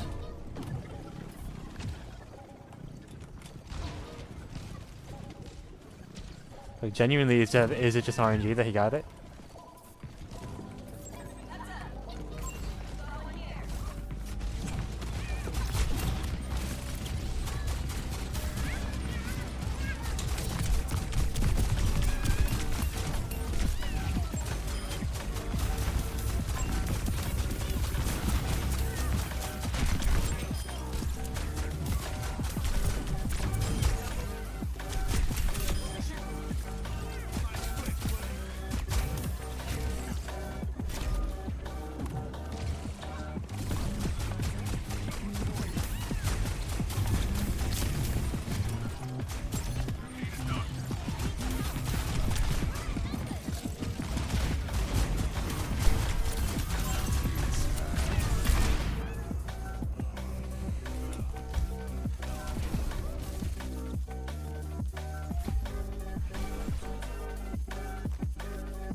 But truly.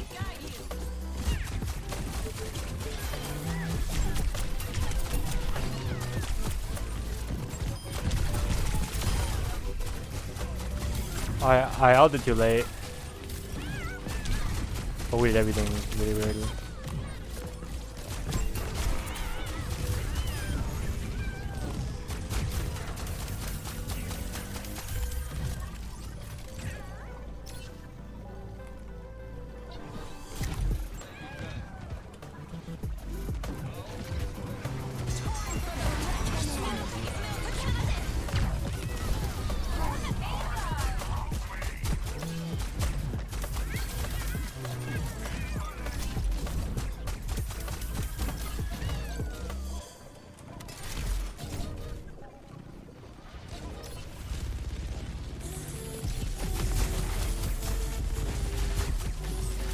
Log is down.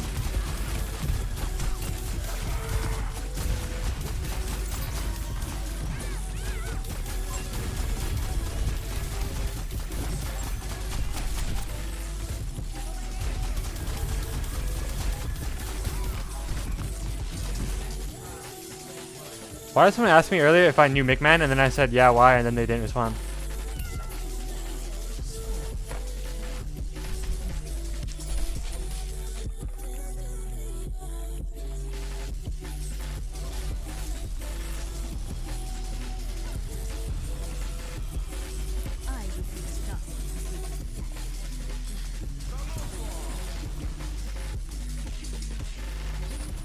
Oh, sorry, he did respond. I didn't read it.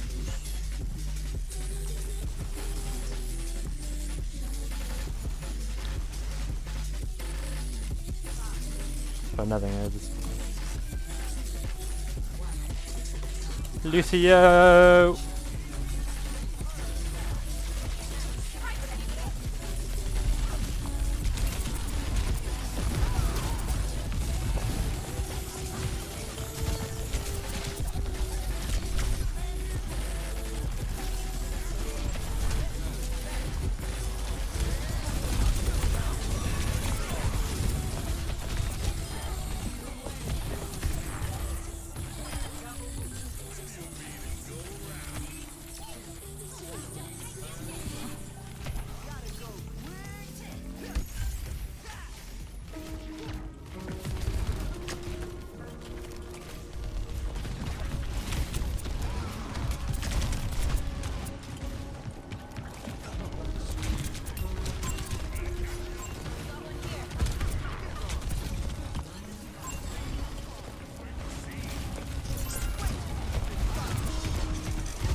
What time is it today again? What are the odds I'm not sleeping during it? I'm going to rewatch it even if I am sleeping during it, but...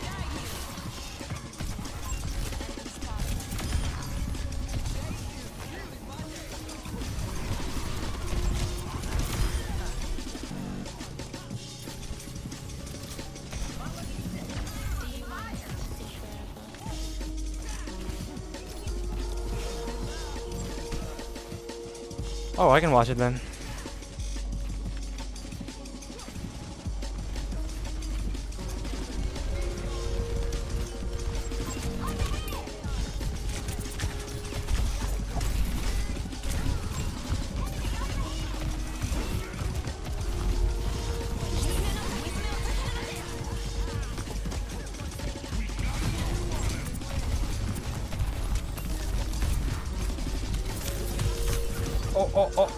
Oh. Whoopsie daisy.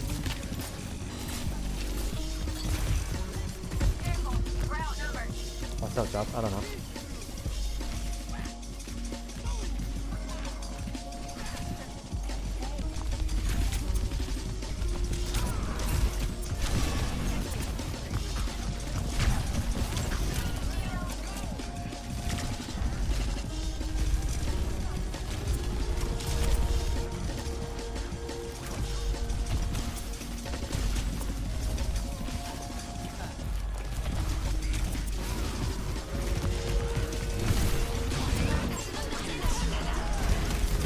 is not looking good for us.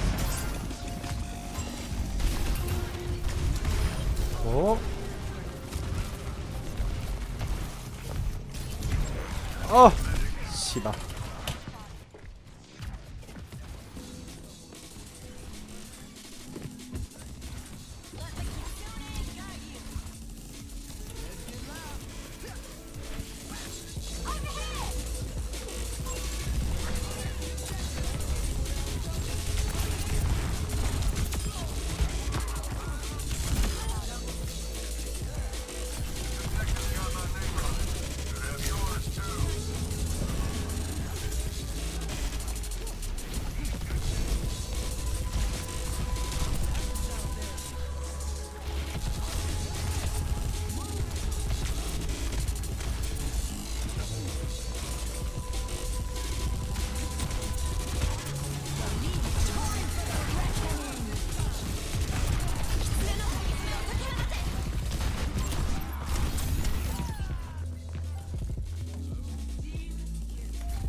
Such a man. Wow.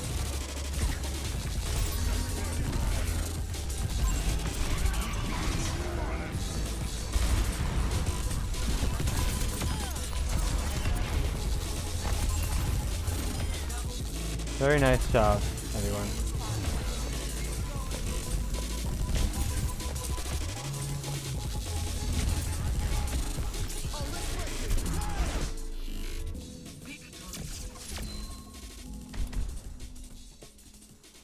Lucio is like the only character I can play now, bro. I'm so shit at everything else.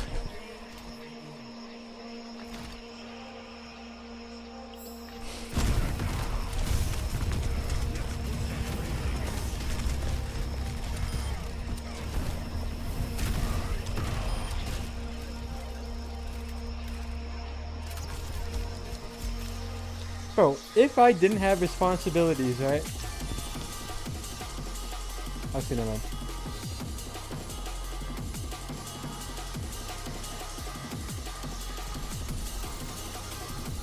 Oh, I genuinely think that I don't need sleep. Except what I mean is, I need sleep.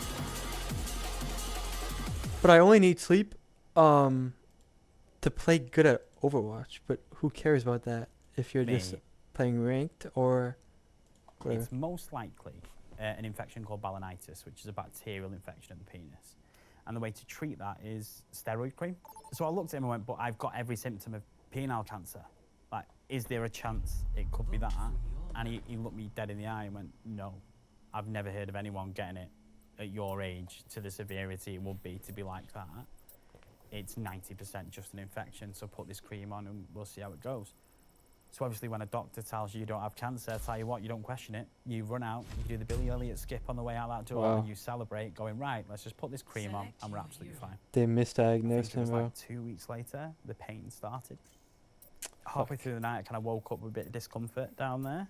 So I went to the bathroom and I was getting like dischargey thing, and the pain started, and it felt like, to begin with, someone was just pinching the end of my penis, which was bearable, but I was like, I'm meant to be treating this. What's happening here? Again, I did what any man did, and that any man would do, and that's ignore it and keep putting the cream on and pray for the best. And then it intensified over the next couple of days. So if you picture, best way of saying it is like a needle going into the end of my penis repeatedly, bro, like on repeat, consecutively, no respite at all. The only time I could be pain-free, I was in a bath because of the warm water, and I kind of had to like pull the skin of my penis up and down. What the? Okay, I can't even watch this, bro.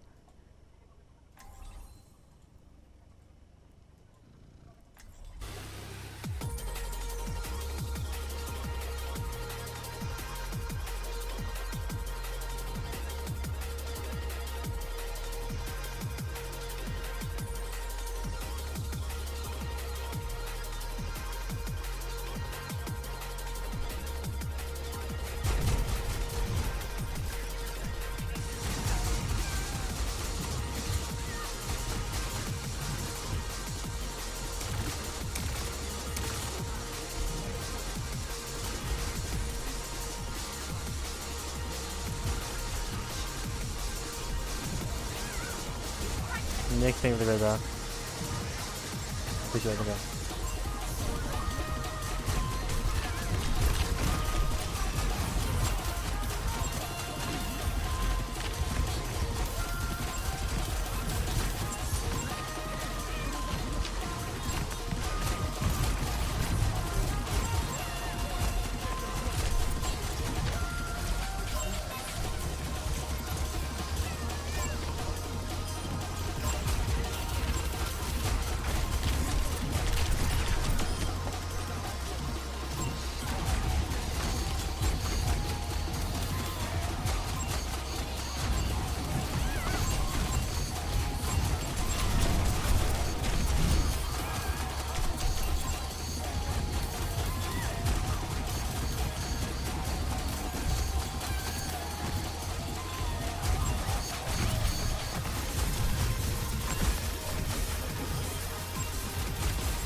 Popped off of tree.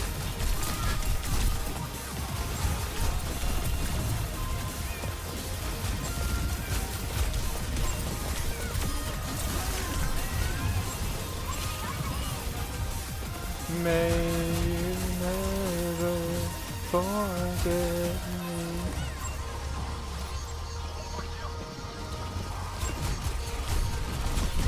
Man buff! Like a bike!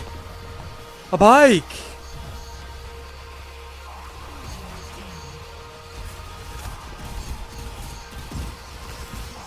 Fucking bullshit.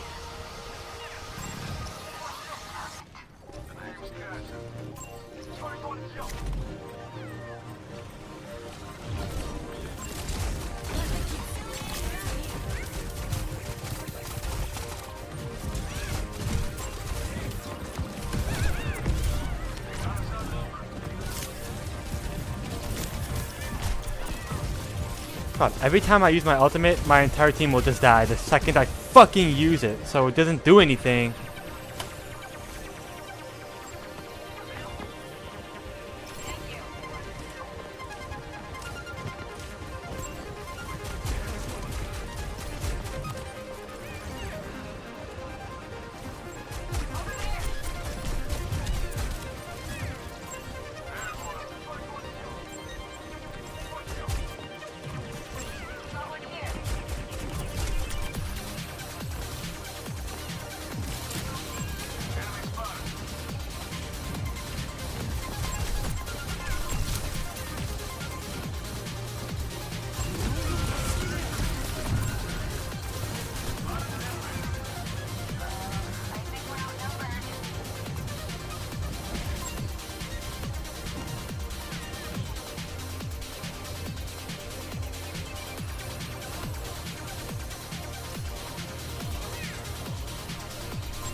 Oh my god.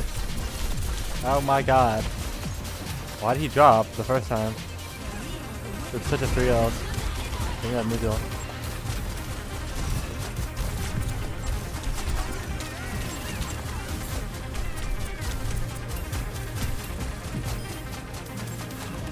Back in elementary school, when I like fucked up at recess, bro, they would put me in timeout. I'd have to stare at the wall and stare at the wall.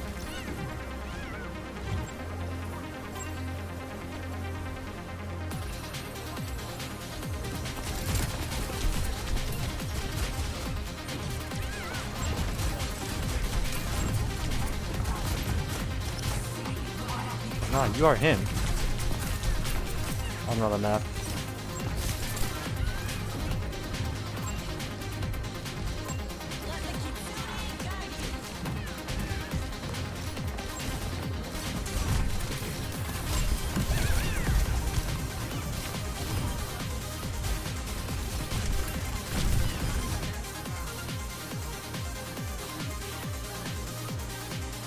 I'm glad it's a common thing then.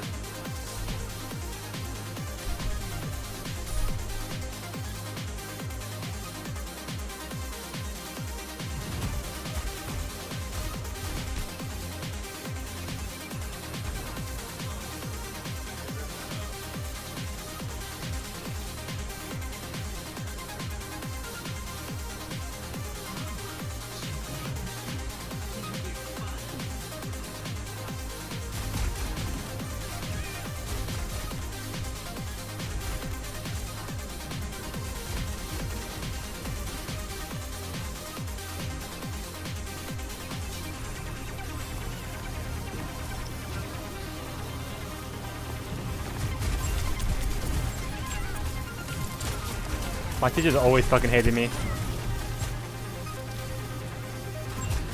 And like honestly, like obviously why would they like me if I was a rascal, no shock.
It's trio, bro.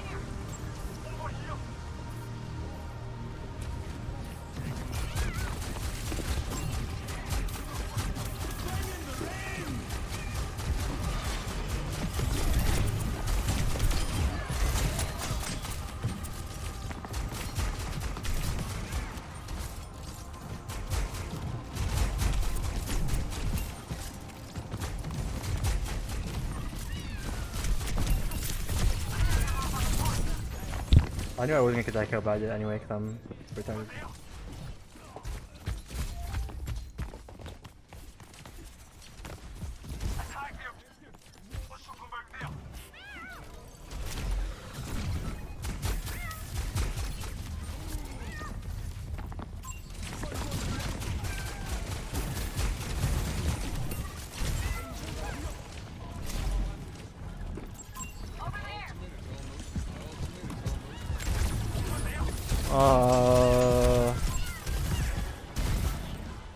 Unfair.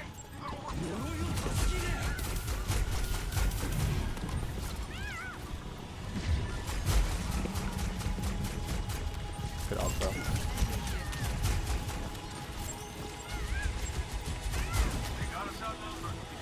Now you just fucking staggered for what? They don't miss ult for you now though.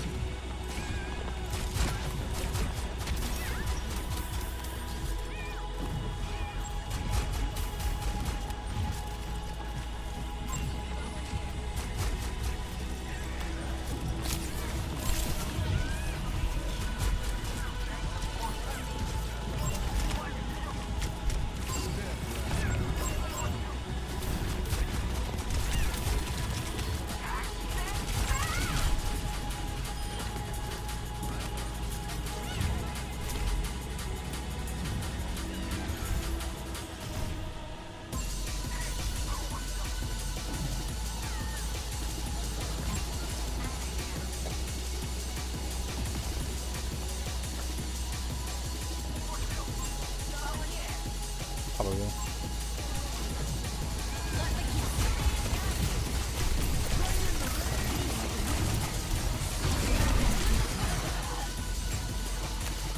No.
Feels like, man, it's the best emote I've added in so long.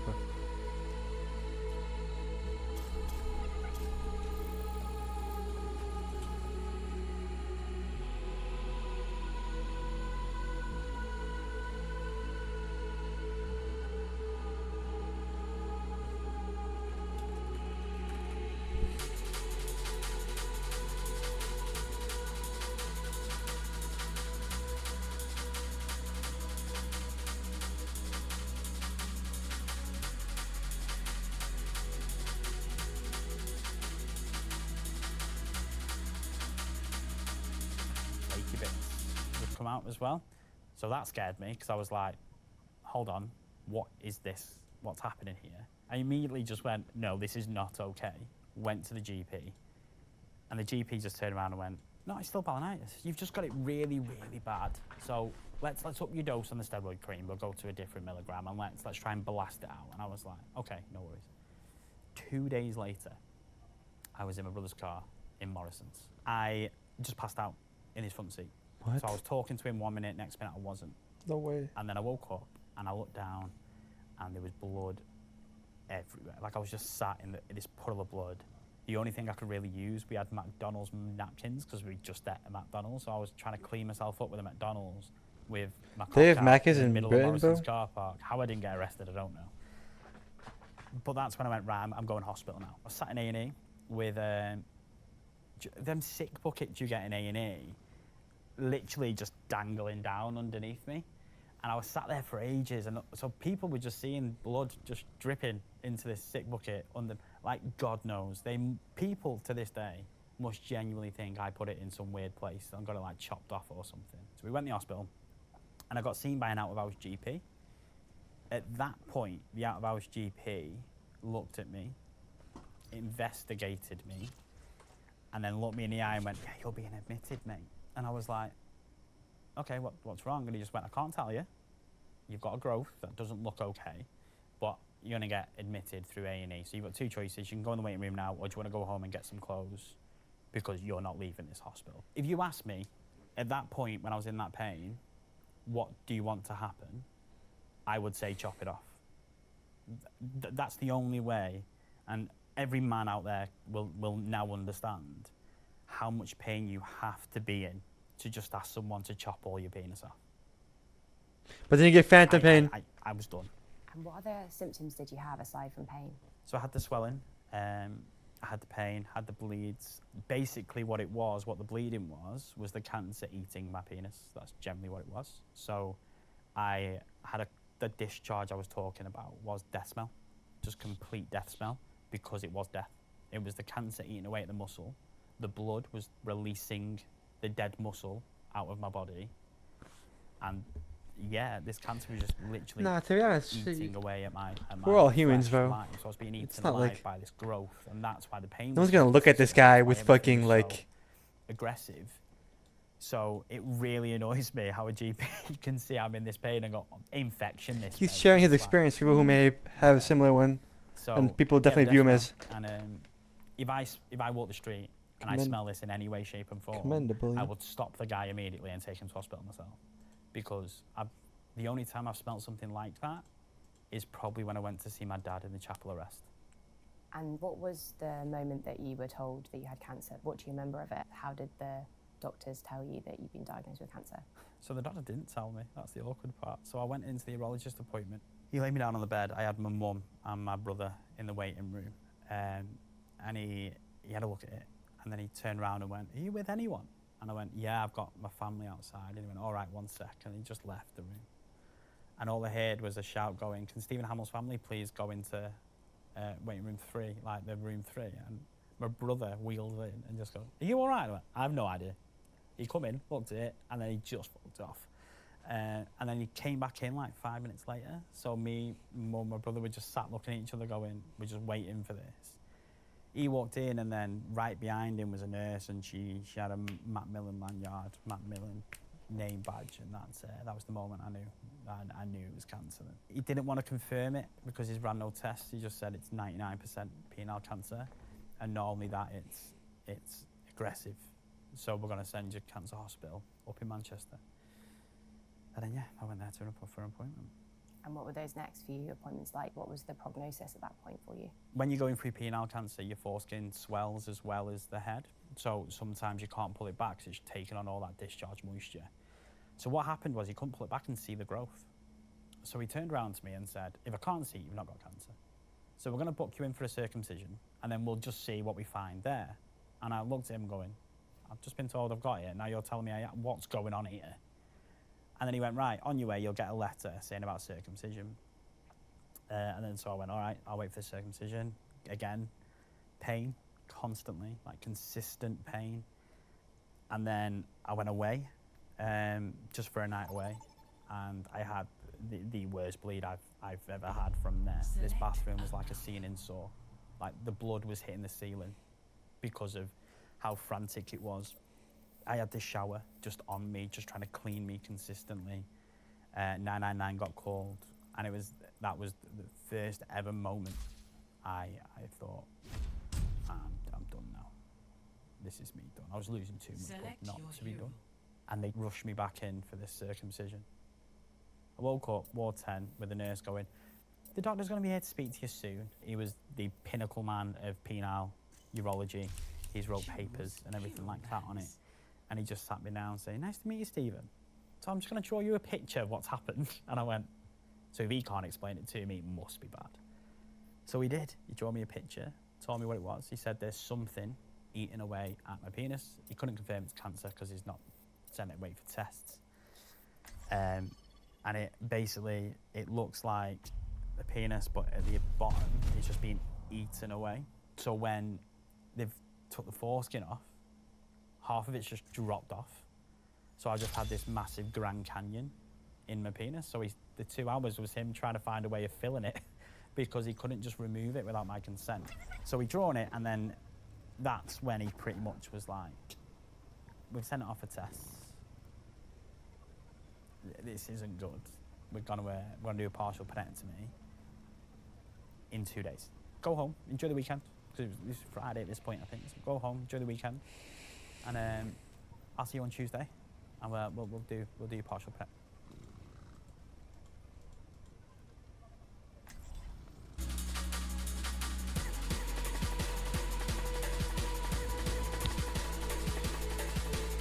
You think you guys have no idea that I created the stream mode name, bro?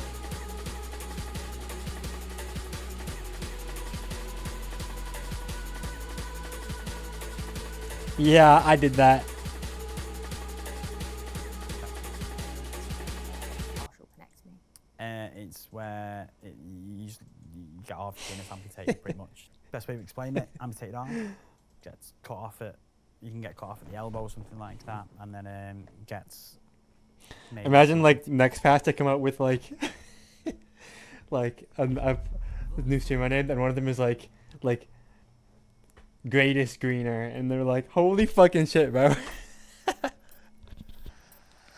Like, oh my god, they're actually no what, like it'd be like greenest greener. Select your hero.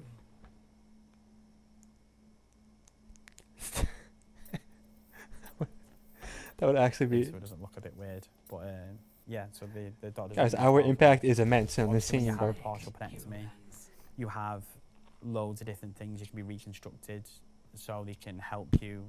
You can take some thigh flesh and stuff like that and like mold something back on. I got offered a bionic implant. I was quite well endowed, like so even though I've had quite a lot removed, I've still got more than enough to work with. So I think it works out around about 4.5, just shy of 5, which every guy I see just tells me it's a humble brag, and I'm doing all this just to brag. I've got 4 inches to lose, but it's not the case. So I kind of weighed up a lot of options after the partial penectomy about the reconstruction. And I asked myself 3 questions. Do I want to go through more surgery? At the end of the day, I've just been through the world. The recovery, like... Bro, what?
Look at my little greeners go, like, not dying while we carry the game. That is fucking inspirational. Like, I actually fucking love that. That never happens, so.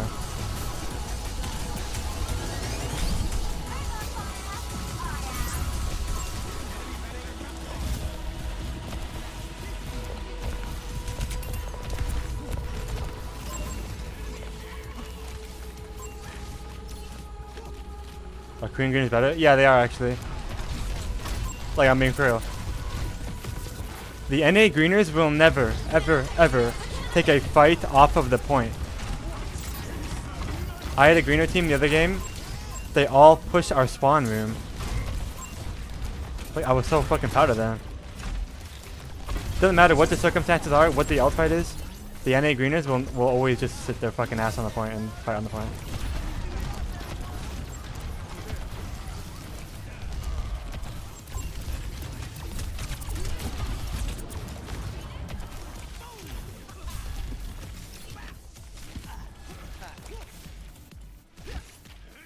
Genuinely, maybe Oceanic green is pretty good because like Oceanic green is all they have is green because there's no GM players in fucking Australia, bro.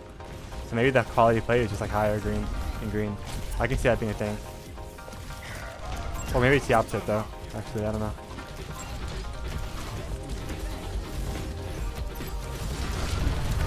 Probably shouldn't fucking. Whatever. Relax.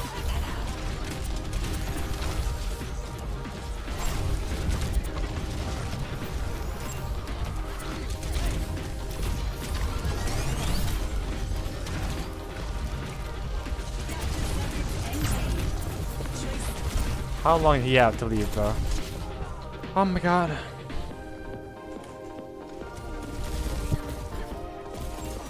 Okay, after this I'll VPN one game, Oceania.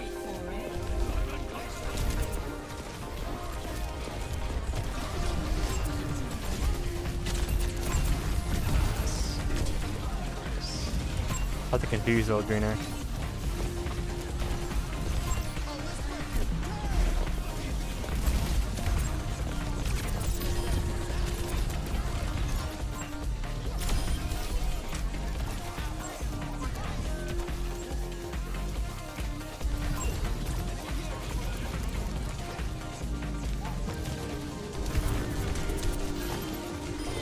Wow. What's he doing? Maybe the Queen Greeners aren't very good. Maybe that was just one good team. Maybe they were stackers too, like stacking Greeners. Those people are those are better.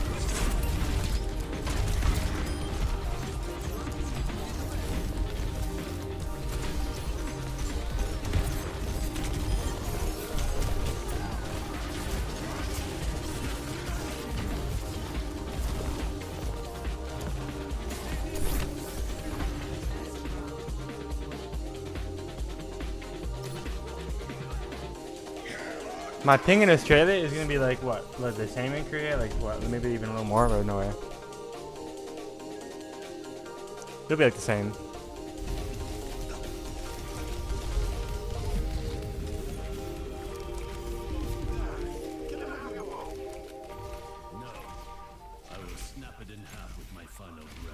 Does anyone live in the western of Australia?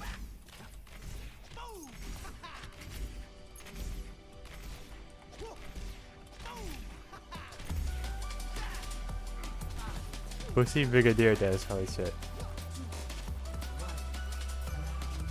That is where fucking Junket Town would be like set in. The fucking bush, bro. You guys call it the bush over there?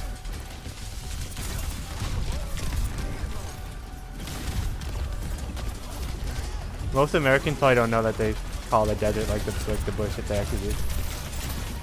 I'm just so well known. I know a lot about like shit. I don't know how we all died that quickly, but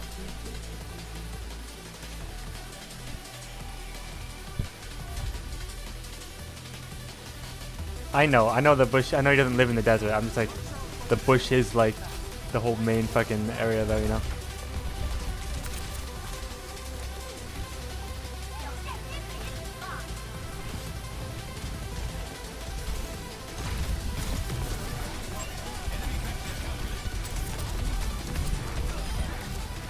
Okay, the Kirikos are just as bad as the NA series, so I don't know what that is. Oh, what?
Why would my BAP ever think he has to participate in that shit, dude?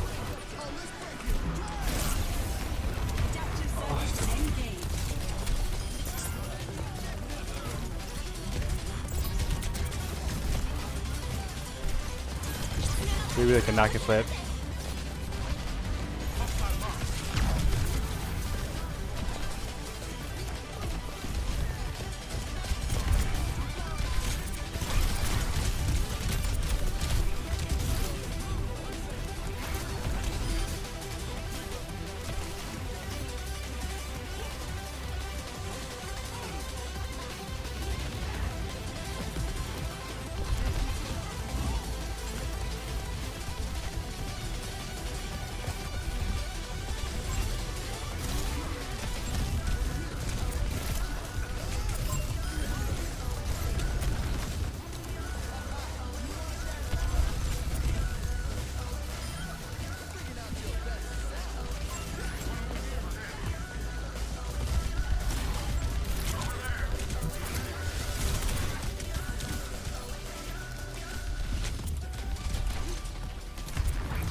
We're not gonna punch off that.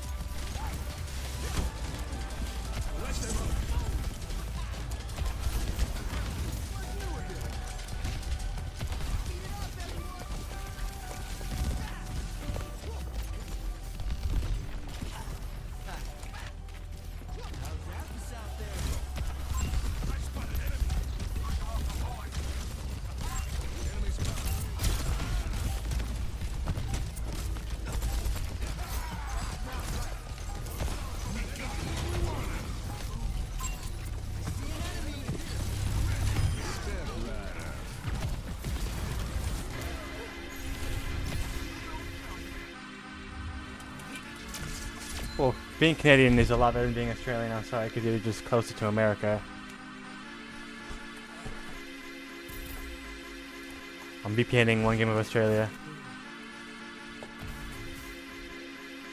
Let's be honest, you just want to be like us, so like, you might as well just be close to us. Also, you can play on like...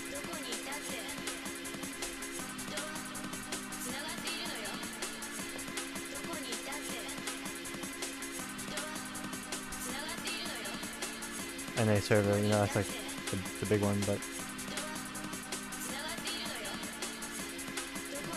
I've never played a game of Australia in my life.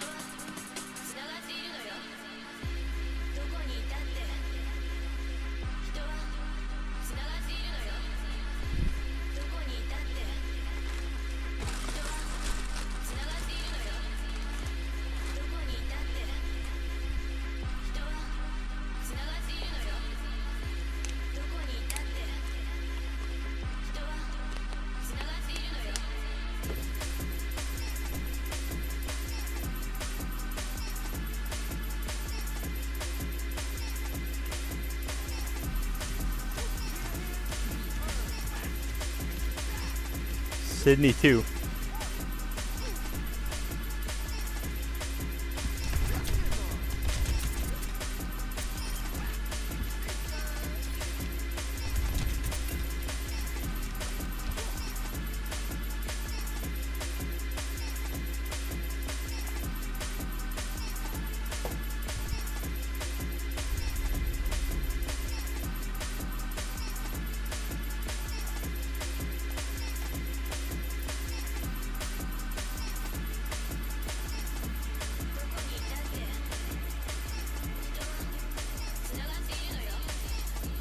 Hello, Savage. What's up? What's up?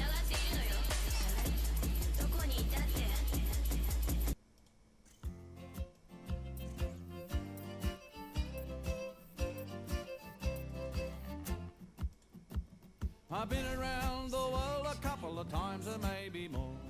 Seen the sights, I've had the lights on every foreign This kind of shore. slaps, bro. But when my mates will ask me the place that I adore, I tell them right away. What do we tell them?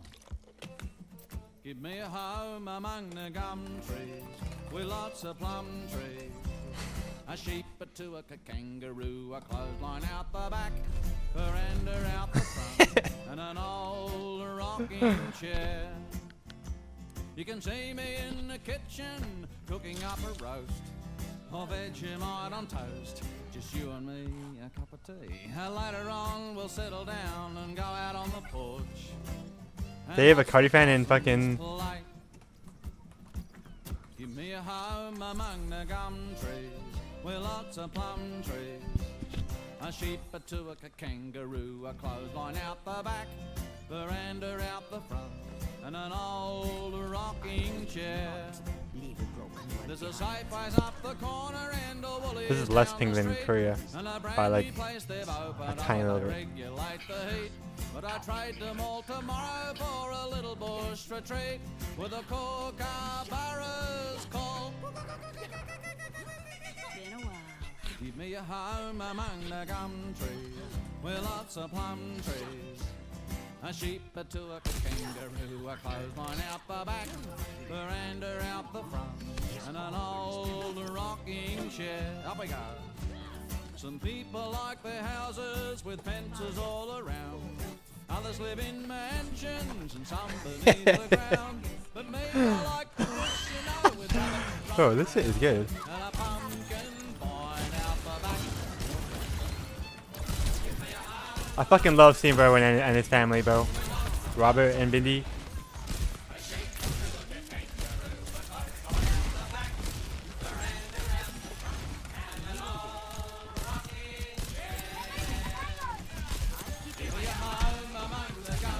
It's going high again. Oh. Little late, mate.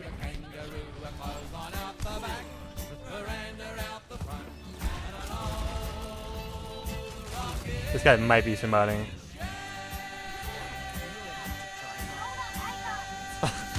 OC Freshie, but that guy might be cheating.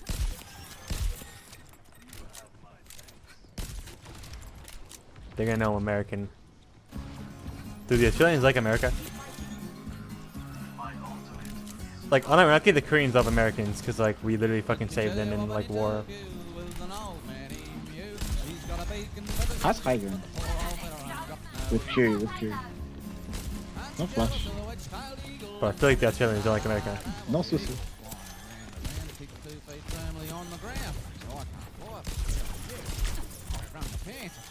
If you're Australian and you don't like America, but you're so jealous, it's insane.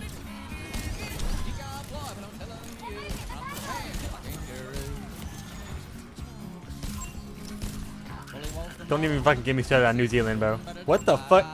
Bro, is the Australian server just bugged or what? How am I like glitching and shit?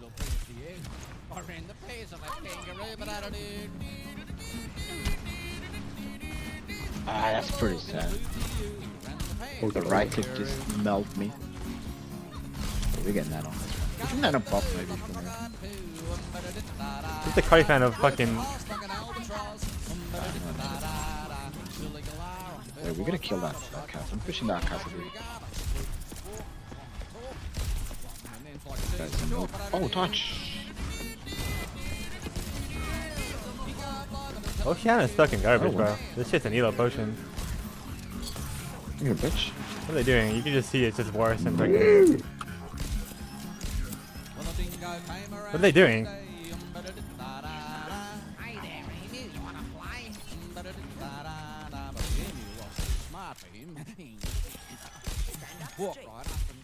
Okay, how did...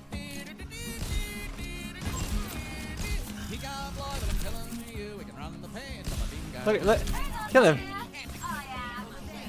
Kill him! Lie me.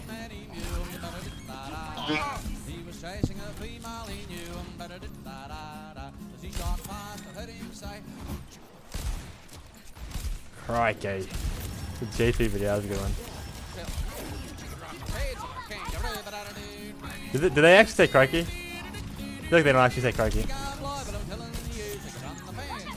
feel like no one actually says crikey. How did that nade hit him?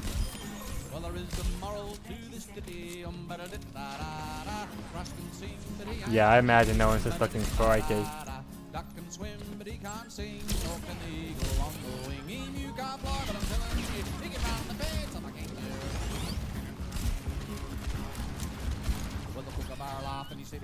Wow. That's interesting. I think Americans' perception of Australians is that they're all like dickheads, you know? Okay. Who's Bob? Oh, yeah. Chris Hansen, bro. Why would you name your account Chris Hansen? I feel like that's just like... I'm not saying.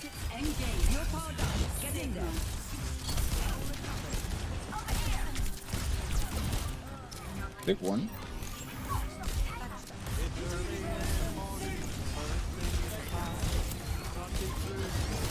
Take my word.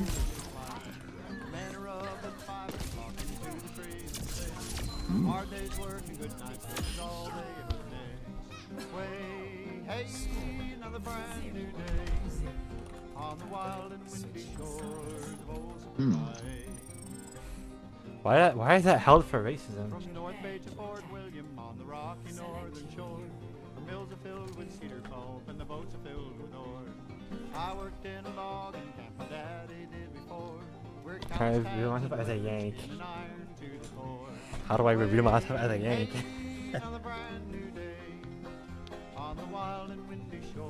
What are they gonna say? You think there's gonna be a reaction? You think they're gonna like be like, Anna, you from the States? And then they start throwing.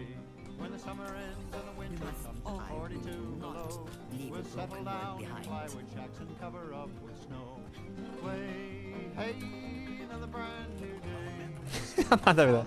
I'll do that.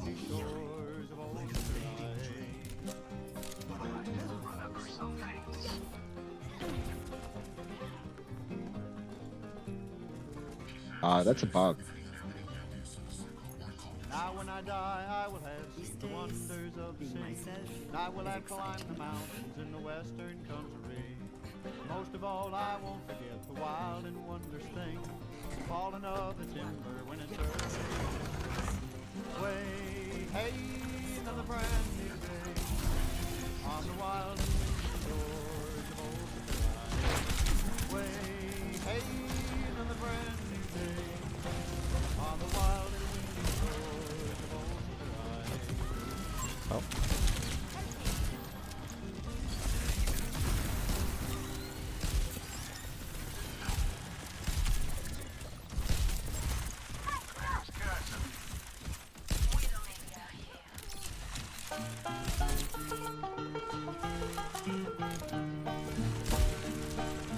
Some bright morning when this life is o'er,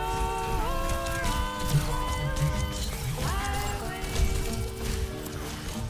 to a home on God's celestial shore. I'll fly away, fly away. I'll fly away, oh glory. I'll fly away in the morning when I die. Hallelujah, by and by.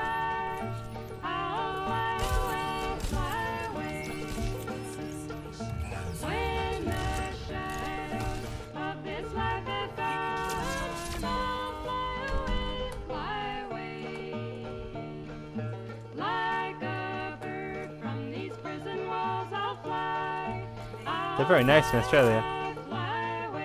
Shit.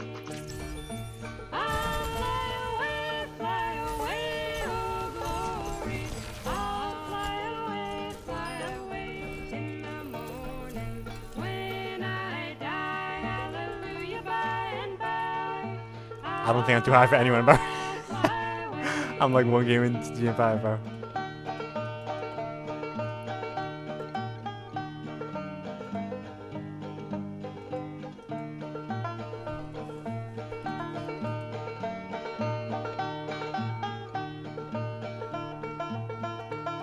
I've just recovered. Why do I want to recover even more? And is it worth it? Like, at this point, I can still feel. I still have sensations, and we're at a point where, so that's when I just went, oh, do you know what? Sack it. Like, it's aesthetically weird, hence my nickname, Stumpy. Like, it just does look like a tree stump. So my mates love it because that's my nickname in the WhatsApp group to this day. But yeah, it's a strange one to come to terms with.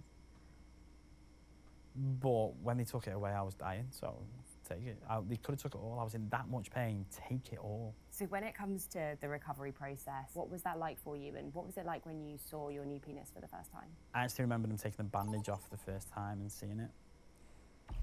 Because the bandage was so wrapped tightly, keeping it all impact, when they took the bandage off, this is going into well too much detail, it was very like I've just got out of the bath. It was so wrinkly. That was the most weirdest experience because it was wrinkled, it was like inverted a little bit, the size was completely different, and I was like, whoa, I wasn't expecting this. And yeah, I refused to look at it for a very long time.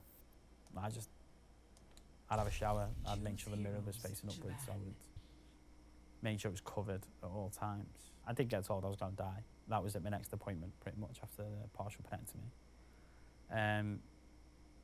And I think that's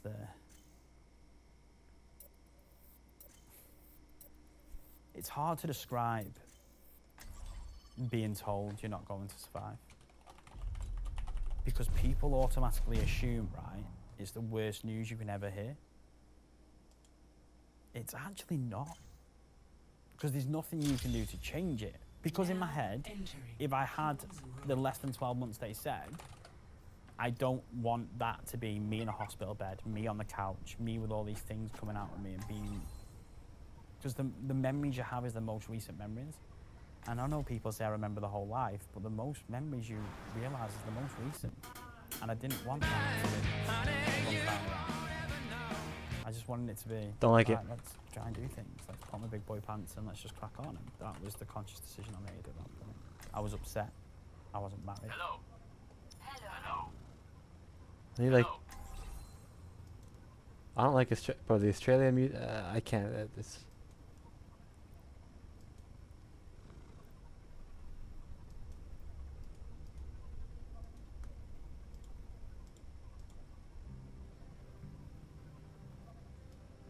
Farewell to old England forever. Farewell to my old pals as well. I know.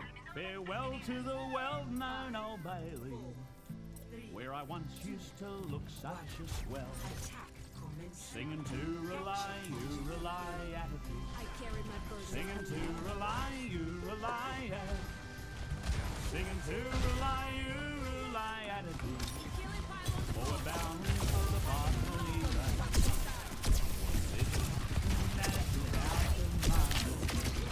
There's a postman and all the ships leave. There's the first and the second class passengers. Knows 1, 3, 4 convicts go free. Sing to rely, you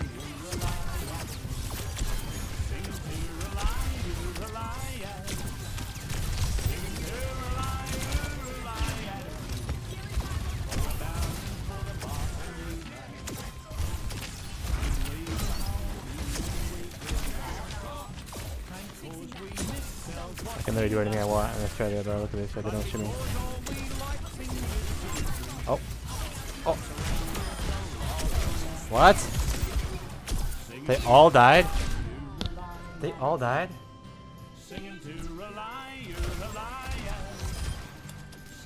All of them?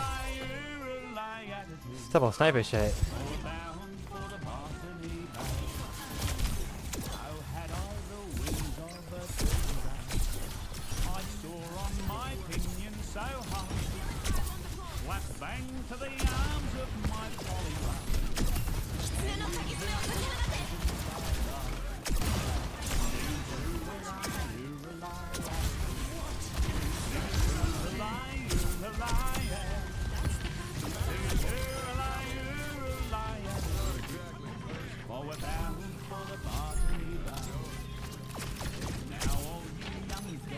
Guys, the thing about like being Australian or like being in a different country, but like I don't know, as like an American, it just like feels good to be like the main one, you know?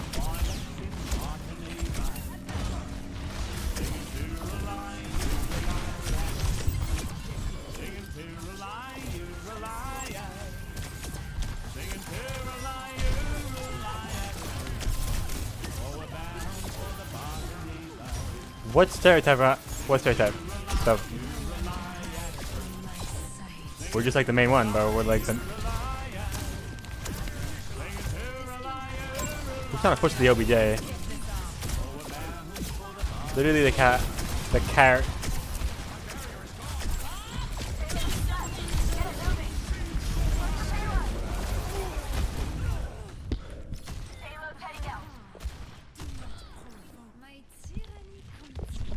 Is this Kalax or what?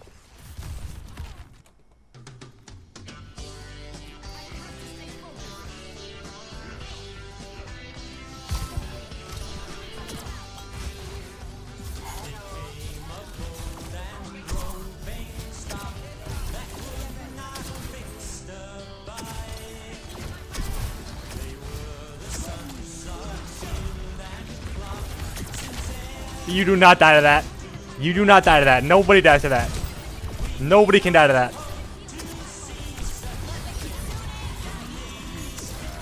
How can you die to that?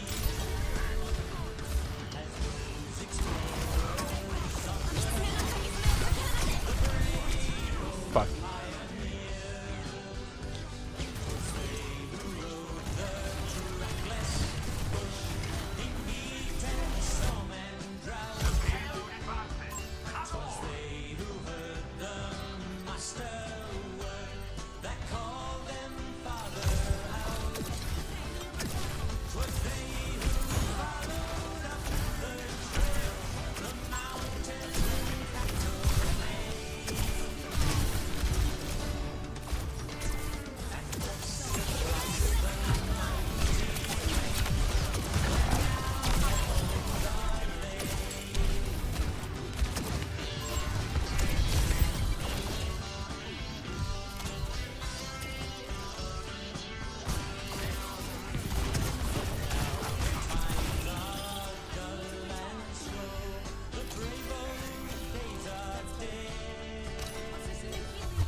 Oh, my Hunter is fucking throwing, bro.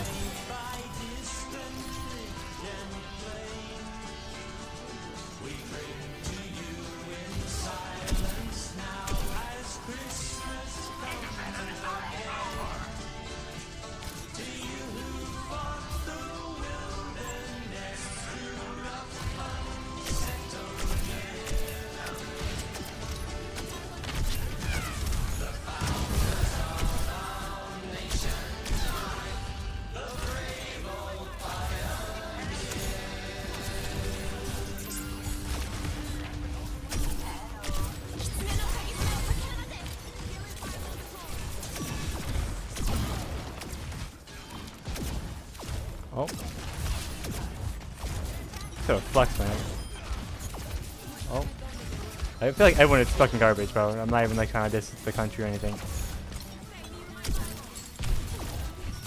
How does the tank die there? Oh, not me to max one.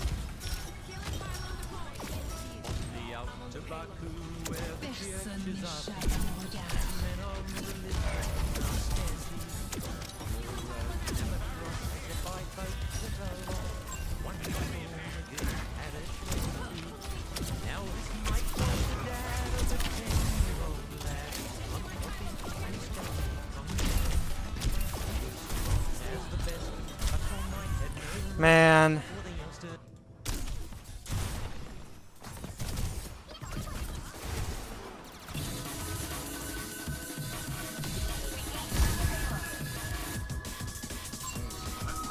Man. Can we win, bro?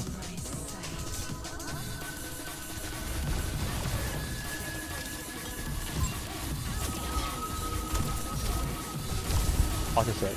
Oh.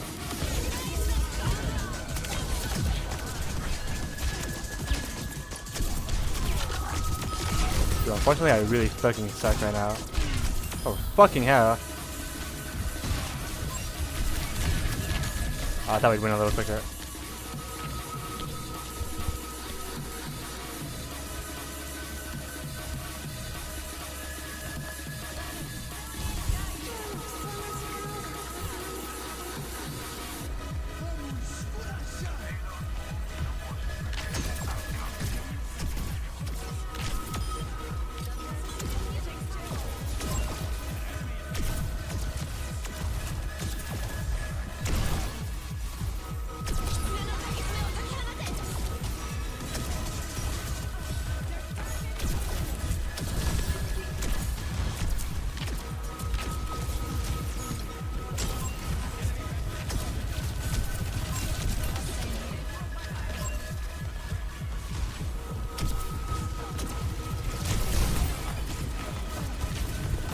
Really, guys?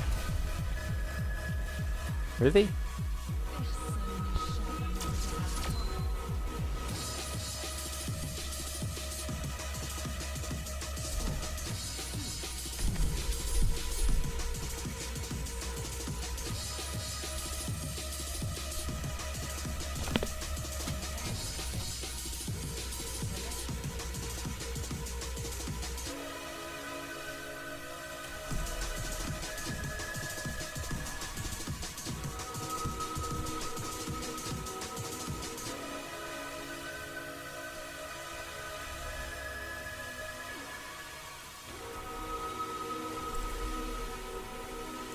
It's not good enough, lads.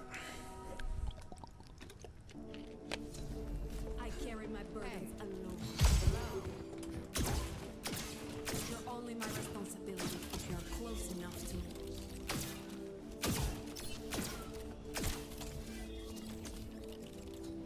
Power means nothing if you do not put it to use.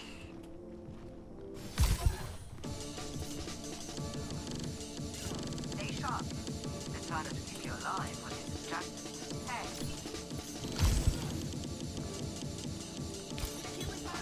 I murder as best I can.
Yeah, look at spamming right now. Look.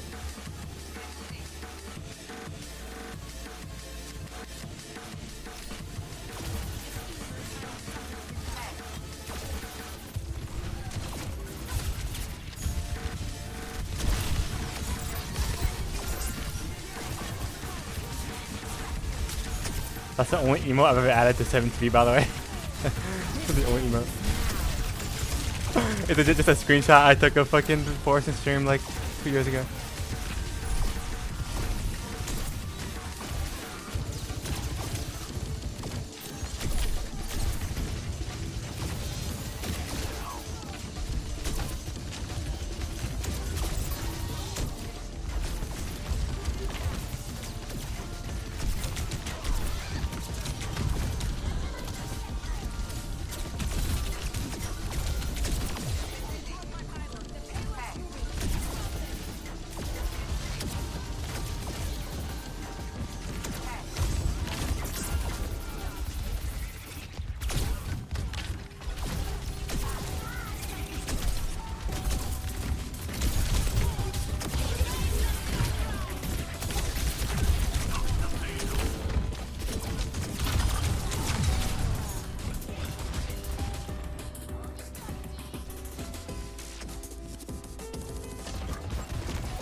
I would miss that chain, by the way.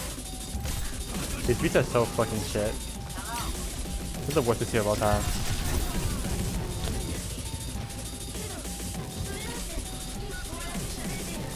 Who's better at Lucio, Frogger or Under?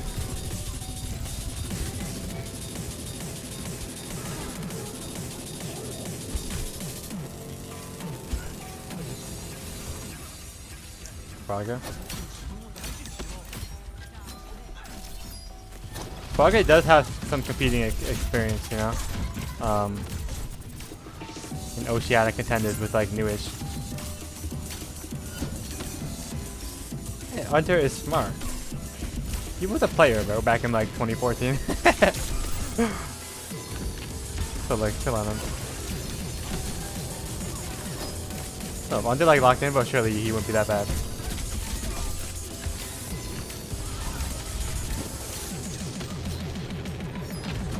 Every time I get another healer, they don't do damage.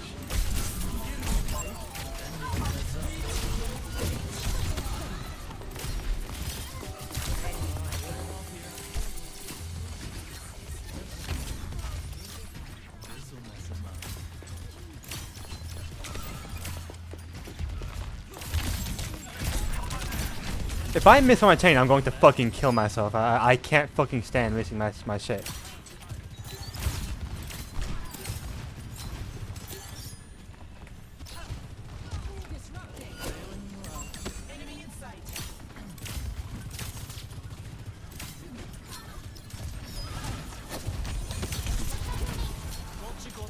My game is like stuttering and shit. Because I'm in voice chat, that's why. By the way, the stuttering issue is 100% confirmed to be from voice chat. Because like, I didn't join voice chat forever and...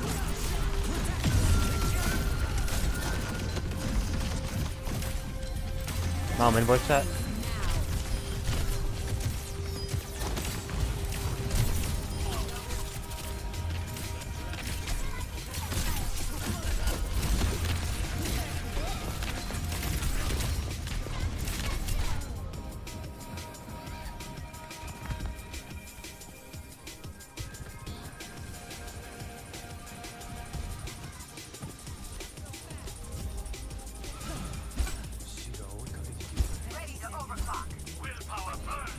Attack advantage plus Hondo projectile RNG.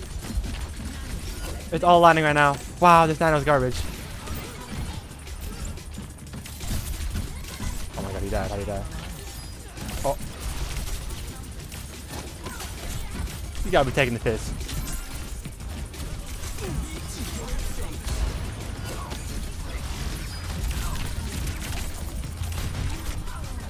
Huh? My DPS just died.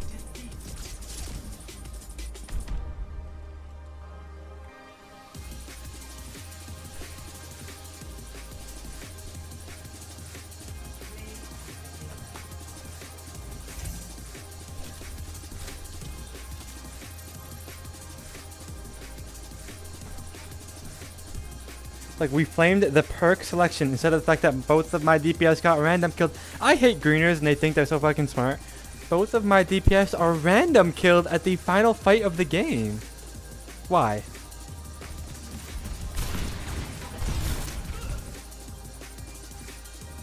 This nano is fucking rubbish. I mean, it's not good game. I mean, so, DPS players, I mean, you're gonna win the game.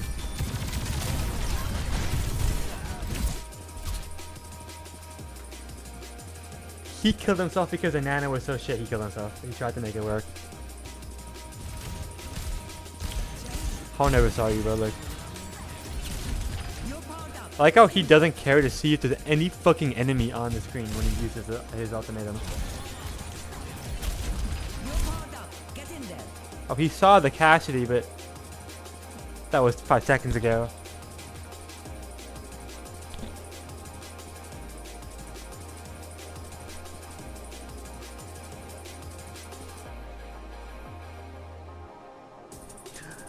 When do I get to use Ellis, bro? That's the only way I'm staying in this fucking server.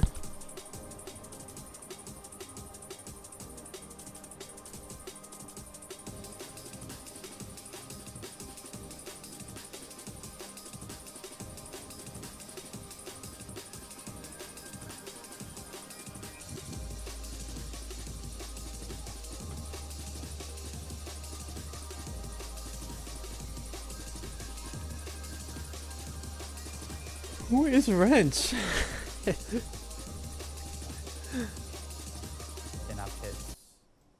I was also 26. It's a pretty young age today, but I was okay with it because I was like, if it is my time, it's my time.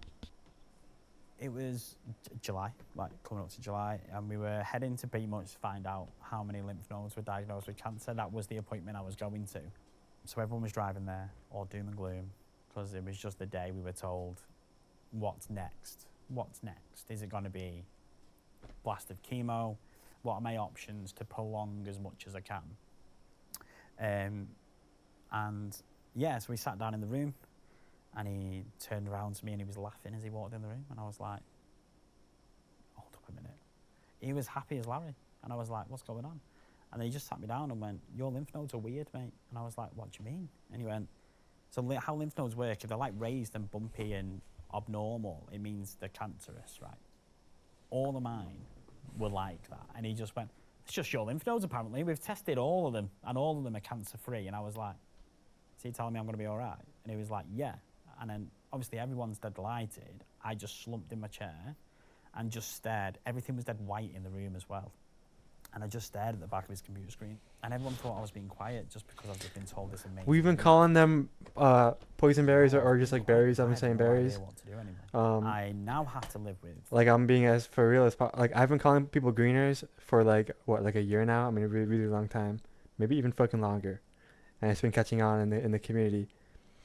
But as for the GMs, legit, I've been starting calling them berries like a week ago. Does that make it? I would say that maybe greener is my my proudest creation. Having half a penis.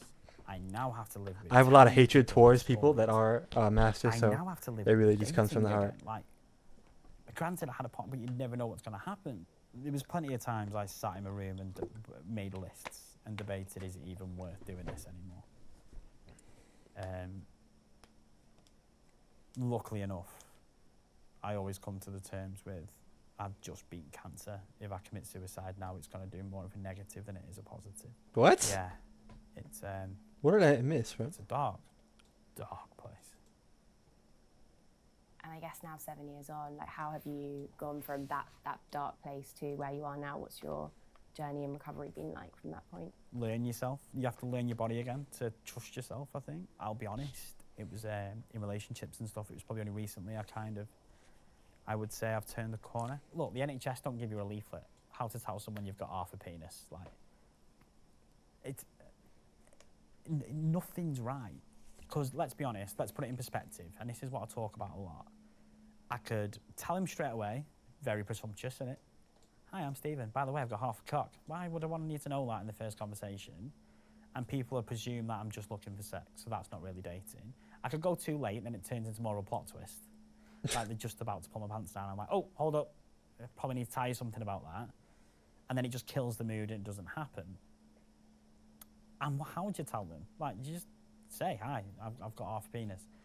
Or do you go around the cancer journey? Because if you say, look, I've lost half a penis to cancer, then the conversation goes a lot more deeper than where you probably want to be on a second date, right? So it's literally a minefield. I'll be honest, I've told people and I've been ghosted. People have just not replied. Never say no greenie, bro. Greenie is I've told people and they fucking greener. Got too eager. That's kind of made me Guys, go, I'm okay. Greeners need to, You know. the terminology needs to become, look, people need to feel ashamed for being a greener, or else if there is no shame, then people are going to be content with it. Do you understand? If people think that it's okay to be, so yes, it's like we're doing a good thing. Like at the end of the day, even though some feelings may be hurt, you know, like.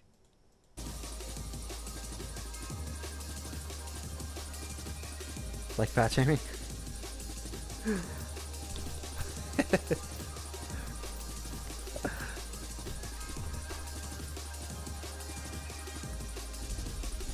Yeah, we call the blueberries blueberries. Yes, the blueberries, yeah.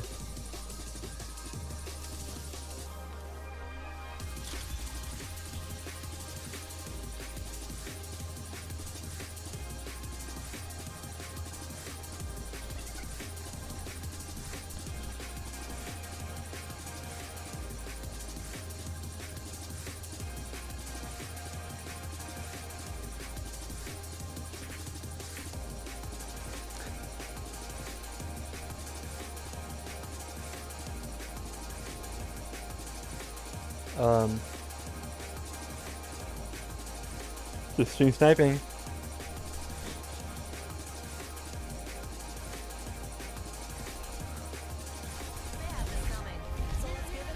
I'm not recognized, I'm on stream mode, they're just fucking sniping, bro.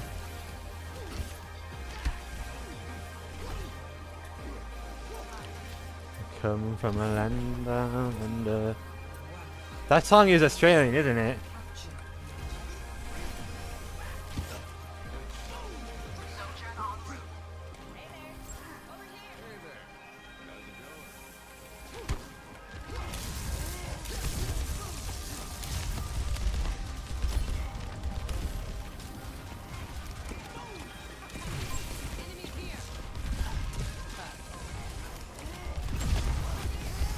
The song has Vegemite sandwich as a lyric.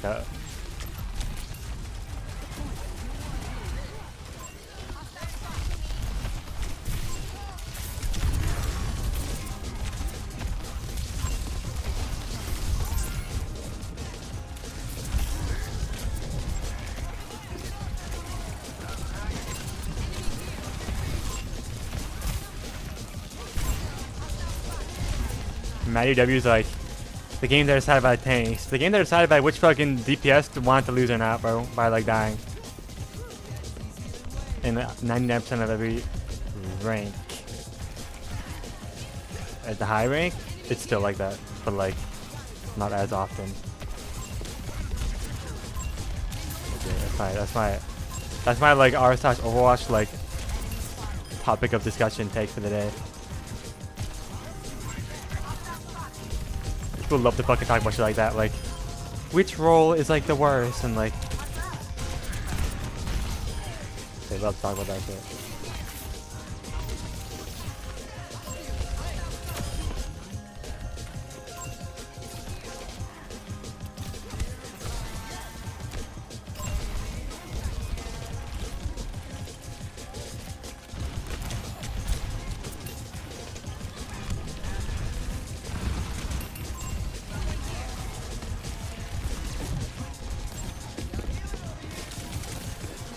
Oh.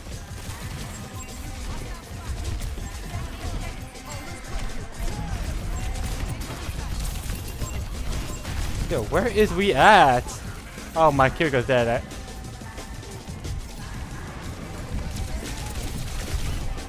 It's a double 3-2-1. I double 3-2-1'd it.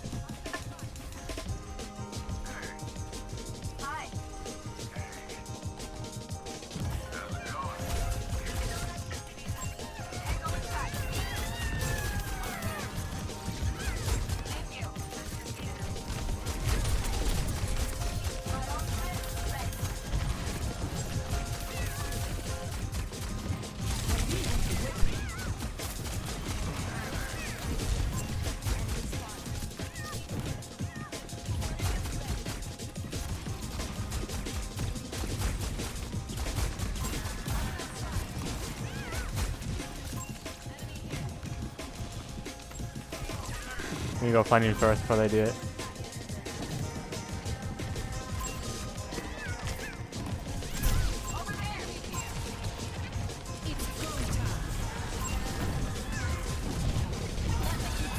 What?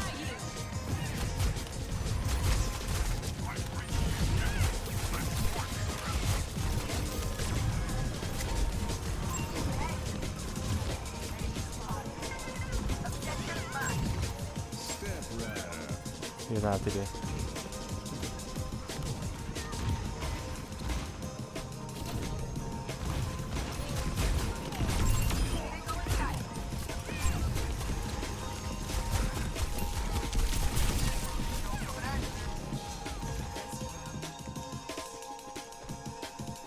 Was the soldier the one on my grapple when you fell from that? There's no way, right? Why did he take my grapple? That was like my tactic.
Oh, we went Mercy.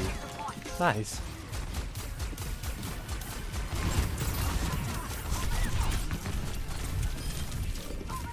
Ah.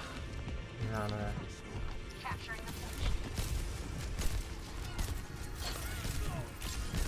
My monkey got a little scared for no reason, bro. Why did my monkey stop? I've never seen that. Like, why did my monkey stop moving forward? For what purpose?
Step right up.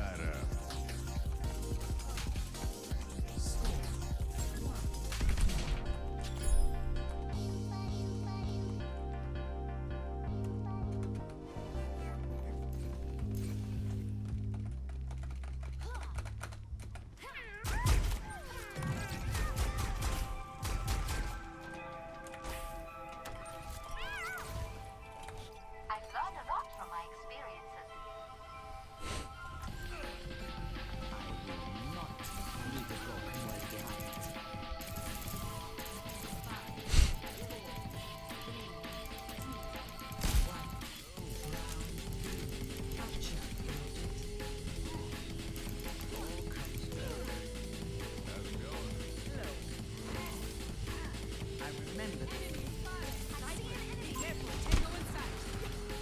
What do I make here? I'll handle it.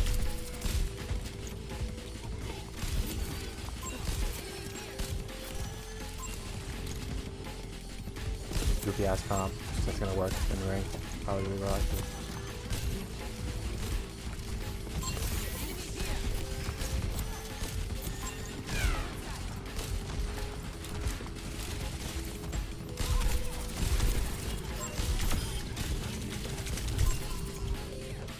Oh. So, my pocketed cast that was holding this lane, this angle, has just fucking disappeared. And I won't get by it, I swear. Where could they have gone? It's a fucking it's a magician act, I think.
Fuck.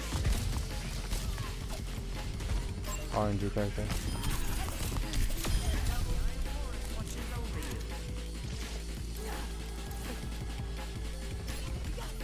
Oh, I miss every cooldown because it's RNG, but every shot I'll hit.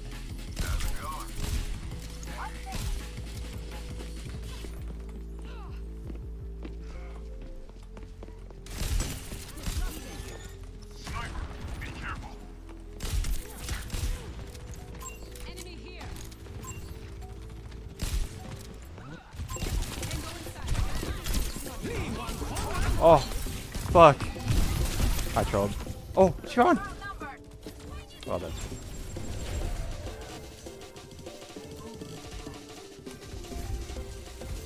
Actually, I'm King Oceana, bro. Actually, I'm doing that. I don't know why I'm doing that. It's the same thing on Korea. It's like legit. The same.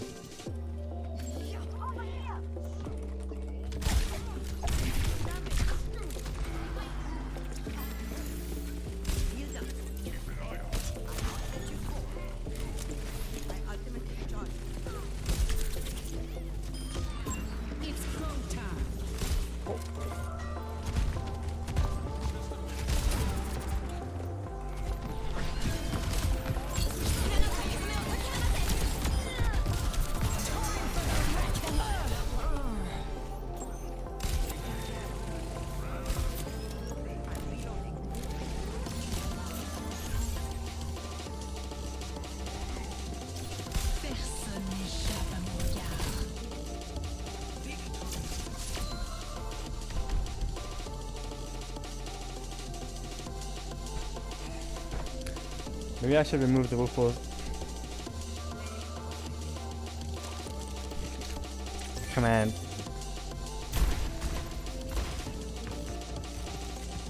Are they bad player? No, no, no, no. What would I do with the bad player? No, like, the public might think he's a bad player.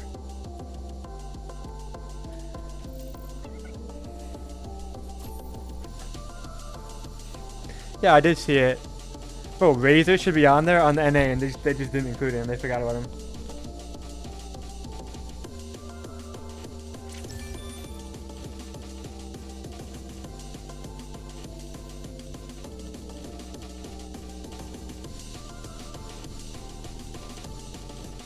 Good, one from each team? Why?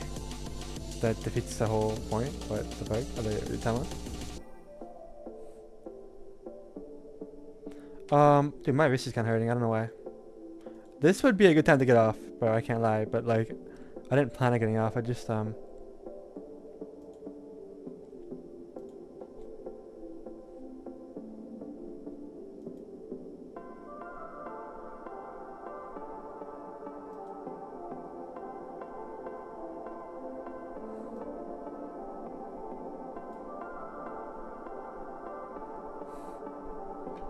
But you ain't getting refunded shit.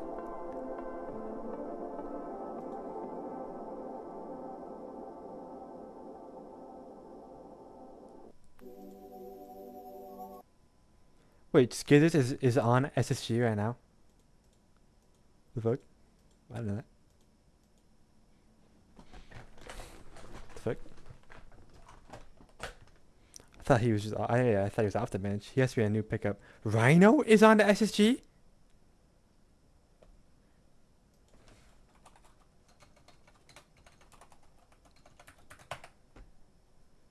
Bro, Skitters was off of SSG, though.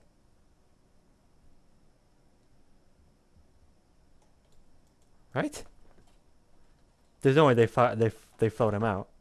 Actually, it's fucking EWC. Of course they probably floated him out. But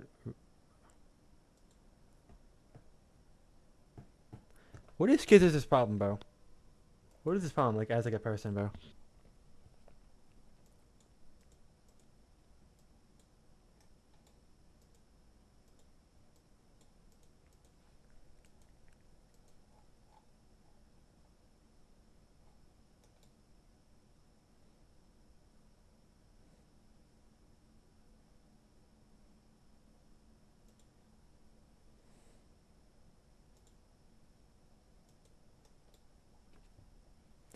This should probably be a good time to get off. I'll watch the games tomorrow because I'm on a good schedule for it. That's cool. I didn't know when I assumed I would be sleeping, even though like that would be NA time then. Zeta have a tough game tomorrow. They're against like what, like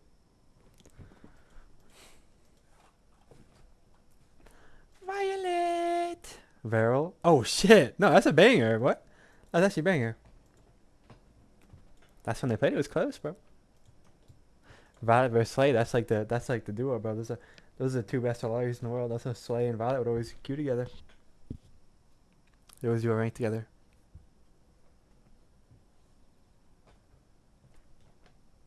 Both get a cat, both get a LR. I should probably get off.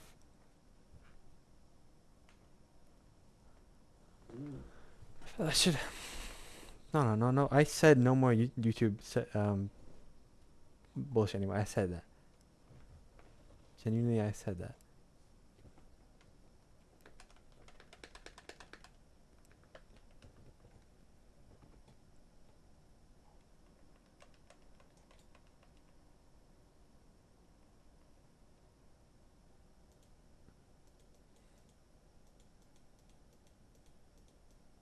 Birdcat is not doing well right now, bro.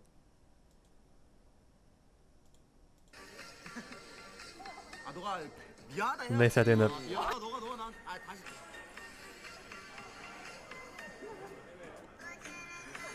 I told you.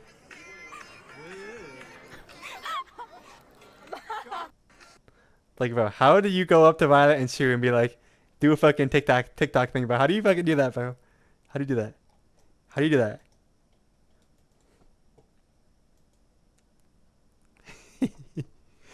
Oh my god, bro. I wish I... Bro, it's so fucking disgusting how far off me and Eggs are from Violet Shoe, but... Oh...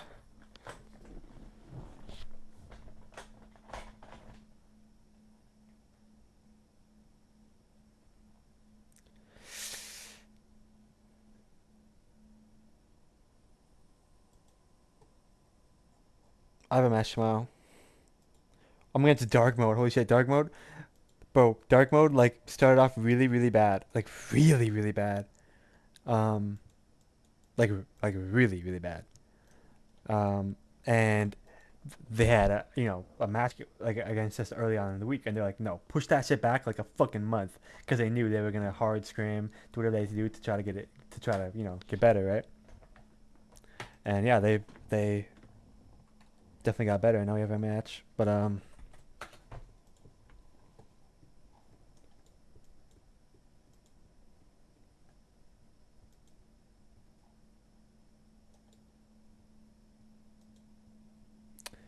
Tecmo's like unread.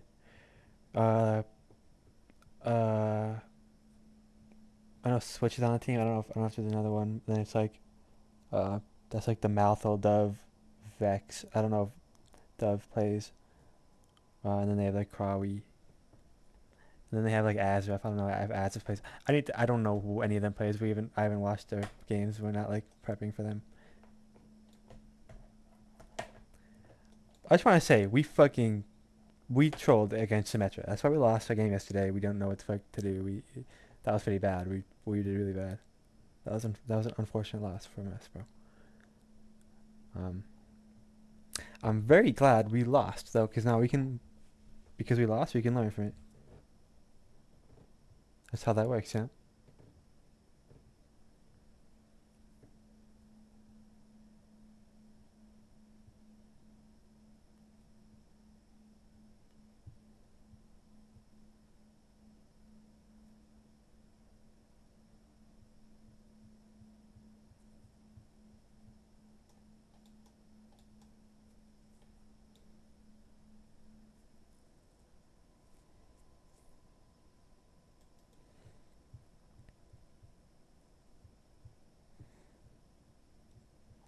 Some fucking bullshit, bro.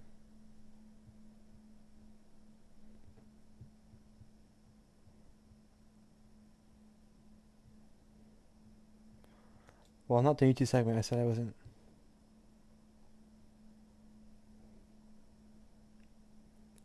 She queued back up on my wrist, kind of like got fucked up.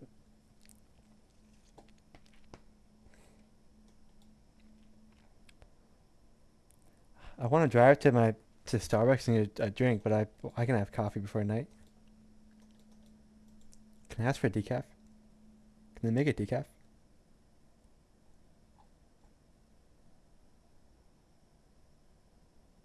Can they make it decaf? Can they make it decaf? I've never had decaf in my life.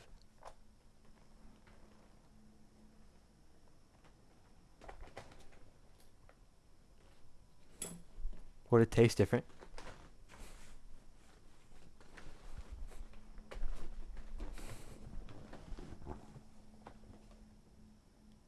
That would not be good. Emily Tongue would not be good.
I have the window open right now, and it sounds like Dark Roll Free Kick Challenge main menu.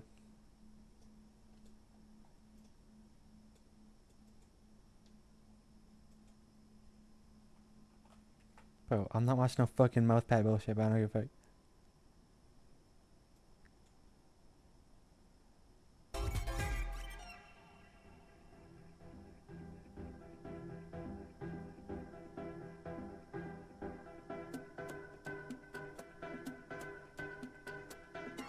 Oh. Okay. Okay, I thought it was like a you know that one video of like Razor where it was like the hover mouse and like the the mouse was like in the air and it was like an April Fool like joke thing, bro. Now I feel kind of bad because it's actually like a thing for like, you know, people who are like paralyzed. I didn't think about it. It's a cool invention, bro. Serious. Are they adding Jinx in fucking Overwatch, bro?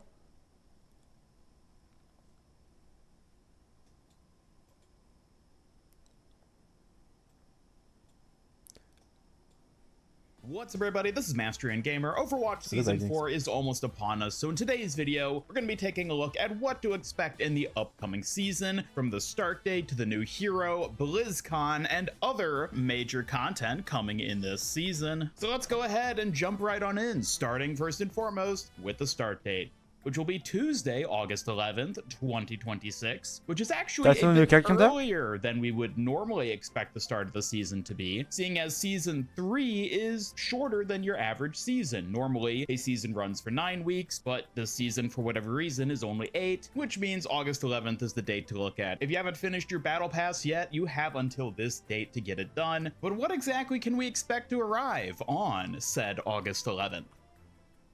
Well, first and foremost, the biggest thing that I think most people watching this are going to be excited for with Season 4 is, of course, the brand new hero, who at this point we know with utter certainty is going to be Demon. Yes, Mastery and Gamer is so good at this. Teasers pointing toward her back in February during the Overwatch Spotlight event, there have been numerous additional indicators and references pointing toward her being the very next hero. And indeed, at this point, it is quite safe to say she's who we can expect. I've already done a whole video another delving Korean mech super character, in-depth but like with couldn't think of something breaking new. down all the teasers and information Starting we with have D. on her so far, speculating what sort of kit and abilities she might have, and even delving into some leaked information as well. So I do strongly recommend you check that video out after watching this one. I will have it linked in the cards on screen. But in short, Demon is the safe expectation for the Season 4 hero. She's almost certainly going to be a tank hero based on her size, if nothing else. And I, for one, am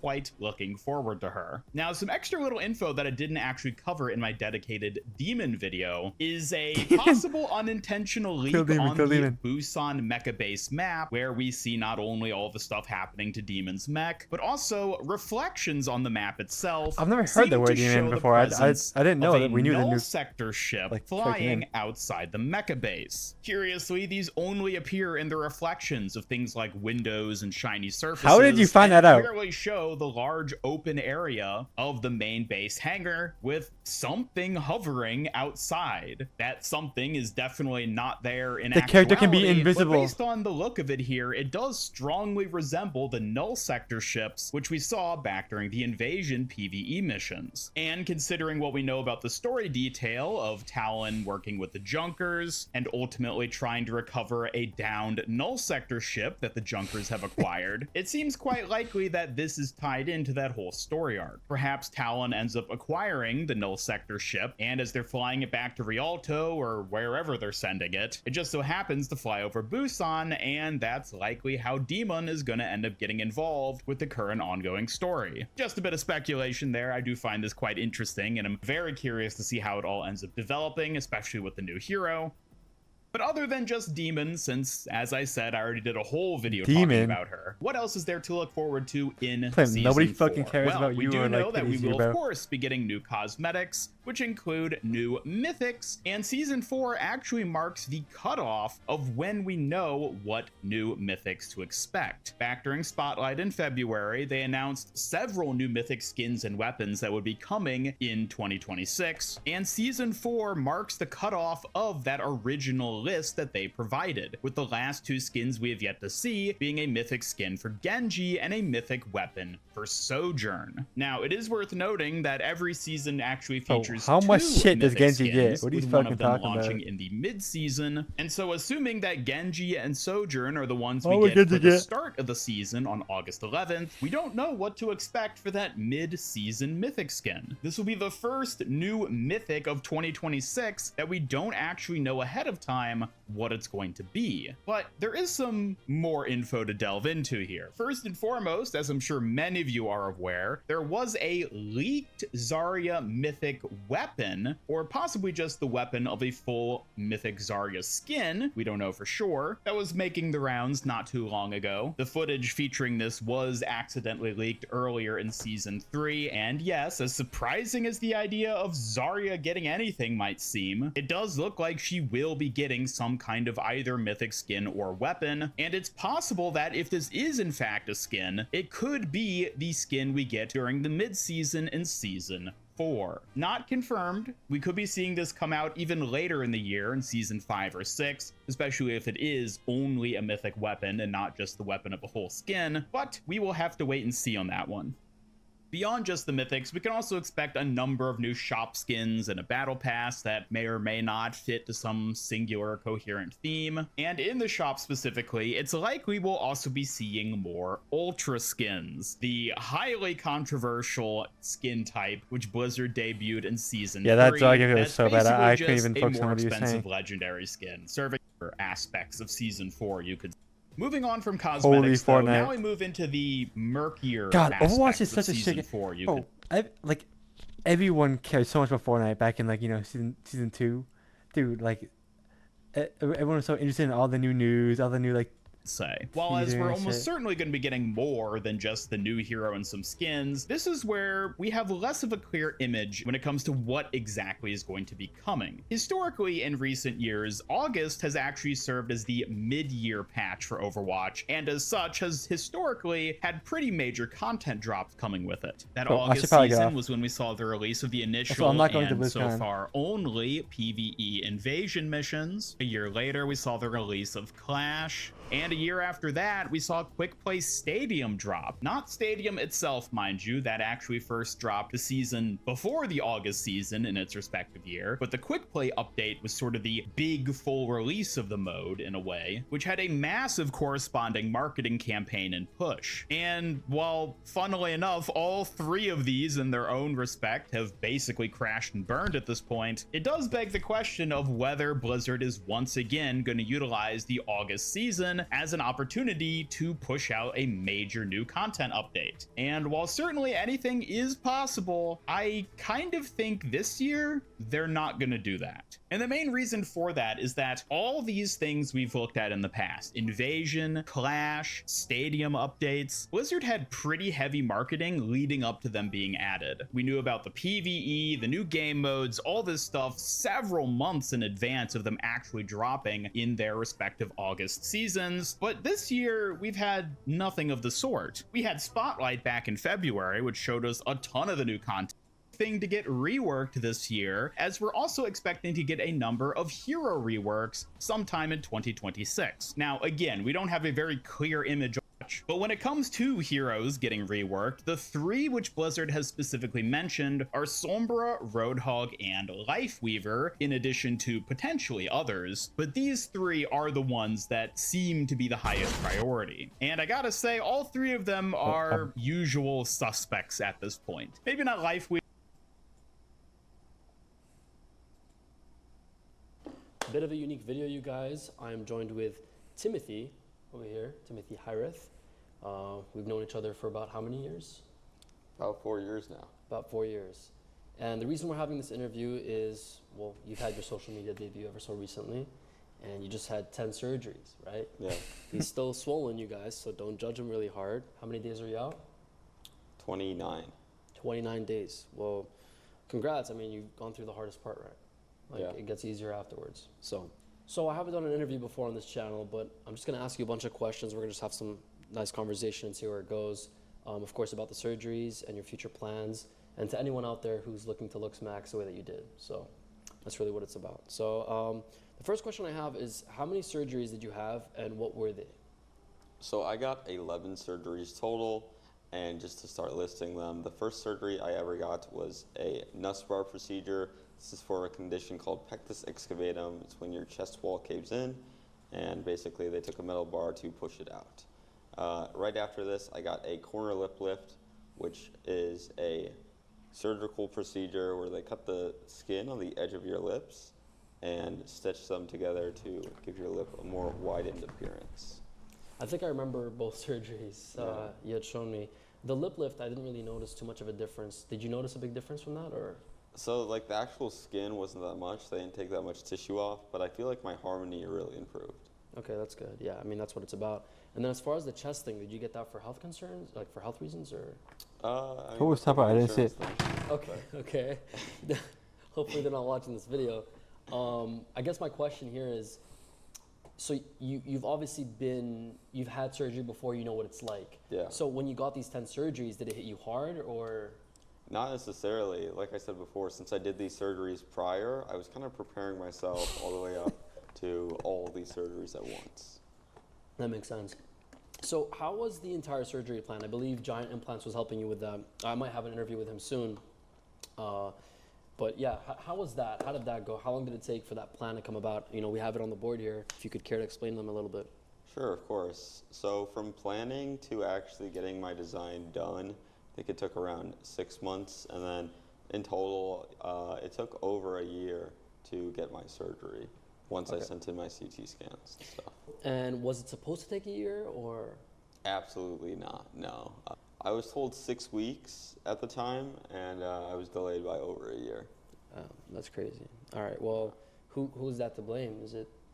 It's definitely Giant. It's definitely Leah. Definitely Giant. Okay, well, maybe I'll have a talk with him. I mean, I don't know what's going on. I believe he's taking a lot of cases right now. He's doing plenty, and I think he's locking right back in. So would you discourage someone from going to him, or would you say that? That's the thing is, I do think he's the best implant designer. There's just like a bunch of other flaws when it comes to timing. There are a bunch of patients who are in my boat who've been waiting longer and still have not got surgery. So unless you're willing to wait multiple years, I'd say do not go with him right now, but he is the best designer.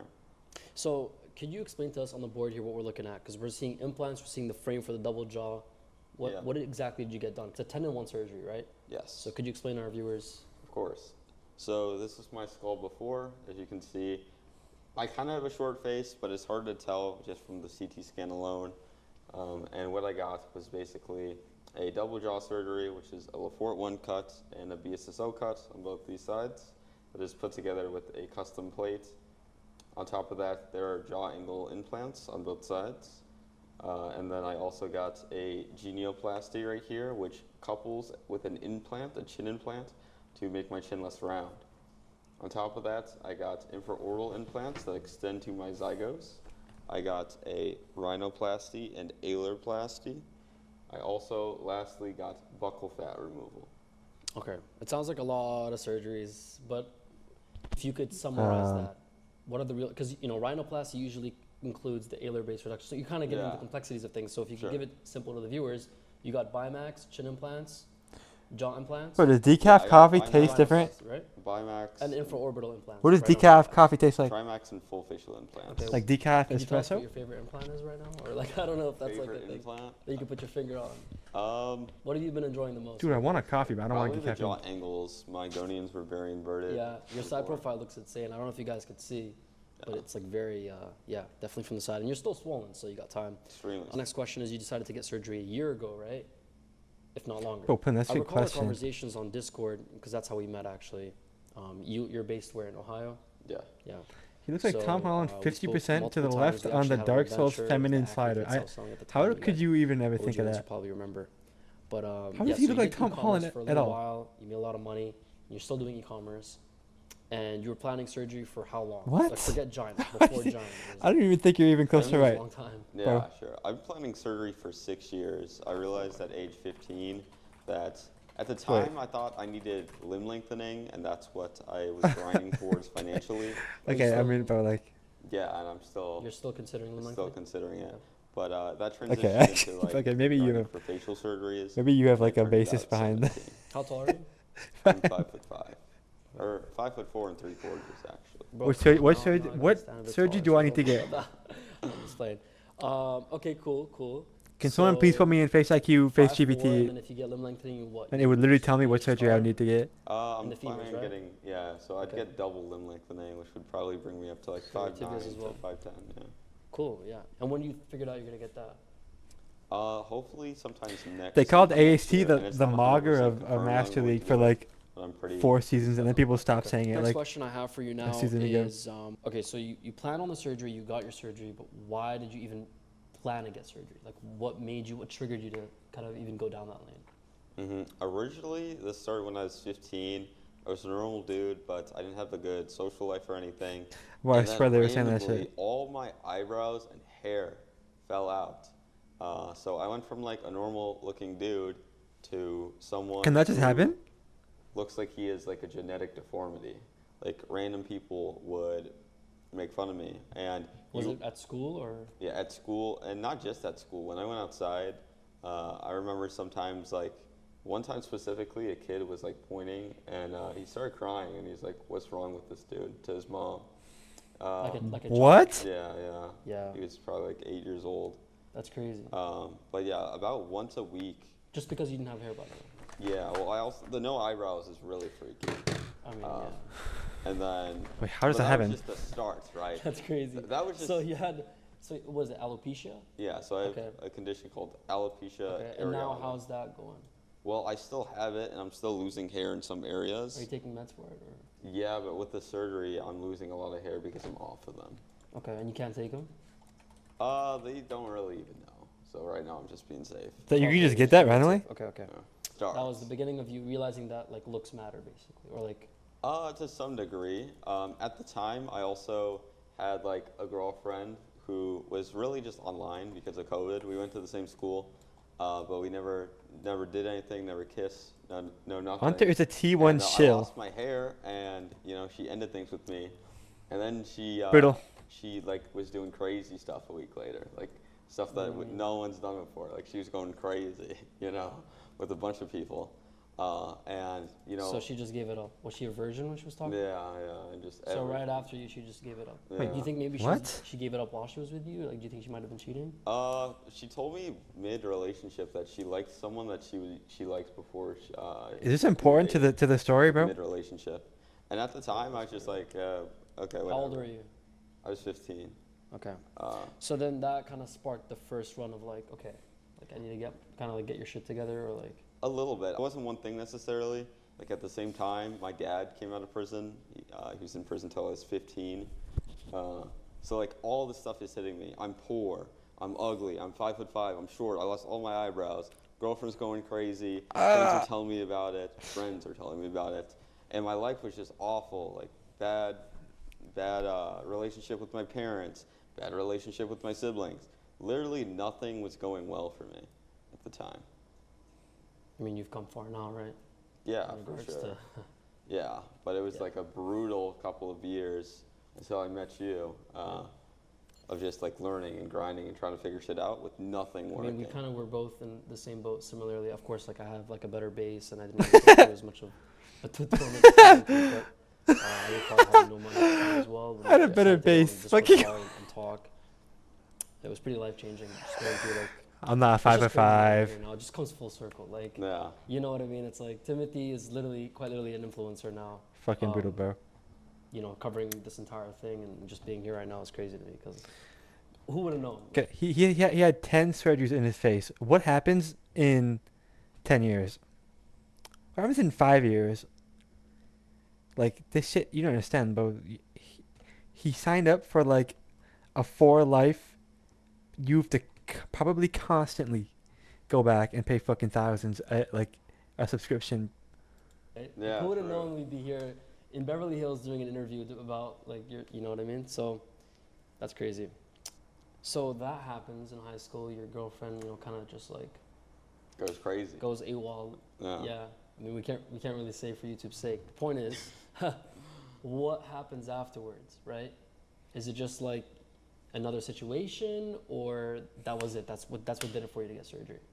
It wasn't one thing necessarily, but the combination of my life being so shit forced me, like reality slapped me in the face every single day of like, I need to get my shit together. And then I started learning, okay, what do I need to do? I would freak the fuck out if I had limb biggest lengthening thing in my surgery. life Like just like Was that 6 standing years on ago, or was it legs that 6 aren't years man. ago? I would freak So out. it's just in 2020 during COVID, like right after COVID, you started getting into like the lookism thing. Yeah. I believe I covered that. actually, Clav. That Thank you for some actually good content. That's Marlon. No way. This is intense. I mean, we have two of the best moggers in the game going head to head here. Genetically gifted Marlon, a Greek god among men, against Clavicular, who just came up from grit and experimentation. Yeah, it's a very true statement. Marlon two very is different- the top mogger and has been for such a long time, but I don't think he was properly prepared. I think Clav just kind of snuck up on him. It's kind of like an ambush. I'm gonna have to disagree with you here. I think Clav completely destroyed Marlon here in this mog off. I mean, this is the #1 ranked Chad right now that we're seeing. I'll give Clav some credit. He did mog him here, but they need to go head to head on an even playing field. Clav has had to do so much work to get up to this place. Marlon was just born with it. He came out of the womb looking like that. He mogged the doctor right after his delivery. In a fair setting, Marlon's gonna take it. Yeah, I think we just need a Clav and Marlon baby and the world will be perfect. But Clav had no, because Clav's he did all the shit to his face to make him look the way he looks, so his baby won't look like that. That bump, that uptick in a video that I did about Luxflation. In 2020, there was an uptick in community members on LuxMax in the forums, and you so happen to be one of them, right? And then there was the surge. So what was it like seeing my videos at the time? Because I think I started posting like in 2022, 2023. Yeah, I remember having a screenshot of you in my camera roll. It was like a glow-up video before we met. So that was definitely cool to see. And then I met you. Yeah, yeah. And it was because what? Because of the transformation video that I made? Yeah, yeah. And I saw it. I was like, yeah. This guy's hot as fuck.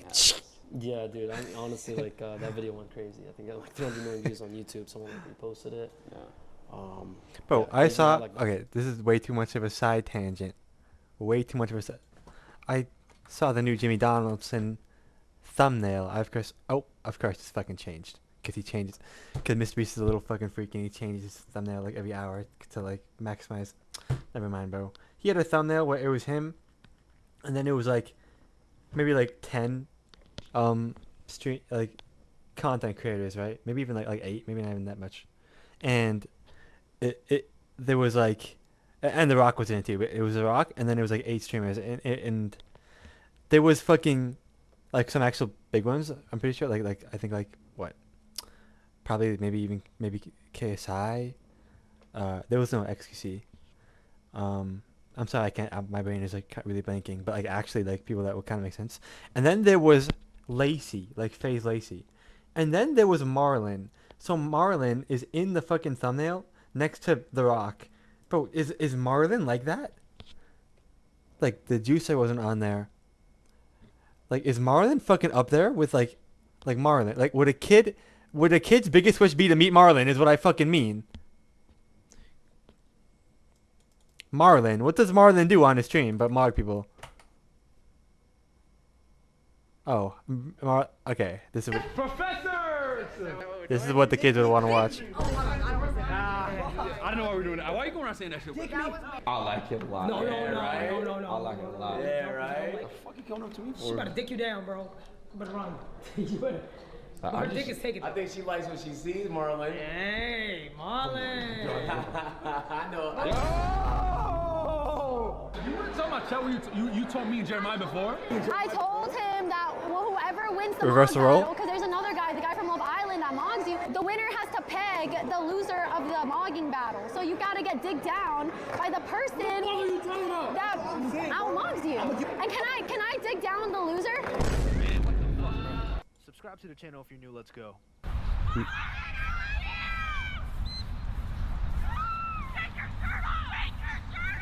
Yo, come on, bro. This is why I don't go outside, bro. Oh yeah, you need to get your tugs. Don't forget about that, bro. You know how bad that would be? That would be a if I forgot huge it? step back. Imagine Yes, I that would be forgot it, horrible. and you didn't find a dress, what would we actually do? We can go naked. Shit. Let's fucking get naked right now. What the fuck? Sorry, okay, never mind then. Like, fuck me then, not fuck me then, huh? Listen, what you doing later?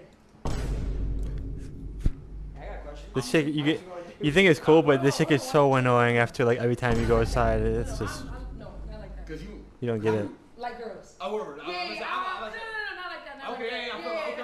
No. Okay, I mean later if we're like, but I'm down to do some shit. Okay, Like, yeah, we can talk later. We can talk later. Yeah. After hours. Okay, cool. I'll fuck that. Oh, pregnant lady! God damn, what the fuck? She pregnant. Marlon, wait. Smile, let me see. Smile me, now wait, let me see. Touch the belly. She's pregnant. We've been seeing each other in the hall a lot. Marlon.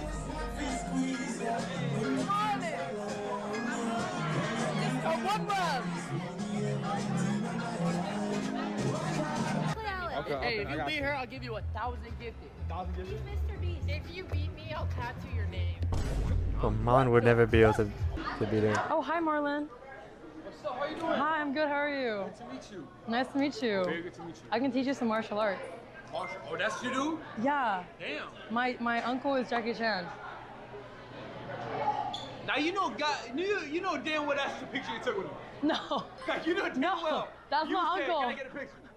No. Okay, I'll come. That's my uncle. Yeah. Okay, we gotta do like a little lesson one of these days. Then. Okay, yeah. Deal? Yeah. Oh, wait. No,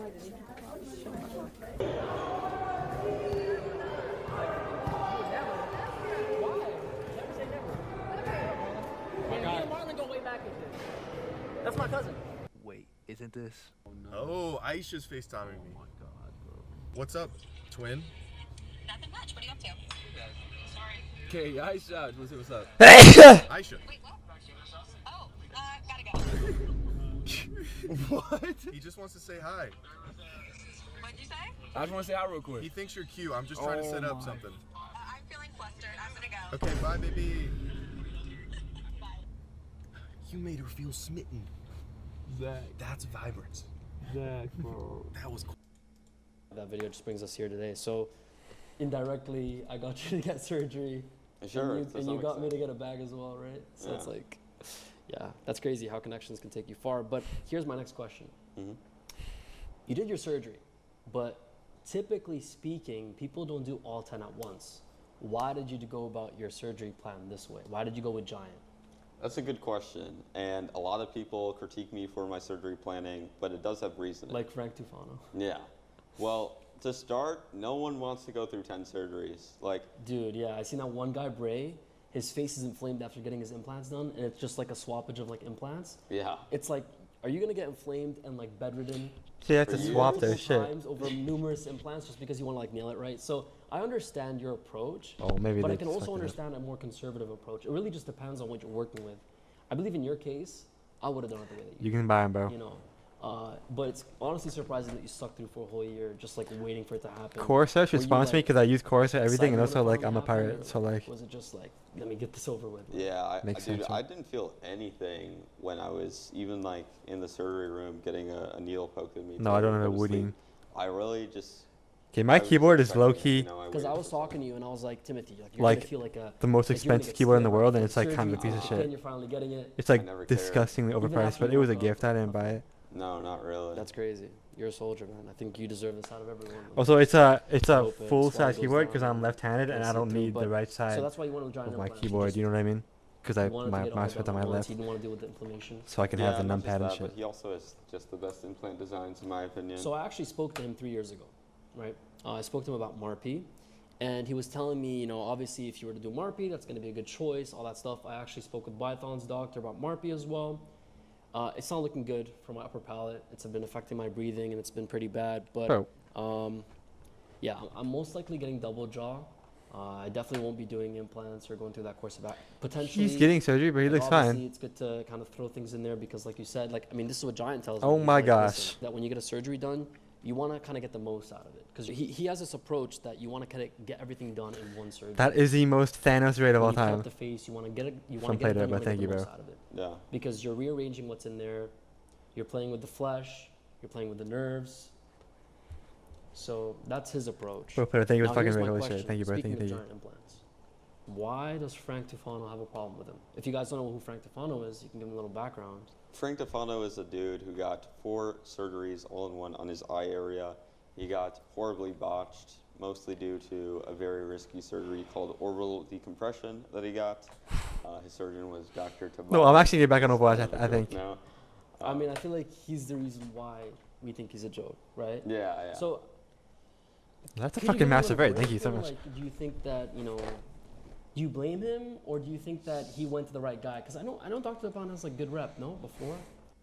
Bro, he looks like the one character in that one video game that no one's ever played and that I didn't play, Yeah. but like I know it because like. Yeah. So could you give him a little break, or like, do you think that? Wait, sorry, how do I? That, you blame. I mean, I feel like he's the reason why we think he's a joke, right? Yeah. So, I mean, I feel like he's the reason. Oh, whatever. Right guy, You know what I'm 'cause I talking know about. Dr. Bond has like good rep, no? From that picture, it was the bald guy that. Do you blame him, or do you think that he went to the right guy? Because I know Dr. Bond has like good rep, no? Before. I think so. It's just like it comes down to. Are you trolling, Pawn? surgery Bro, planning. And this dude will call me out and be like. And the "I clip went to the is like the guy surgery, like so punching you're him a not million the man times. who's He just this guy." tanks the Now, look, punches. I don't want to play devil's advocate here, but people are gonna say this. He was bad at his surgery plan, but he argues that you came out botched and that your face is tilted, and that your marketing scheme for Giant. What do you have to say about that? That's complete bullshit. Like, I paid for everything myself. I'm completely open and transparent about everything. And I will be willing to say all the bad stuff that has happened. With Giant, is what you're Yeah, saying. Okay. because I paid for it. He hasn't paid me at all. No one's offered me a partnership. So I can say whatever I want. Okay, and I think you have already in the beginning. You were just talking about like how he delayed it, but Yeah. I mean, it seems like he did a good job with the planning, though, right? So that's Yeah, why, the aesthetic results are good. Yeah. yeah. So that's undeniable. Curl my hair. Next question is like, did Giant or your surgeon make any last-second like changes for your surgery when you were in that room, or was that the plan that you ran with? Like, was this the final result? Curl my hair, like or get did it you make any curly, changes in the like surgical Timothée Chalamet. Well, one of the things they had to ask me, which Giant isn't No. a part of, is the soft tissue, like the rhinoplasty. How do I want that done? And I explained that about 10 minutes before I got the surgery. And I think they actually slightly messed something up because I still have a dorsal hump, and I told them to remove it. But So- dude, if you get rid of that hump, bro, it's just like you have a weird ass nose if you do that, like dead ass. Well, like guys, look at that. Look at his nose right now. I think that looks good from the side. If you got rid of that hump, bro, and mind you, you're still swollen. If you get rid of that hump, What are you watching? My friend got 10 facial surgeries, interviewing a guy that got 10 facial surgeries to look well, it smack. might That's look what we're watching. weird because they added projection to my nose, right? They didn't remove but anything. that tip is gonna de-swell. It's gonna like, kind of sit lower as well, right? I guess we'll see. Oh, did you just a TikTok like one trick? Trying to be myself. I got everybody mad at me for it. I hit the beat so hot, they give me a surplus battery for it. This an expensive cut. I'm just trying to be myself. I got everybody mad. This is the one that did it, really? I was on TikTok today. I just saw a fucking TikTok of Lamine Yamal literally sitting there doing nothing, bro. He took the phone on and he did like a little fucking dance for like a second. 26 million views, 26 million likes, not views, bro. Likes, bro. In fucking like I don't even know how long, bro. Like the footballers are unthinkable. Well, can someone link that one? See, I was just told that it's kind of weird. Like, it's kind of a weird. This is not that, bro. Nigga, my girl looks identical to Albert Einstein. My girl looks just like Albert Einstein. In my nose. Nah, man, I wouldn't trip. I have a ninja like The biggest thing thingy. is the fact that your face is like still tilted, and Yeah. you're getting that revised, right? So you guys see, Look. he didn't come out botched. It's just like the BSSO plate needs to be like moved a little bit, Yeah, I still need a revision, which people are, I'm sure are going which is typical. You're getting 10 surgeries, Bro, a year, right? I told bro, them to. So you're doing it. my tomorrow. mom fucking opened it and So ruined technically it. Everything went according to plan. with It's the surgery, fucking 'cause you were ruined. Kind of expecting a revision occur. Yeah, I said it beforehand. Like, Okay. I'm getting 10 surgeries. I expect a minor issue to take I can't place. fucking believe it. Okay, cool. Was there any procedure that your surgeon recommended not to do? Was there anything where they were like, hey, like that's not conservative, like this is too Bro, my too far? okay, my brother really. Last bought second, I me decided to throw in- the ninja shit for Christmas, right? He bought me ninja shit because like he thought it was funny, and Oh, bro, oh my god, it's so like wet in my room because I opened the window.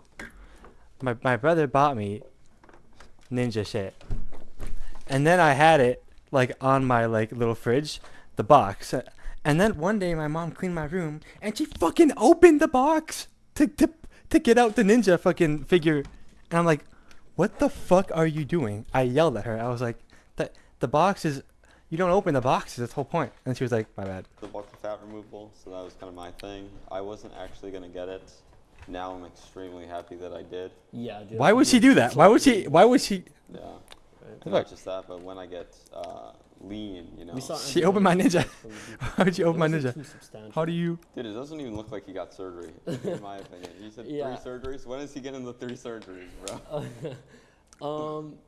I would say that there probably is a difference, but it's just not like major enough. I mean, what do you get done? You got buccal fat removal, liposuction. Liposuction in his waist. Yeah. Okay, I mean that's not really gonna show. Or I think he got it in his face too, and he got fat. He didn't really have that much fat. He got fat grafting too. Fat grafting. That was the 3 in his face. In his midface. Yeah, I mean, but yeah, nothing compared to your implants and everything, right? Sure. So, what's the first thing you noticed when you looked in the mirror after surgery? My face just looks really weird. One thing that you don't really see after you get surgery is you're so swollen and there's so many bandages. It looks like you got botched. Just instantly, it looks like you got botched. So you thought you were botched? No, because I knew, right? I knew that you knew that things you were were gonna look expecting weird. that. Okay. Yeah. And what surprised you the most during those first 24 hours? Nothing. I mean, bro, we're dealing with a monk here. He's unfazed by anything. I mean, yeah, everything went according to plan. Okay, good. And what has been the most uncomfortable thing so far? Just the function? Yeah, just Not the being able to function. And people think with surgery it's the pain, but really for me it's like the inability to chew, things like that. That's very inconvenient. So how has that affected your daily routine? Is it just like you're not eating as much? Or yeah, I lost like 20 pounds my first 2 weeks or 3 weeks in Turkey. Holy. And what about the pain, the nerve damage? Yeah, well, I don't feel my lip at all. So like I have to watch myself eat through a camera, stuff like that. It's just annoying. That's weird, right? You just have to get used to it. Does your sensations actually start to return, right? Does it over time? Some do. Oh my god. Oh my god. So What like the? Yeah, exactly. Here's my next question. Oh my god. Do you feel any pain right now? Like a 3. He's not gonna be able to feel his lip for the rest of his life, bro. Post-op. And you're not taking painkillers, right? No. Painkiller. Okay. So nothing. Wait. Actually, I went to the dentist not too long ago because I had a fucking hole in my tooth, and they gave me a shit ton of Novocaine. So the it's not actually Novocaine because Novocaine like hasn't been used like in dentistry in like 100 years, but everyone knows Novocaine. But they gave me the Novocaine shit. I just thought it was interesting because everyone knows the word Novocaine, but no one actually it's not really used. So, but I had a Frank Sinatra song in my head the entire fucking procedure, and I walked home and shit, bro. When your shit is numb, even just a little bit, you cannot do fucking any, like, you can't speak. How do you accidentally, bro? But yeah, if you actually live life without being able to feel your bottom lip, dude, actually, like, it would drive you so insane. You would like. How do your family and friends feel about you getting surgery?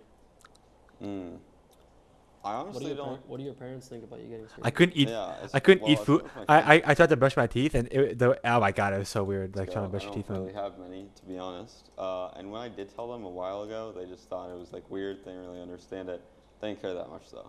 My family, on the other hand. Did I say Frank Sinatra? No, I actually saw him in person, and it was very dark out. I was kind of hiding my face, and he looked at me and he goes, "Oh, you shaved." I think I seen a video. You made a video about that. Yeah. That's crazy. All he was looking at me. No, that's actually so brutal. You did all that. 10 surgeries, guys. How much did you spend?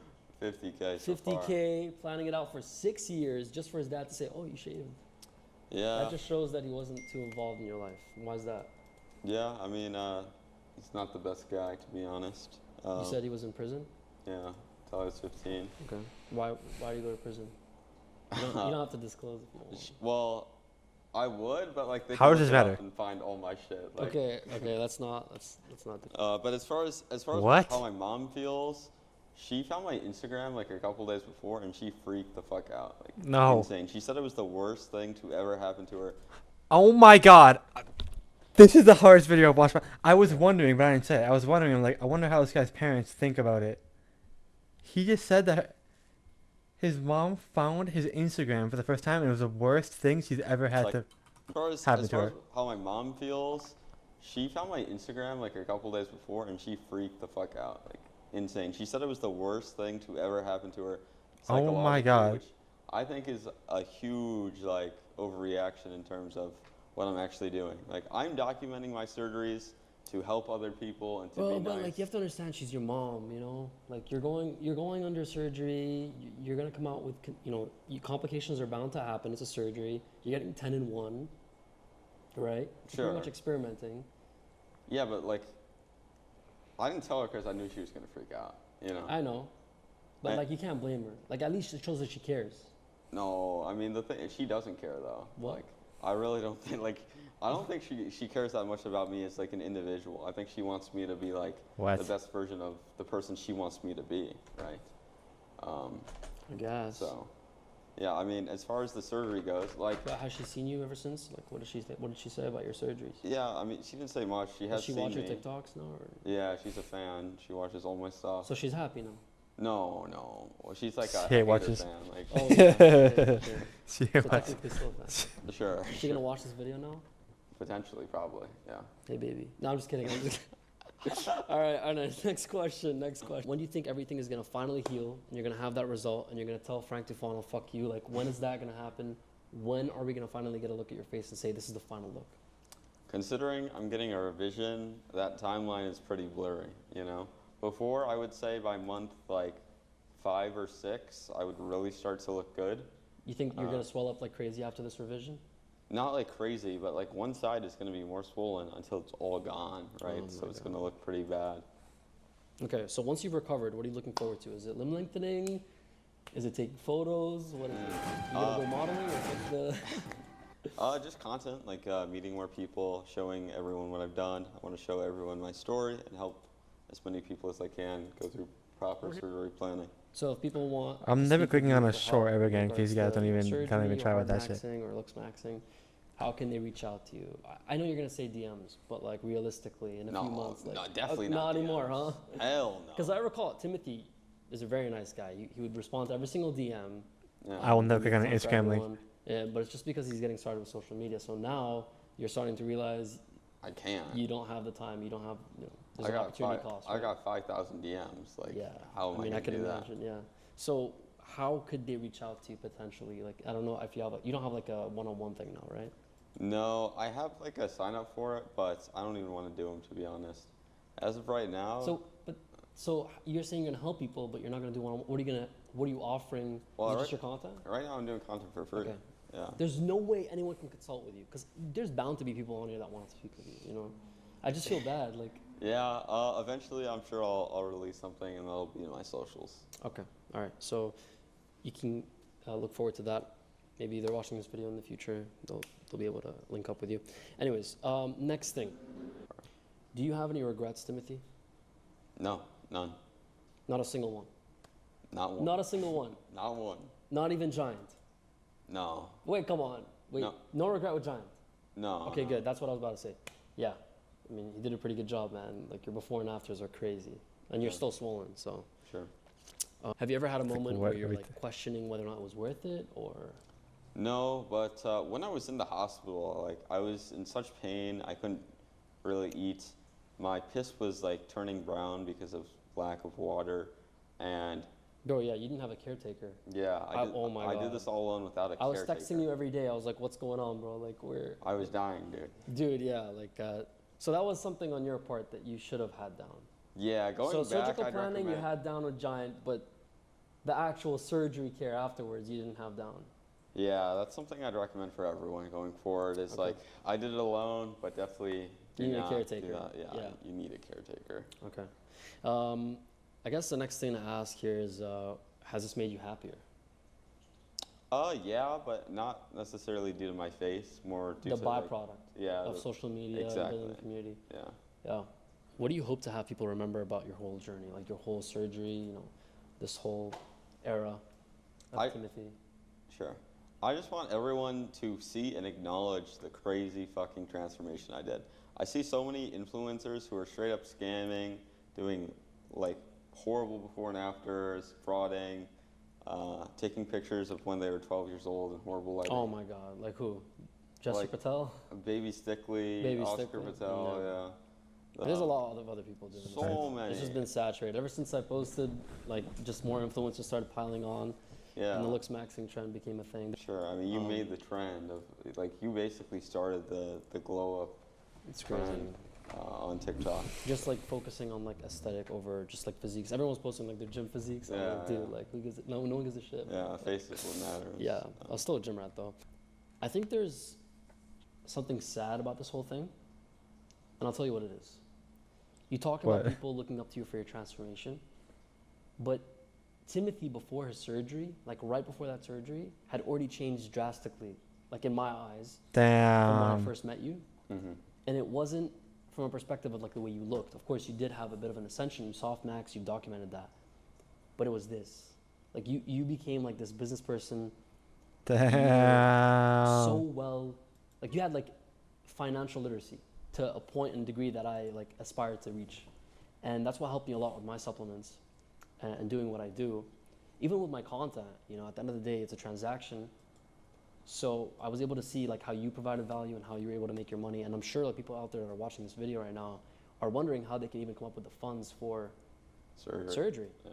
I think that's the most inspirational thing, is the fact that you came from a poor family, you know, bad parents per se, and siblings that weren't really there for you. And you were able to turn it all around, build this amazing community on social media, show up here for this interview, pull through that surgery, and pay for all of it up front. You also bought your house. Yeah. I don't even own a house. I don't even own property. So that's very impressive on your behalf. What do you have to say to people that really just want to get to that point of being, you know, independent in that facet? It's a lot harder than it's made out to be. I think I'm like a very unique case, but it's possible, you know. Why do you say that? Is it IQ or is it I just never met opportunities, anyone who's done it all alone. But do you think it's IQ related, or do you think it's opportunities, or what do you think? Like, what makes you someone who is able to achieve these? You know what I mean? Yeah, I think it is partly genetic in terms of like character traits. That's a whole nother layer to the fucking things, chug, bro. Most things don't make me happy. I don't care about sports or anything. So it's more like dedication rather than like.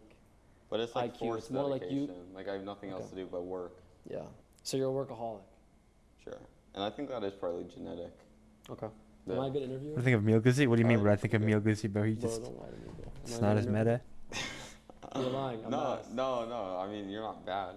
You're not You're not Jack Neal. Y'all, Jack. You just play Malga Sig Diva. Jack Like, Neal's insane, you guys. He's what are the characters good you friend as play? well. When's he gonna interview you? Is that the goal? Yeah. Okay, maybe after the revision, after it settles down, we can set you up with Jack Neal. But So out of everything you've ever seen, what do you think is the most important thing that contributes to a successful life? Looks. So it depends on what you define success. What do you define that to be? What's up? Is it just being really happy? It's up to you. Each person has their own definition of success. So I would define success as, and I say this now because I know in the future it's going to carry a lot more weight, but literally having faith, okay? I might not seem like a religious person, but that is something that I will definitely be exploring and abiding to in the future. The second thing is going to be family, because you need to have a family around you. When you turn 60, your looks won't matter. That is You're not what going I to would be in a have expected. wheelchair. You need your grandkids, you need your kids around you. So that's the second thing I determine as to whether or not someone's successful. The third thing is being happy, right? At the end of the day, it's like, even if you're a broke person with a family, if you're happy, you're happy, right? That's something you can't deny. So having a good mental mindset, mental health is important. And then the fourth thing is going to be money, right? You need to have money to have that freedom to provide for your family. It's very, very important. Then I will say looks, right? But all of that really just comes down to the origin of which you are born. Like, who are your parents? Where are you born? What are the connections you have? That's it. Your parents shape your genetics. Where you're born shapes your opportunity to make money. I'm telling you from a perspective of like what I believe my future self will value. Because if you look at me right now on paper, that's definitely not what I have in order, right? Godis will watch me right now and say, oh, he doesn't have kids, he doesn't have a family. But it's like, no, I plan to have a family, I plan to have things set, but I'm definitely like building the blocks right now. So that's my answer to that question. Does that differ from other people that you've asked, or? You just watch some actual like real good content for once. So, unless you've been living under a rock, you've probably noticed the Lux Maxing community is exploding right now. You probably recognize most, if not all of these faces, or who I like to call Lux Max influencers. Clavicular, have been blowing Face up, IQ. and of course, it wouldn't be fair if I myself, That the is person it. who's rated Was that the guy on more yesterday? faces than anyone, No. I've actually sold 30,000 face ratings since starting this channel. Didn't jump in on the action because a lot of these Lux Max influencers like to talk a big game and share their Lux Maxing He's not like transformations. that. But how attractive are these people really? And we're going to be jumping straight into it. This is going to be the most comprehensive deep dive in detail breakdown. So we've got Clavicular first, who's probably blown up the most out of any of the influencers at the moment. And we're going to be discussing his attractive facial features first, which there's quite a lot of. Then going into his face flaws and giving him a face score out of 10. And we're going to be using this reference chart, which is technically out of 8, not out of 10, to give that face rating. Then we're going to be combining that with his overall stats. We've got his strengths, so this is things unrelated to his facial appearance, and his weaknesses. And then we're going to be giving him an overall SMV score, which pretty much measures how much primal he can get from women, how attractive he actually is in the Western dating market. And then we're going to be having a little section on what type of girls he can get. So getting straight into it, with Clavicular, his first attractive facial feature is his jaw, and his jaw is definitely a premium jaw. It's pretty obvious to tell that his jaw is very attractive, which is why it is premium. And that's because he's got a lot of attractive features with his jaw. He's got a good width, he's got good definition, he's got a long ramus, he's got a straight mandible, he's got good forward growth, he's got good chin projection too, and he's got good chin width, and he's got good thick neckness, which don't sleep on that because it does complement the jaw and is definitely a big factor in terms of making your jaw more prominent, more masculine, and increasing the tightness of the skin in and around the jaw to give it that definition. So all of these features make his jaw very attractive, very, very masculine, and as a whole, I think it's his best feature and gives him the jaw, which I think is premium. Next, I also think that his hair is premium, and that's because he's got a Nord 1 hairline. You can see there's no visible signs of balding. It's pretty much as square, as straight as it can get. He's also got good texture and good density. So as a whole, he's also got premium hair, which I also think is another one of his best features. I also think his eyes are pretty attractive. They're not quite as good as his hair or jaw, which is why I've only given them an upper marginal rating, because he's got a flaw to do with his eyes, which we'll get into a little bit later. But his eyes are still upper marginal, and that's because he's got an ideal spacing, he's got a good shape, and this is what I would say is a poor eye area. So you can tell that clavicular eyes are definitely above average, because this is what I would class as submarginal, or maybe even junk tier eyes, because What do you mean, holy he's got a lot of pirate? asymmetry, he's got a bad shape, they're too round, a lot of eyelid exposure, he's got the darkness surrounding them, and they're also a little bit too close set for my liking. So this would be a submarginal or junk tier level of eyes, which claviculars are clearly not close to. He's also got premium eyebrows. I think this definitely does supplement his eyes and solidifies him in that upper marginal range for his eye area, because they're a good straightness, they're a good shape, they're a good thickness, and they're a good density, and they're a good color as well. So his eyebrows are probably not premium, ironic. to be honest. I'm just going to tell you right now, And it's not he's also ironic. got good health indicators. I've also given his health indicators a level of premium. He's Listen got up, good bro. skin, which is clear and free from wrinkles. However, I've sometimes noticed that experimentation can cost him, because there was this video, honestly, I don't know what the hell he was doing here. If you look at his skin, there was loads of comments saying he looks like a zombie. And if you compare the bottom to the top, the guy at the top, I don't know who he is, but he just looks more natural, more healthy. His skin looks better. And at the bottom, I think Clav was on a tanning peptide at the time, and he overdosed too much on it. So his skin Tanning didn't look healthy peptide. here. And I'll say it was more in the Why would you marginal ever range. wanna But take when a- he's not doing that, his skin is definitely above average. and I would give him the premium health indicators. He's also got good lips, and finally he's got very good face proportions, and I would also rate these as premium. This is a very, very important feature because he's got a compact mid-face, which is this 1-to-1 ratio from the eyes to the upper lip, and if you don't have this, then your face is going to end up looking really long, and it almost gives a bit of a horse face appearance. Someone click on it for me. This isn't attractive, and it's better if you have this 1-to-1 ratio, which Clav absolutely has. Someone click on it for me. He also has equal facial thirds, which is where each Someone of the click on it for me. widths of the thirds are the same width. And if you don't have this, then it definitely hurts your attractiveness, because if you look at this guy, he's got more of a triangular shape. This is what He's you got first time like. this clear narrowing lower third. And to be honest, so does This is what you had to break the fucking this streak of. 20 versus 2. We have 2 Americans, Marlon and Lacey. They will both have Brutal, fucking brutal. What? I cannot subject myself to watch that. I've given the lowest Are you possible kidding rating me? for. You can see how it makes They his put face less Lacey- attractive, Lacey gets less Marlon. masculine, and it's more of a feminine type jaw. So you don't want this feature. It definitely hurts hell your no. attractiveness. And lastly, he's also got a great face to skull ratio. So the ideal is when you've got a 1-to-1 ratio, which he has, because if you don't have this and your skull is a lot larger compared to your face, then you're going to look less developed, and it's just less attractive. It's less masculine.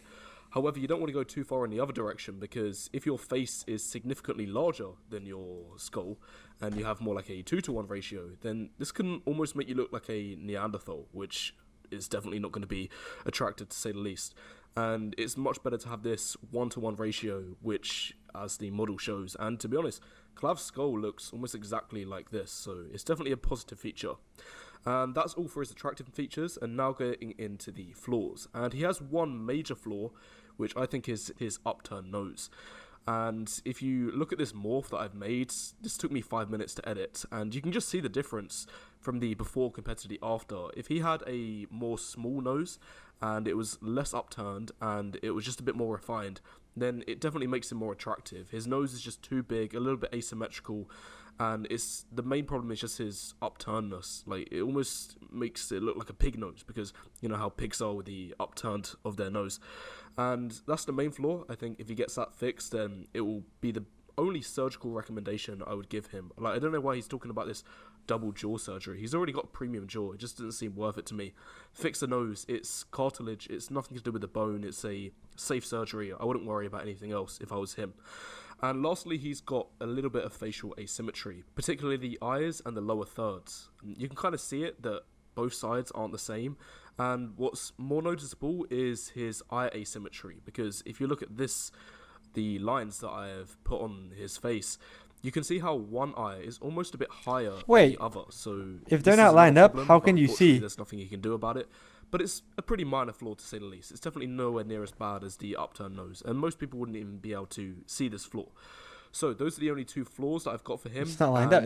As a whole, getting to his face score, Like I would give him a score. Your left eye would be higher. This guy definitely has a premium face. Am I Any stupid? BP jesters that are saying that, oh, this guy's a 6, bro, this guy is even a 7, I think that's disingenuous. I He don't would think just, that's like, fair. beat- I think this guy is clearly an 8. This is just your basic everyday Chad that you're going to see walking down the street. And if there's 100 people in the room, he's easily going to be in the top 3 of the most attractive. So without question, this guy's premium. And there's a reason for why he's blown up more than any of the other looks maxes. It's because he's got the premium face. And now getting into his overall stats. Starting out with his strengths. Obviously, he's got the premium face, which I've mentioned. He's also got the one, so I definitely lost. If you look at I think he is, because he's easy. In fact, Bartek's probably got less of a Bartek compared to mild isolation. Physique, say you've seen them think she is what her.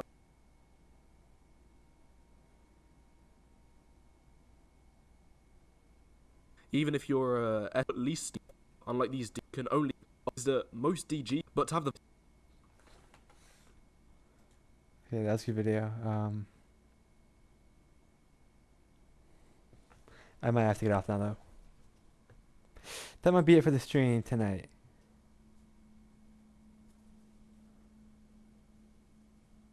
Because I don't know if I'm going to queue another game.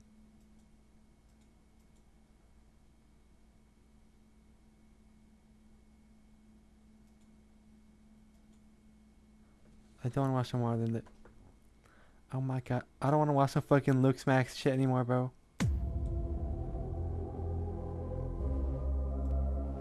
This is not even Looks Max, it's just fucking Jim.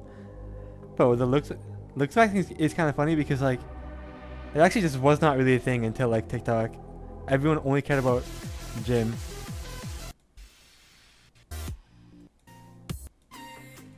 Bro, there's gonna be a fucking penis in one of these. I'm gonna get banned.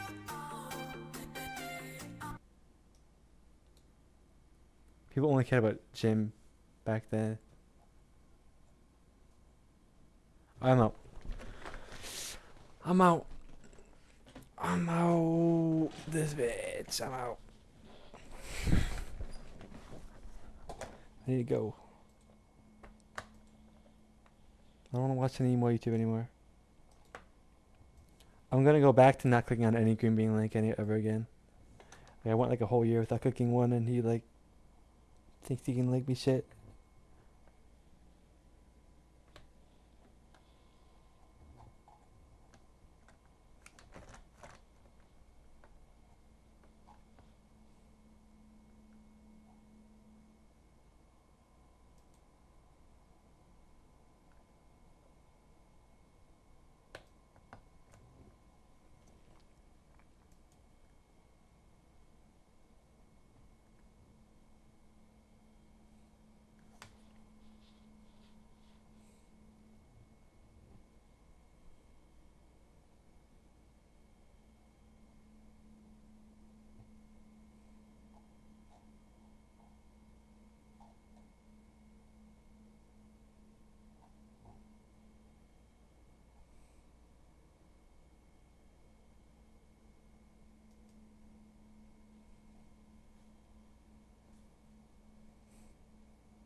I mean, he's unbelievable, bro. Like what?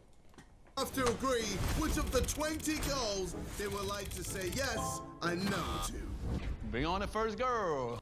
Oh my god.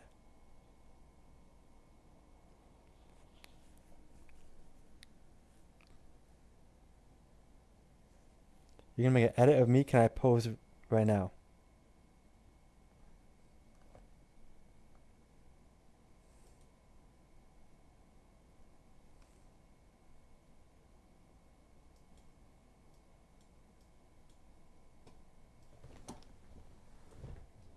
Here we go, it begins. How you doing? Hello, hello, hello. You know what I was gonna do? I was gonna do the I'm XC. from London, I'm 25. I was gonna hit the XC Rizzler, but then if I did it, people would be like, 6 inches. Good size. you're cringe, bro. Worried. Wait, no, wait. So we can still go out with heels? Shit, I'll wear heels too. Yes, yes, yes, yes. Yes. I'm gonna say yes, yes. Beautiful eyes, by You the can way. use that, bro. Beautiful everything, as a matter of fact. Thank you. Hi, boys. I'm Meg. I'm 26. I'm from West Yorkshire. West Yorkshire. I like that accent. It's nice. It's very nice. Yeah, yeah, yeah. You're speaking to me to style a little bit. No. It's gotta be a no, yeah. Oh. I'll take it. Oh, my least favorite thing. Keep walking, yeah. Keep walking. I'll kill your dad. What? Whoa, you'll kill who? I said, she has I Tourette's, have bro. Tourette syndrome, so I promise to protect you. Holy fuck, you just scared me. Oh my god, I thought my dad just got threatened. I'll fuck your dad. You're gonna... You're gonna fuck my dad. Well, if you ask nicely. What's your name? I'm Anita. Anita, nice to meet you. How old are you? Where are you? It's a Maxine. I'm 35 and I'm from Devon. Fuck your dad. Well, how old is Lacey? That's experience. I like that. I like that. I like that. Why would they? You know what? I'm gonna go straight for the question. If you're in bed, how does that really work? Oh. It's like, oh fuck, daddy. Like look back or. Fuck off. she's jerking off. If he's bad in bed, or she, then I would be distracted. Bisexual. And if I'm distracted, I'm more likely to tick. So you'll only hear me tick if you're bad in bed. Oh really? If you're bad in bed, So if she's really enjoying the strokes, she'll shoot. Hold on. How come you're ticking more when I talk? So I also have spanky tick, so don't bend it. Spanky tick? You're too far, luckily. Piss off. Kiss you. It's very dangerous. I love you. It's a yes. I want to marry you. Yes, it's a yes. It's a yes. Oh my God. Yep. See you soon. I want to marry her. I want to marry her too. Shit. You know how interesting life would be? She won't do it. Her first line was, "I'll fuck your dad." After their decisions have been made by the boys, the girls can pick which one of the two boys they want to date. But the Simon will be in their ears to guide them to true love or disaster. Why does everything has to be edited like a fucking Mr. Beast video, bro? I can't. You look like somebody. Do I? Yeah, and your voice is like soothing. Oh, I'm hi. Italy, I'm 23, and I'm from the Wirral. She sounds like fucking Kay's Kitchen, bro. Oh, yes. Sounds like something from Harry Potter. Love the I love style. the walk, love the hair. The Whomping Wirral. The Whomping. Hi. Happy Tuesday.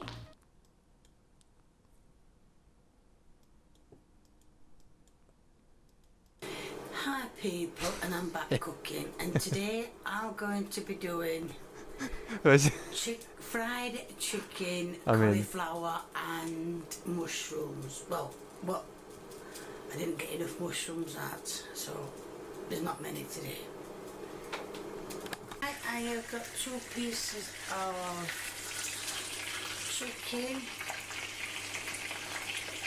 Come here. I can't get out of it. That's it. Cooking in the pan. Then I'm going.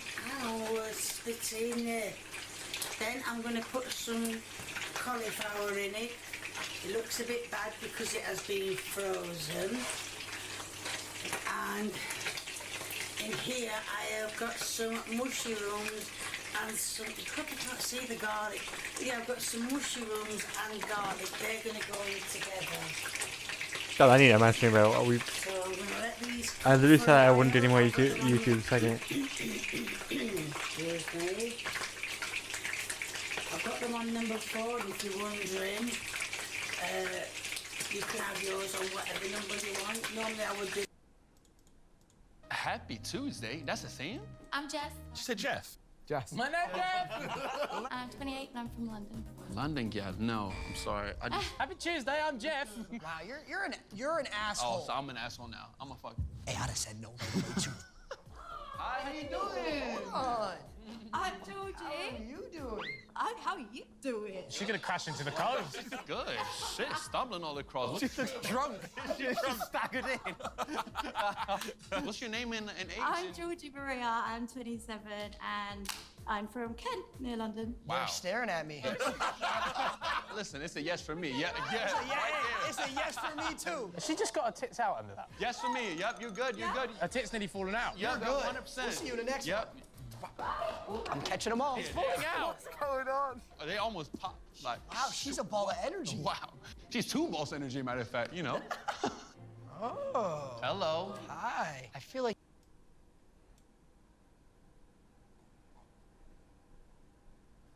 Oh, you're from the Finland? Yeah, I'm from Finland. You're from China? Yeah, it's a good city, a country.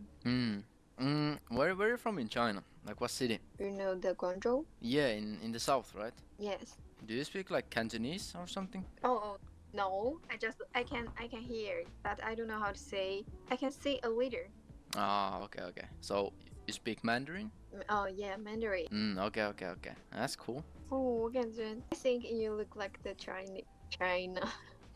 You think I look Chinese? Yeah. 可能是因为我是中国人啊。真的吗？哦，那你的我英语不知道。好好。我并不是，我是芬兰的，对。不过我会讲一点点。I can't believe you. I'm from Finland, but 我会讲一点点。Wow, it's so nice. 芬兰也是说英语吗？我们的母语是芬兰语。Oh, you can teach me the Finland 语。Okay, what do you wanna know? I want to 你好。Moi. 谢谢。Kiitos. Moi kiitos. Oh. Yeah. And then 你今天开心吗？ Ootko iloinen tänään? 这个比较长的。Ootko iloinen tänään? And I am telling you, that is exactly how it happened. There is absolutely no way that happened. Actually, I think he might be telling the truth on this one. See? I told you guys. Oh, Sneakers O'Toole, you're the hippest cat. We love your style from your shoes to your hat. So I said, "Are you kidding me?" And she just stood there. You absolutely cannot let her get away with that. You have to assert dominance right then and there. So a horse walks into a bar, and the bartender says, "Why the long face?" A horse walks into a bar. The bartender says, "Why the long face?" A man walks into a bar and orders a beer. The bartender says, "That'll be $5." And then Heza just walks right in, no pants on. Wait, was that before or after he quit his job? To Heza. I'm telling you, Heza is absolutely off the rails lately. Off the rails? Heza couldn't find his shoes if they were taped to his feet. To Heza. What a madman. I'm telling you guys, Sneeger is the best quarterback we've ever had. He's unbelievable. He is good, but let's not forget about consistency. Heza is clearly better. Sneeger is overrated. Are you kidding me? Sneeger is a legend! You're both idiots. Heza couldn't play defense to save his life. Oh, Sneakers O'Toole, he's the finest in the land. Whoa, look out! Heza is clearly better. Look at his trophies. Are you kidding me? Sneeger won the treble! You're both wrong. They play different positions. We raise a glass to Sneakers O'Toole, the finest footwear in the... I'll kill you! Get back here! I'm gonna get you!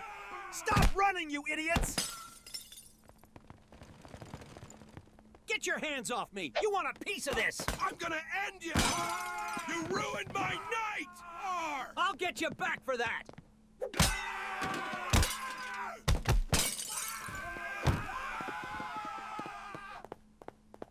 Sneakers O'Toole, Sneakers O'Toole! Yeah, we love those kicks, they're incredibly cool. Sneakers O'Toole, oh, Sneakers O'Toole, the finest shoes in town. They keep our feet so happy from our toes up to the crown. Sneakers O'Toole, a legendary name. He drank all the beer and he won every game. Oh, Sneakers O'Toole, the finest man in town. With a heart of gold and a frosty brew of brown. Yeah, Sneakers O'Toole, you're the finest man we know. Look out! We sing a song for Sneakers O'Toole, the greatest guy in town. Hey, watch it! You spilled my beer! Oh, Sneakers O'Toole, you're the coolest darn fool. We love your big shoes and the way that you drool.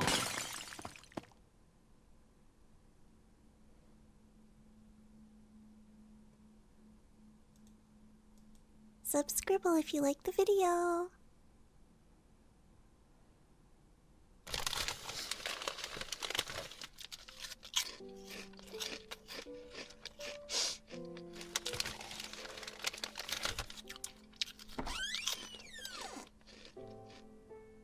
Oh, hey babe. How's work?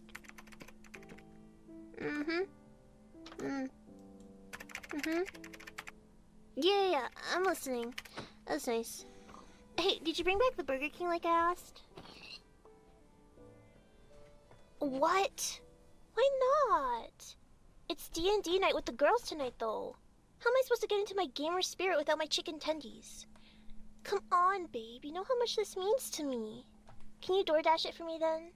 It's the least you can do for forgetting about me. What? No, I didn't spend that much on food delivery this week. I don't know, like $300? Baby, you know I can't cook. You want me to starve? Huh? Is that what you want? You think I'm fat and need to stop eating so much? You think I'm a fat, ugly tub of lard and you hate me and you wish I would stop pigging out because you're no longer attracted to me anymore? Why don't you just be honest and say it? You hate my fat ass and you want me to starve. What? You weren't supposed to actually say it. Do you This is really why mean that? I don't understand Do you though. actually think I'm a loser? Well, I only play video games to distract myself from my depression. Would you prefer I start doing drugs? Huh? Out of all coping mechanisms, I basically chose the healthiest one. What? Would you prefer I turn into some crack whore? Huh? Selling all your fancy Gundam and Pokemon cards for another high? Yeah, that's what I thought. A job? Babe, I've tried getting a job. I applied to like 3 jobs on Indeed just a few months ago. No one's hiring right now. That interview you got me at McDonald's a few weeks ago? Yeah, they rejected me. It's basically useless trying to apply for jobs right now. They're all just pretending to be hiring to get government subsidies. What? It's not because they thought I smelled bad. Are you being stupid on purpose right now? My last shower was like, I don't know, 2 weeks ago. It's not like I need to shower every day.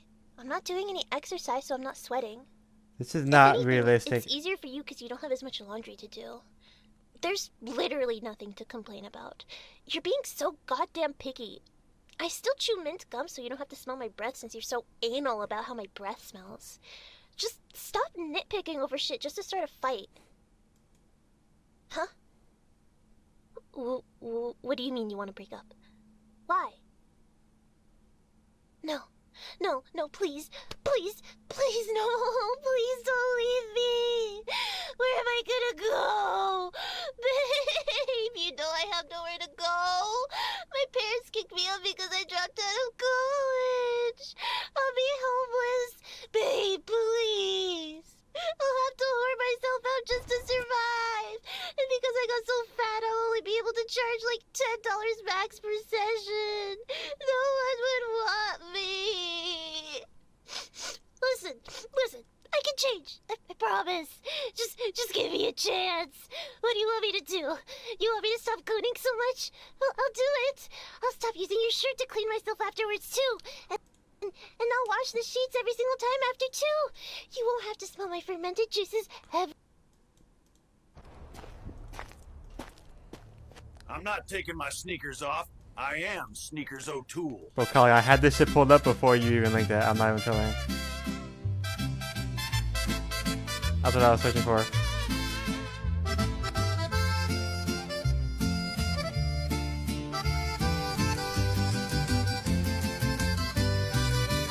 I'm not taking my sneakers off. I am Sneakers O'Toole. Caminando por el barrio, todos dicen que soy cool. Me gritan en la calle, quítate los sneakers ya. Pero yo respondo fuerte, nunca me los voy a quitar. Mi sneaker blanco. Can anyone translate, please? Caliente. Soy terco hasta la muerte, lo digo de frente. Obedece la regla, los que me reclaman. Pero mis sneakers I need NY subs. nunca se I need NY subs. En el mercado suena música del norte.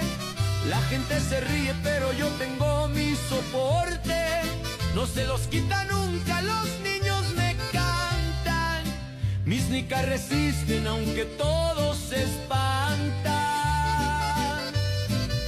Camino por montañas, desiertos y ríos.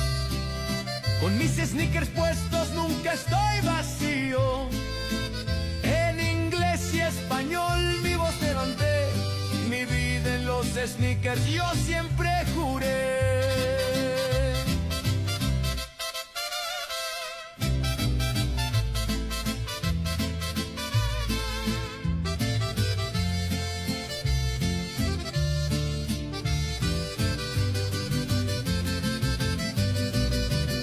Dice que soy loco, que soy un payaso, pero en cada paso mis sneakers hacen caso. Soy Otule, el rebelde, nunca me detengo. Con mis sneakers blancos la tierra sostengo. Me persiguen los grandes, me corre el alcalde, pero mis sneakers son mi único estandarte. La banda tocando, la gente gritando, mi nombre en corrido se sigue cantando. No me los quito, mi orgullo es real. Soy sneakers Otule, eterno y leal. El pueblo recuerda mi grito brutal. Con mis sneakers resuena por cada canal. I didn't take my sneakers off. I'm still a sneakers Otule.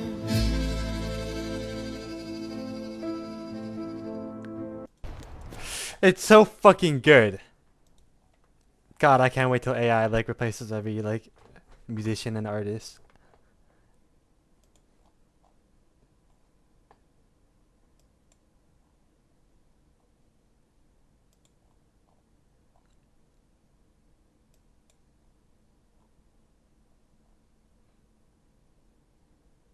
And with that, that's our outro. That's our outro today. Bro, I can't fucking do this. It's like actually has rotten my soul away. After I can watch 2 hours of fucking like face IQ and clavicular facial analysis and like fucking whatever the fuck I just watched the ASMR shit. Like I can't. This is like it's killing. I can't do it anymore, bro. It's my recommended. I need to make a new YouTube account. I'm legit gonna fucking scrap my entire like YouTube channel to like make a new account so I can have a better recommended.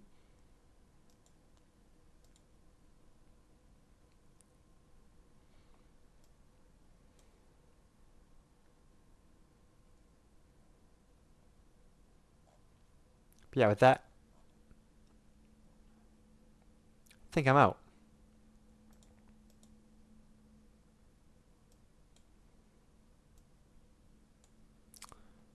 With that, I think I'm out. Thank you for watching. But with that, I think I'm out.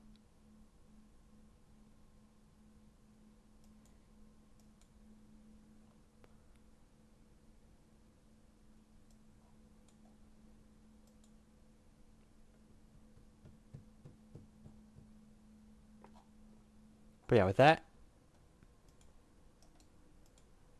thank you for watching.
Yeah, I'm probably out.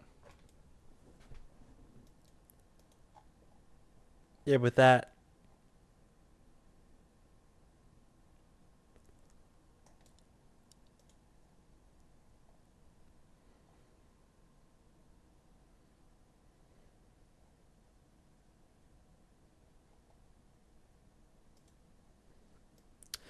I'm so alone.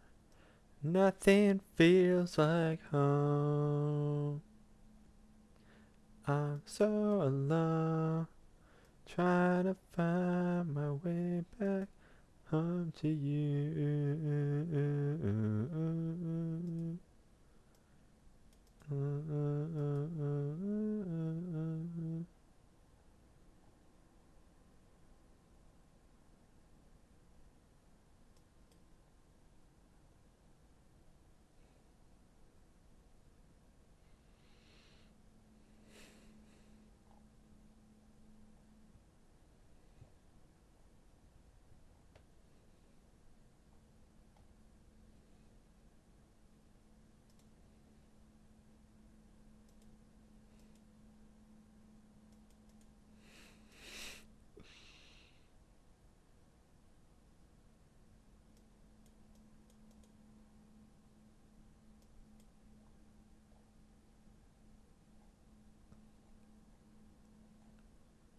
Girl, bye. Girl, bye.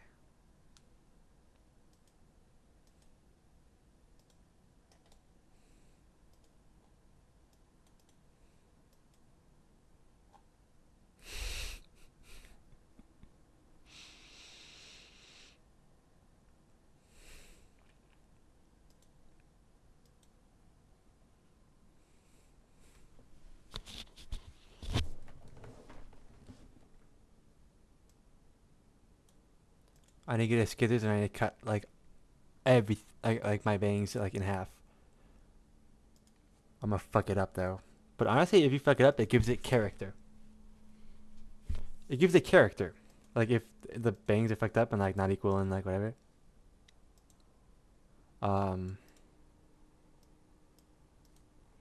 Have you ever done a sober stream, brother? Is my hair thinning really?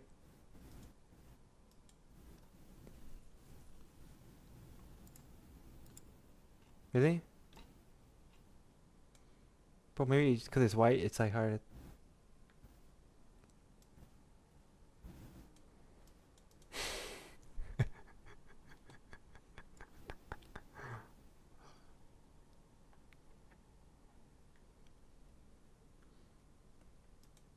Which hair loss medication do I get on? So why does this shit get recommended to me, bro?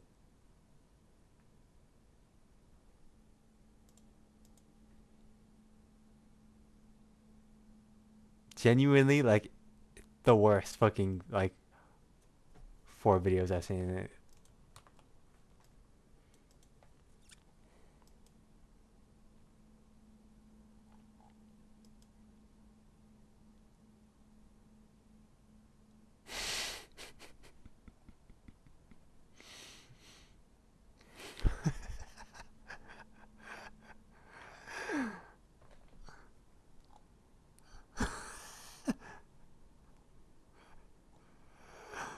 Oh my god. Oh my god. No Overwatch opinion fucking shit, bro. That was... I mean it. Out of every bullshit I've watched, that was the worst. Like, the worst. The entire channel. The worst. Like, it's hard for me to watch that. Okay, I'm out. I saw my next stream. I'm out.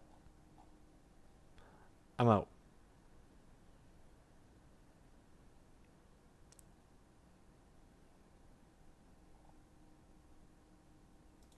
I am out. Thank you for watching. Generally, I'm scared to even scroll my homepage on stream because, like, sometimes, like, just, like, the N-word is just fucking, like, written out. Like, this is what I was talking about. Look. 26 million views.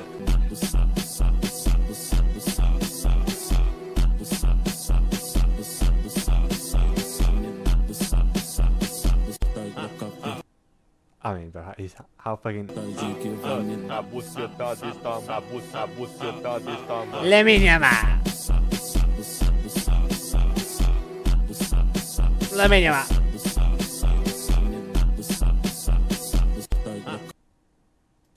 Lamin. Llama. Lamin. Mid as fuck, bro. You don't know what you're talking about. You don't know. Yeah, mid as fuck because like he wasn't an important piece of the puzzle and the team that was smurfing whole fucking tournament. I mean, yeah.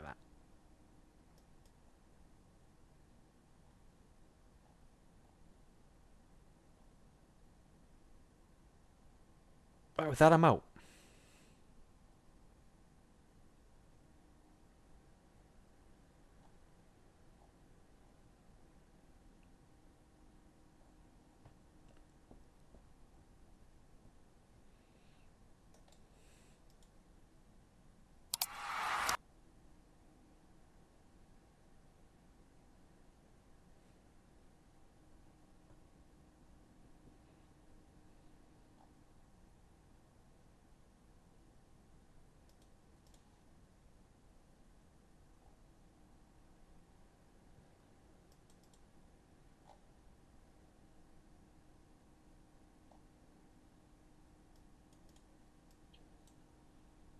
Hey, um, I just wanted to make a video and just kind of talk with you guys.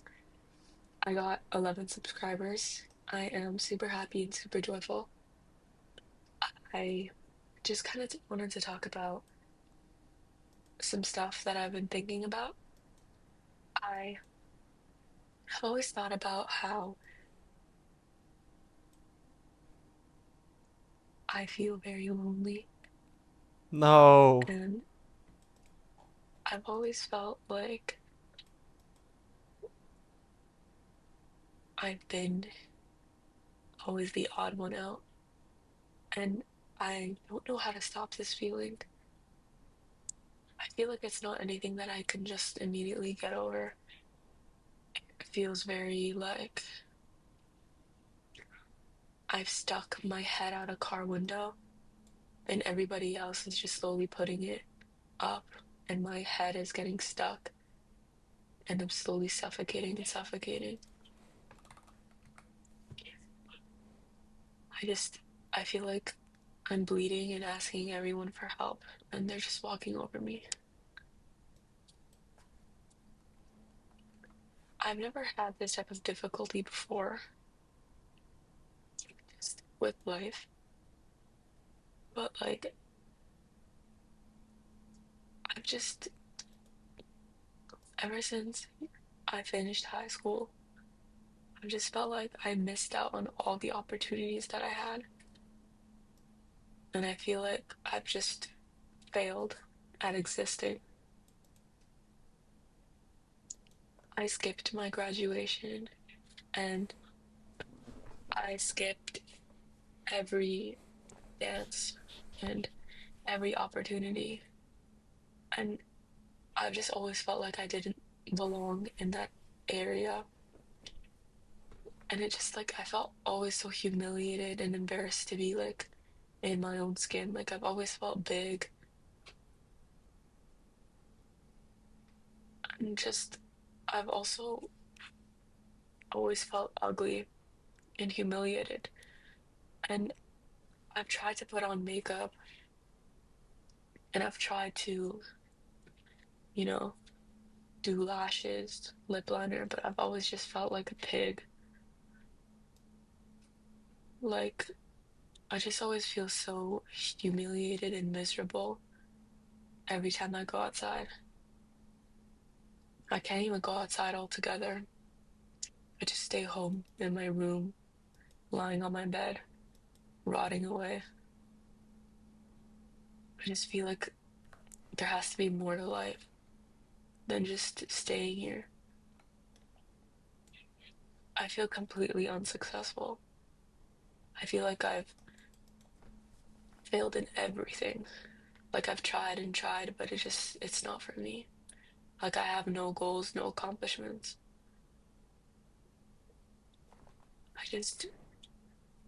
There's no other way to put it than feeling like a constant failure all the time.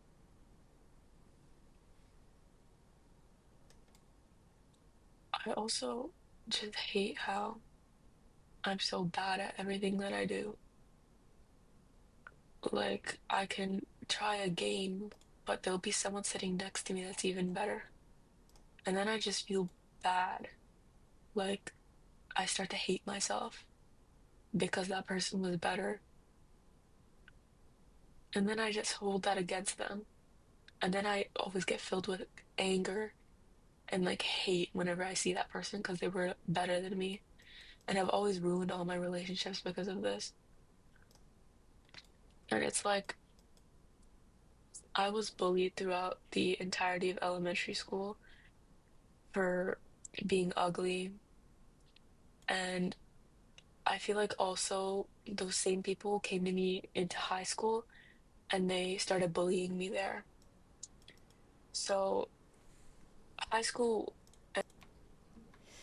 Femcell phenotype, and I haven't got laid since July, so it's like, I am femcell. There's been this recent surge in LARPing that I've noticed in this space. I want to talk more about these guys and, you know, see what they're LARPing about because it's really gotten insane lately. And I've spent the past 5 to 6 years of my life How's his in name real, bro? extreme isolation and deep solitude. And I'm not using those phrases lightly. I did not go to a single dance in school. I didn't go to graduation. I didn't hang out with a single friend for really after my sophomore year, really once COVID hit.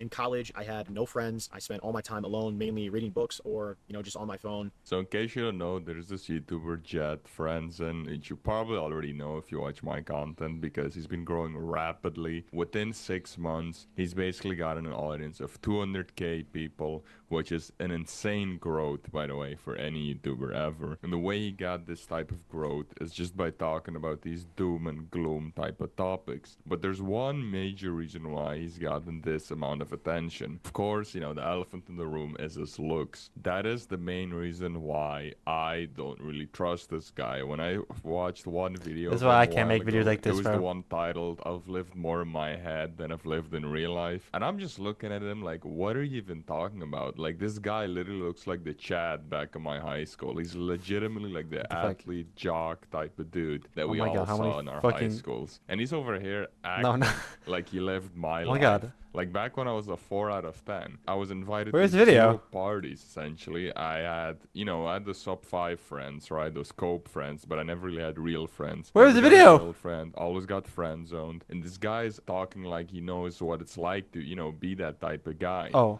Business as usual. Look at these whips, bro. Just looking at his face, right? I don't even have to judge his content. Just look at his face, and then on top of that, apparently he's also like 6'3", 6'4". Literally, there's this guy. He's saying this guy's LARPing being lonely because he's attractive. You don't understand the looks, man. You don't even understand. Unbelievable. Whatever it is, like he's also quite tall, so he's got the face card and Unbelievable. he's very tall, and it's like, what are we even yapping about? Like, what is this LARP? Like, it should be as clear as day to you that this is a LARP. I can't believe how many people fall for the LARP. It's actually insane. Like, just in his video, right, if you go to the comments, one of the top comments is, "I'm literally living the exact same life." No, you don't. You're not living the same life as this dude. I promise you, you're not, okay? I've lived more in my head than I've lived in real life. Most of my suffering comes from my own head. Most of my enjoyment comes from a delusional reality that I've made up in which doesn't actually exist. I tend to overanalyze events that have happened over and over again, you know, replaying conversations that already happened. I also practice conversations that will probably never happen. I like to imagine success in my head of places that I'll be, and it literally gives me a feeling of excitement or dopamine as though I've actually gone out and achieved that thing. Now, what's scary about these LARPers is how accurate their statements are. And I believe this is because of AI, right? I literally went to Grok, and in 5 seconds, I just put in a very basic command, and it gives me a very basic view on life that I would say I have, right? That's a chud like me has. Now, obviously, this is very quickly done. But if I were to actually spend more time, you know, let's say an hour a day, like actually putting in commands, figuring out more, you know, how the stuff works, very quickly through AI, I could find out, you know, how does the chud think? What is he lacking in his life? What is his, you know, greatest desire? Like, I can figure out all these things very quickly with AI. And I also believe this is why these LARPers have suddenly become, you know, bigger and bigger in this space, because it's so easy with AI. Like, in the past, if you didn't watch wheat waffles or rehab or DBDR, you wouldn't. Wheat waffles? So, welcome to the next installment of the Luxfluencer rating series. Over the next few weeks, we're going to be getting through all of these guys, and today we have somebody who's very popular. I think he's been in the space for about a year. Please do me, please do me. Face IQ. Please do me. So we're going to be getting straight into it. Like usual, we're going to be going through his attractive features first, and then going to his flaws, which will give him an overall face score. And then we're going to be combining this with his overall stats, which is his strengths and his weaknesses. And these are all things unrelated to his face, such as his height and physique. And then we're going to be giving him an overall score. And finally, we have a little section about what type of child combination that girls don't like this physique. This is way too skinny. It's probably not even marginal. It's sub-marginal to be honest of what the difference from her parents or friends. Meanwhile, could you imagine if there's a 19-year-old girl who tells her parents, "This is my new boyfriend"? You know that all hell will break loose if her parents are a certain type. That guy's like fucking value. It's not just a matter 40, bro. However, on the data, always all possible will want, but he can from her parents or friends. Okay. Alright, thank you for watching. I'm out.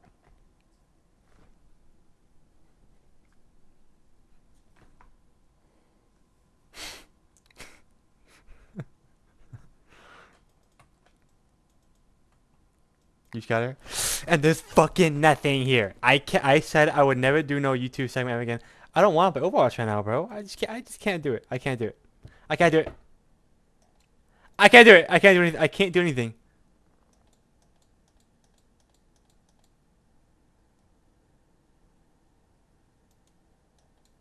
Elden Ring? No. No.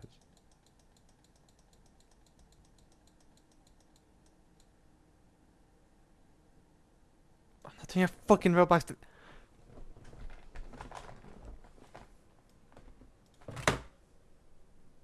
Alright, goodbye, bro. Fuck! Tomorrow I can watch all the EWC games, by the way. And it's starting off with the Zeta games. So be here at like 4:30 p.m. fucking Texas time. I mean AM. But you're gonna be alright. But watch them. Then I have something to do that I care about.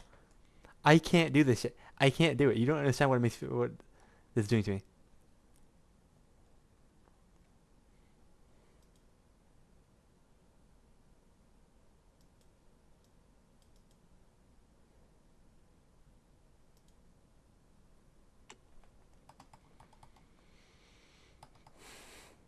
I need to like go maybe like try to find some food to eat.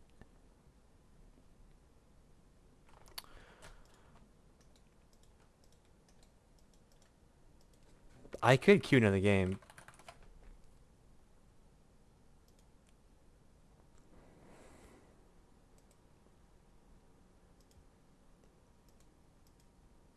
Boy, I wouldn't mind queuing another game, but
close my eyes.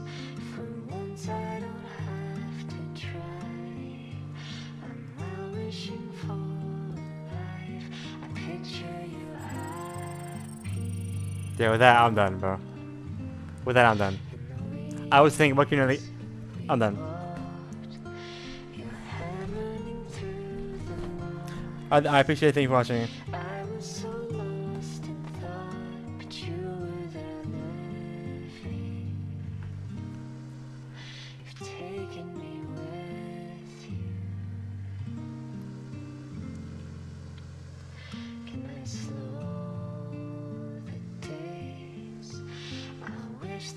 Think about it.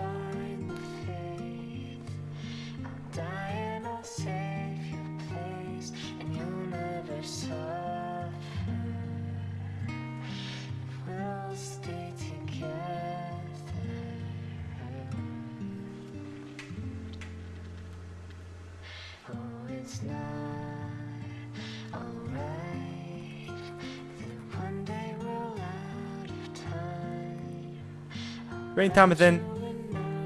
Goodbye. Thank you for watching. Don't watch Thomason tomorrow. Watch me. Don't watch him. But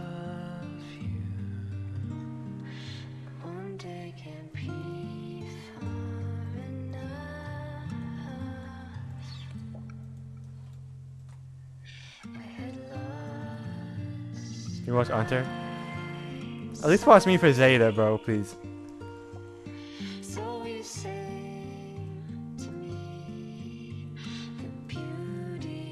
Zeta's my team. Alright, thank you for watching though. Goodbye.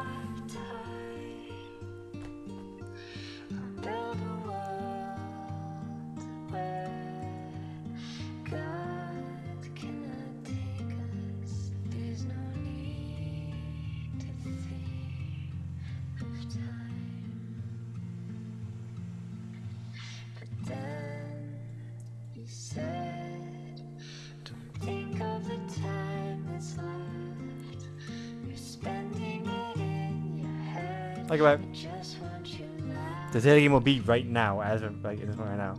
Sorry for crying. I just want you happy. So